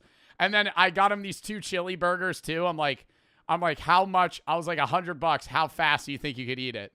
He's like, 4 minutes. I'm like, all right, I'll do all or nothing. He's like, I can't do it, man. Do your Joe Bart videos ever buffer and you wish you had a Wi-Fi plan that was affordable that could also handle me in 1080p? Well, the sponsor of today's video, Mint Mobile, can help you. I'm not breaking eye contact. Mint Mobile provides 5G coverage to 98% of Americans and 4G LTE to 99%. One of them being Ryan Reynolds. Look at that sexy, sexy man. Mint Mobile also lets you choose your data amount so you don't overpay. You could choose 5, 15, 20 gigabytes, or unlimited. It's up to you. And the more you buy, the more you save. Plans come in 3. Amazon, and yes, I am deeply embarrassed about this whole situation. I'm so clumsy, I'm afraid I'm gonna spill some of this beer and we won't get an accurate measurement. I started pouring the beer into the pitcher, and of course, I spilled some. Science was never my thing. It's good. Considering I spilled a little bit, it's good. I think it's close with the foam. I don't think there's any issue here whatsoever. Not only is this a correct pint, this Irish beer is fantastic. In fact, I'm gonna chug it. Before any of the waiters see what I'm up to, I may regret this decision. James, hide this, please. I wanna hide the evidence immediately. This one checks out. Reddit, you failed us. The pint scam is debunked. After testing many of these I mean, you tested one bar in New York. Like, I think Reddit's wrong in that every bar will scam you, but how many bars are in New York City? Thousands. There are 25,000 nightlife establishments, including bars, clubs, and venues in New York. So, yeah, some of them are conning people. 25,000? Dude, New York's huge. Huge. Like, you could get lost in New York if you don't know where you're walking. I mean, the city's set up pretty well in that it's like a grid. So if you just know what street you need to get to, you'll find your way. But, yeah, dude, New York's fucking massive, man. Everything looks the fucking same. You're just walking through tall-ass buildings. What happens when you pay with a credit card at a New York deli? Will it cost you more than it appears? I went to a bodega this weekend to buy a sandwich. Interaction mostly went fine. When I went to pay, I was told my sandwich should be $10. When I looked at the transaction, it was for $80. The mission here, I'm gonna order something to eat from a random bodega, and let's see if my credit card charge. I mean, if you're paying for that, you're just a dumbass. Like, that's, I don't know, man. If you walk into a deli, get a fucking chopped cheese, they tell you it's $10, and you look at the fucking, like, I guess, like, credit card machine, and it says $80, and you fucking scan your credit card, you're an idiot. Like, I feel like the people that are getting scammed, it's not even that these businesses are scammers, it's that these people are very scammable. Like, I want to see what this person looks like that just spent $80 on a fucking sandwich. You're victim blaming.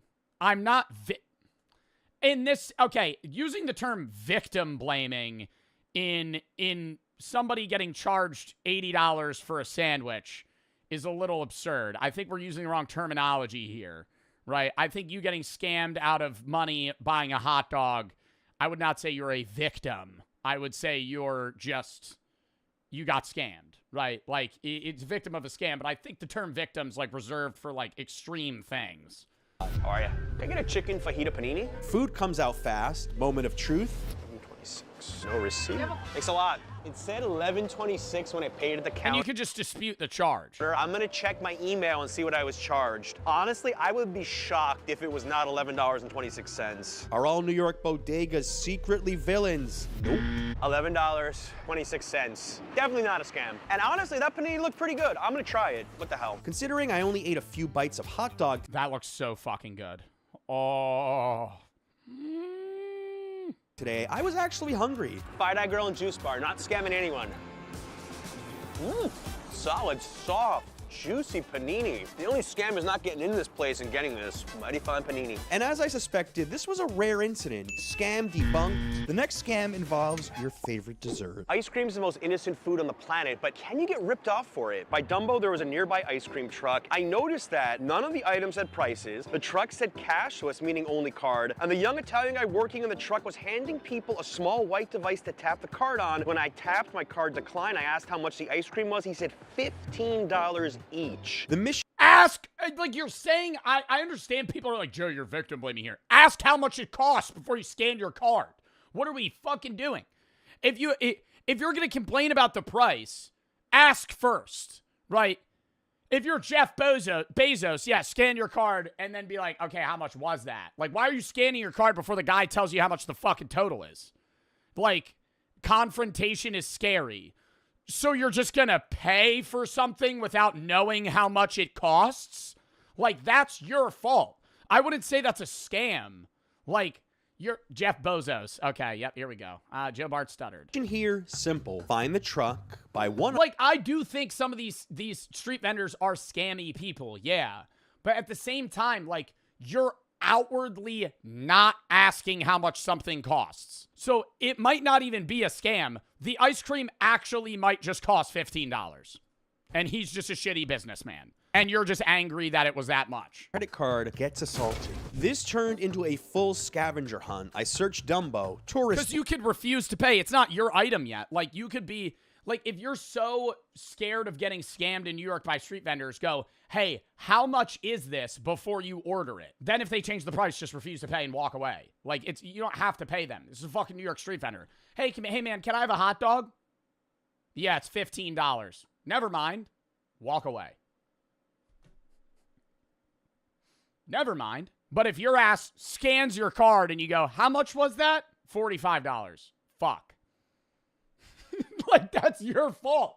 Like, you didn't ask. Halal truck selling street meat. Just when I was about to give up, I find a Google listing that matches the exact truck. We're standing where this ice cream spot is supposed to be. NYC soft ice cream, and it's listed with a 1-star, 3 reviews. Yo, that shit's out of business, bro. As maybe closed. I think this may have been the spot. One review 4 months. Okay, it might not be closed permanently. It's the middle of winter. I don't know how popping an ice cream place is going to be right now. Months ago, this place charged me $32 for 2 soft serve ice creams. 3 months ago, $16 a cone. 2 months ago, $32 for 2 ice creams. We had a 2-course meal in Manhattan for $17. Sunflower, you are a fucking liar! What 2-course meal in Manhattan? Did you eat flea soup from Fallout? What did you eat for what 2-course meal in Manhattan did you have at a sit-down restaurant for $17? Sadly, this case remains inconclusive. This next potential scam is something visitors need to watch out for. The one thing that shocks tourists more than anything in New York is tipping, especially when it's added without your consent. Check this out. So I went with my family to Little Italy to a tourist restaurant. We're not from the US and are not very familiar with the tipping system. However, we were very surprised to see that a 20% gratuity was added to the bill without any mention of this. Overall, the price on the bill was 35% more than the price on the menu, including gratuity, credit card fee, and taxes. We're at an Okay, well, taxes and credit card fee are out of their hands, and the included 20% gratuity, I would assume, was probably listed on the menu or on the wall outside of the restaurant. They do hide it, but it probably was on the bill. We're at an unnamed restaurant in Little Italy. The mission, see if auto gratuity appears and if it's clearly listed. All right, I just looked at the menu, and this is really interesting. Automatic gratuity applied at restaurant discretion. I've never seen this wording in my life. Yeah, that's scammy. That's weird. I'm all about tipping, but I think you should have a definitive percentage written, but not something of at discretion. Like, you've probably seen restaurants say on automatic gratuity of 18% is applied with parties of 6 or more. Like, that's fine, right? I don't think that's bad. And if you read that and go, I don't want to do that, then you don't eat there. But when you say automatic gratuity is applied at the restaurant's discretion, it's like, okay, how much, when, and like, there's so much up in the air. At restaurant discretion. I've never seen this wording in my life. If I wasn't from the US, I think I would even skip it. I wouldn't even notice. Restaurant's discretion. We'll see what their discretion is with us. Read the rest. Checks can be split evenly only with a maximum of 4 cards. I've seen restaurants with that. We take allergies very seriously. I mean, that's normal.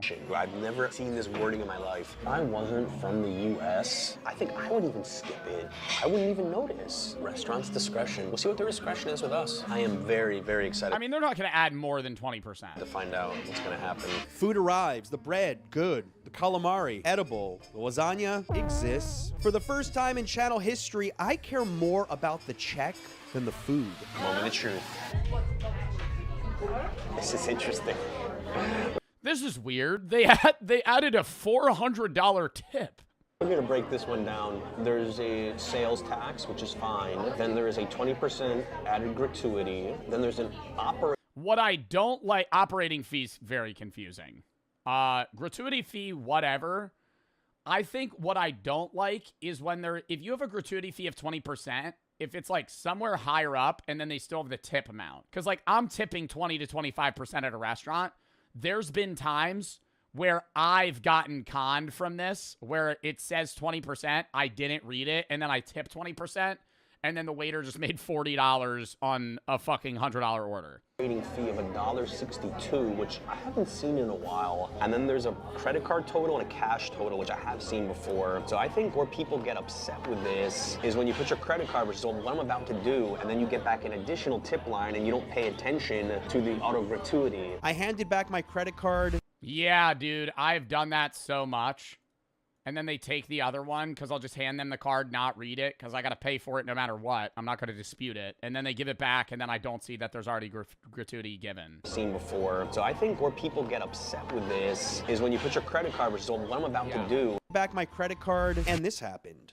This is actually crazier than I expected. I wanted to leave the restaurant to talk about this. I didn't want them to overhear it. Look, I understand the auto gratuity when you are a restaurant that has a lot of tourists. I think they should have been clear about it. I thought it was sketchy to say it's at their discretion. I think it should be very clear. There's gonna be an auto gratuity which you can accept or not. What I'm not cool with is when you have the auto gratuity and then when the card comes back, instead of— It disappears. That's what's bad. That's what's bad. If you give me the card, it should still say on the printed receipt, not the bill.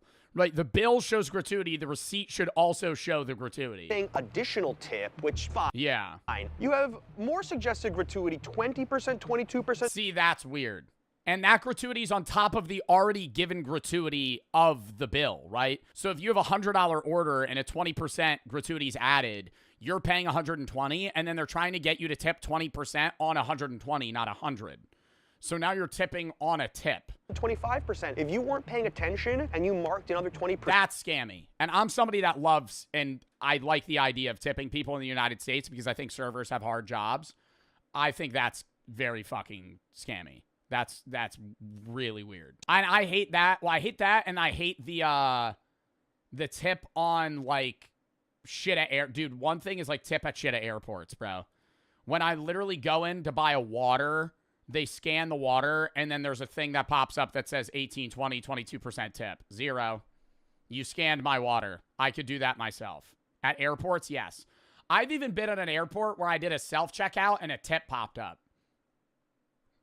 Who am I tipping? The fucking electrician? The guy that... who am I tipping? The guy that made the machine? I don't... Like, who the fuck am I paying money to? I didn't interact with a single worker, and there's a tip that pops up on the fucking self-checkout. Spent $66.90, almost an extra $25 of Am I tipping myself? Am I patting myself on the back? Oh, I'm going to hand myself a $5. Thank you. tax and tip and fees, about 60% over the bill. I don't know if it's a scam, but it's definitely sketchy. That is really confusing to tourists, and I'm not a fan of it whatsoever. I can only imagine how many tourists double tip without realizing. This one is confirmed. Not illegal, but definitely sketchy. Our final scam is a bizarre one. What happens if you get food added to your order that you didn't request and you still have to pay for? We blurred out the name of the restaurant. What? What do you mean? The waiter recommended the lobster. We told him we didn't want it, and he added it without asking us to. Oh, like you sit down at a restaurant, they're like, you should really try the flounder. And I'm like, okay. I think I'm going to have the chicken tenders. But thank you for asking. He brings it out, and then he charges you. Dude, I love that shit. I love stone cold staring at a waiter rattle off 5 minutes of specials just for me to order nothing on that menu. So we have a souffle that we're going to be serving today. And I'm like, really? Oh, and what does that come with? Oh, okay. Yeah, no, I'll have the onion rings. Surprise us. We told him we didn't want it, and he refused to take it off our bill because it was already prepared for us. Here's the mission. We're going to dine at the restaurant in question and see if we get charged for anything we didn't want. This is probably the fanciest Chinese restaurant I've ever been to in New York. I took off my hat, see? Time to act as indecisive as humanly possible. What do you recommend? The duck dumplings, the oxtail bun, the teacup scallop and shrimp wonton is super flavorful and nice this time of year. However, that's the only thing that's not very shareable. I see. I kind of want the spicy cucumbers. Okay, actually, I'm going to have none of that. I think I'm not going to have the oxtail. I think I'm going to have the General Tso's chicken. Thank you. I'm not sure. No. So many decisions. This waiter deserves a medal for her patience. Let's do the braised black pepper oxtail bun. Let's do the crispy pork and chive dumpling, the duck dumplings. Any other ideas you think for sharing that I missed? The strange flavor burrata is very popular here. What's so strange about it? That's because you find that at Italian restaurants. Okay, sold. I'll do that too. Spicy cucumber. But what is he seeing if he's going to get scammed? Because he's ordering what they're saying to order. Like, they're not going to be given anything free. Dumplings, pork, and duck. Yes, yes. So we confirmed the order. Really don't think there's going to be extra stuff coming that I didn't ask for. This just doesn't strike me as the kind of place that would pull that, but I've been surprised already today, so who knows? Everything came out. Wait a minute. Did I order these? Uh-oh. This is crazy. We actually went through the footage. I originally was... Dude, what is that? Wavering on... Are those limes? Are those cucumbers? Dude, those look like limes. Uh-oh. This is crazy. We actually went through the footage. I originally was wavering on the spicy cucumber, and then the waiter at the end brought it back up. I kind of want the spicy cucumbers. I'm not sure. Spicy cucumbers. I don't think there was any ill will there. I think she was just double checking if I wanted it. I didn't originally pick it, but I said yes, so it doesn't count. Definitely the spiciest cucumber I've ever had. Then we got the strange flavor burrata. Let's see if it flavors that strange.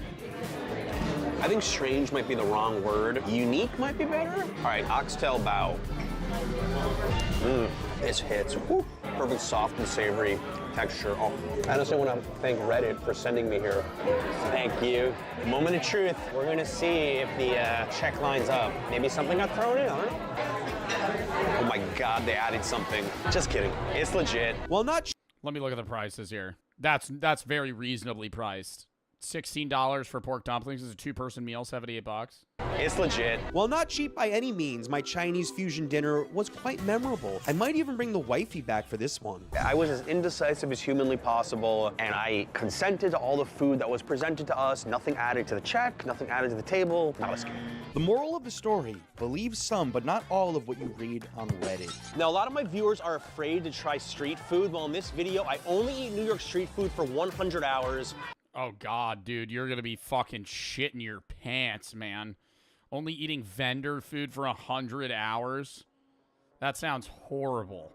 She's going to have the meat sweats 5 hours in. All right, I got to piss for the fucking 18th time, then we're going to hop into another video.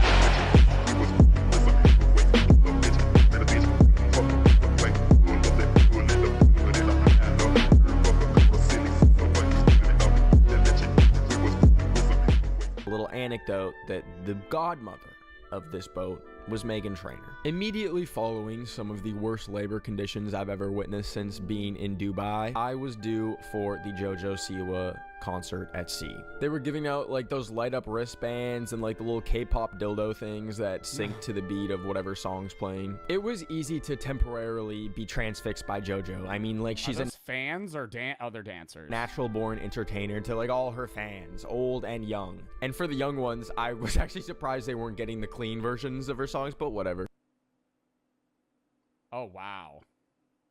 Welcome to the JoJo Cruise, everybody. I've seen your doors, I've seen your outfits, I've seen it all, and it makes me so happy. I don't want water. JoJo slams a bottle of fucking Svedka in front of everyone right now. Whirlpools that shit. I don't want water. Whoa. At this point, I like wandered around, stared at the ocean, but I ended up just going back to my room and sleeping. The JoJo Siwa farewell party is happening now. Let's see. The dance party was, once again, basically just a Bluetooth speaker playing her music. I, at this point, was feeling so sick because I was on day 3 of only eating baked beans like I was Grimes or something. But I went back to the buffet to see if there was, I don't know, any new items and witnessed a crowd. No, there's never any new items at the cruise, bro. They changed the color of the fucking burger, the burger bun, bro. That's it. People like spawn camping this dessert table. I wandered around some more and found a fucking ice rink where they were just doing like a candy themed ice show. I felt like I was in the Capitol. That just brought back a memory, dude. Those strips where you would peel off the little candy on the paper. Hunger Games. I then walked past a premium JoJo Siwa hibachi experience that, once again, was an added $150 a night. And I think she did this every single night, which means that JoJo Siwa was just like eating hibachi every single night of that damn cruise. As I entered this piano elevator, I felt a striking similarity to, you know, that scene from the Titanic where the ship is sinking, but they're still playing the violin. And as much as I wanted, yeah, I don't know if I fuck with the idea of a dude in the elevator playing the piano. I would rather be in the elevator alone. I think when I'm in an elevator with strangers, that's probably like a top 3 most awkward place. The ship was not physically sinking. And he's just like staring at you. But my perception of the whole entire cruise industry definitely was.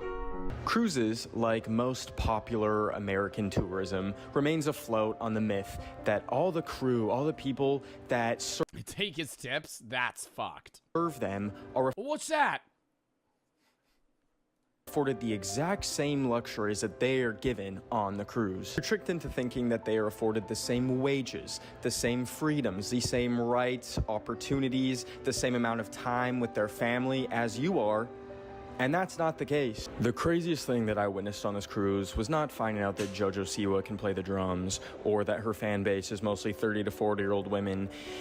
It was when I was getting a tour of the behind the scenes of the ship and seeing all the people that make it run, and they told us how their workload is. And one of the 4 other people on the tour turned to him and said, "Well, thank God I don't have your job because I'd be one of those cruise ship jumpers." Yeah, that's probably a bad thing to say to a guy that works on a cruise ship. And then he turned to the crates of watermelon that we were looking at, and he said, "Well, that's how they keep all the watermelons fresh for my margaritas." If you want to make the work is work argument that so many bootlickers did. Wow, that's crazy that one of the 4, I would have expected all the 4 people that were going on the tour to see how the cruise works, like understands the shitty conditions and is like interested in how bad of the lives they live versus being like, so that's how they get my watermelon margarita so fresh. Wow. That's awesome. That's awesome. Do you guys have pineapples back here too? I always get, yeah, I always get a pina colada.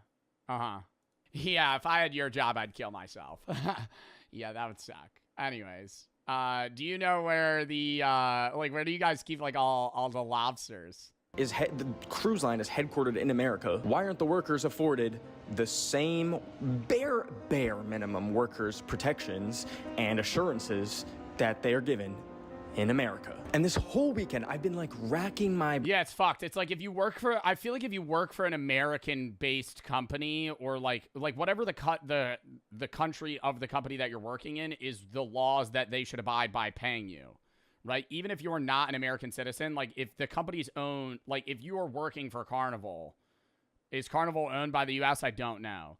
Like, you should be under the same protections. Not just because it's like, oh, international waters, we could kind of just pay you whatever you want. Why this exists, why we're boarding a floating mall just to be shuttled from place to place where you can barely even scratch the surface of the destination. You can barely even dip your toes in the foreign country before you have to get back on the boat at 5 p.m. And then I realized the point of a cruise is not to travel and explore. No, it's not. The whole point of the cruise is just to party on the cruise. The whole point of the cruise is you're on a boat. It's a boat party. It's a 3-day boat party with semi-stops in different areas. Earnestly, it's to exploit cheap labor that can't be regulated by any formal government. And while providing the cheapest experience possible, they trap the consumer in a closed economic ecosystem. Oh my God, yeah, now all the fucking places you stop are just private islands that they own. Where they cannot purchase anything that's not cruise line approved. It robs the crew of their lives, it robs tourists of like an actually fulfilling travel experience,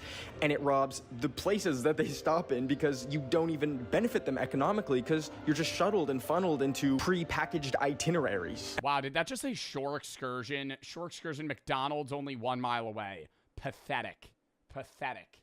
That sign is. Benefit them economically because you're just shuttled and funneled into pre-packaged itineraries. And all that money is just funneled right back into the cruise line. And I've just never met a soul that's walked off a cruise and said, that was the time of my life. And overall, I'm just left with this feeling of like sad. That's mean? That's not mean, dude. You land in Nassau, Bahamas, that they're marketing to the American mindset that you, the thing they're going to put on the short skirt, hey, McDonald's is only 1 mile away. Hey, no, you just landed in Nassau, Bahamas. Instead of trying like any of the local food or like experiencing what the Bahamas is actually like, why don't you pull up and get a 10-piece chicken McNugget meal?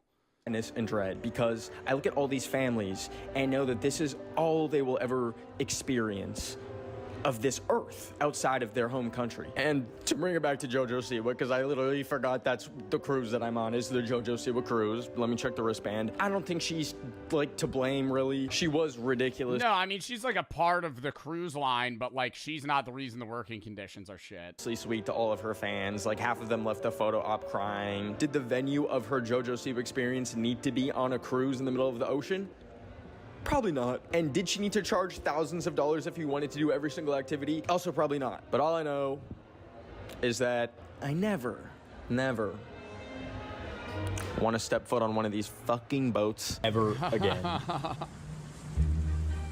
Wow. Yeah, dude, and just how dead it is so much of the time. Oh my God.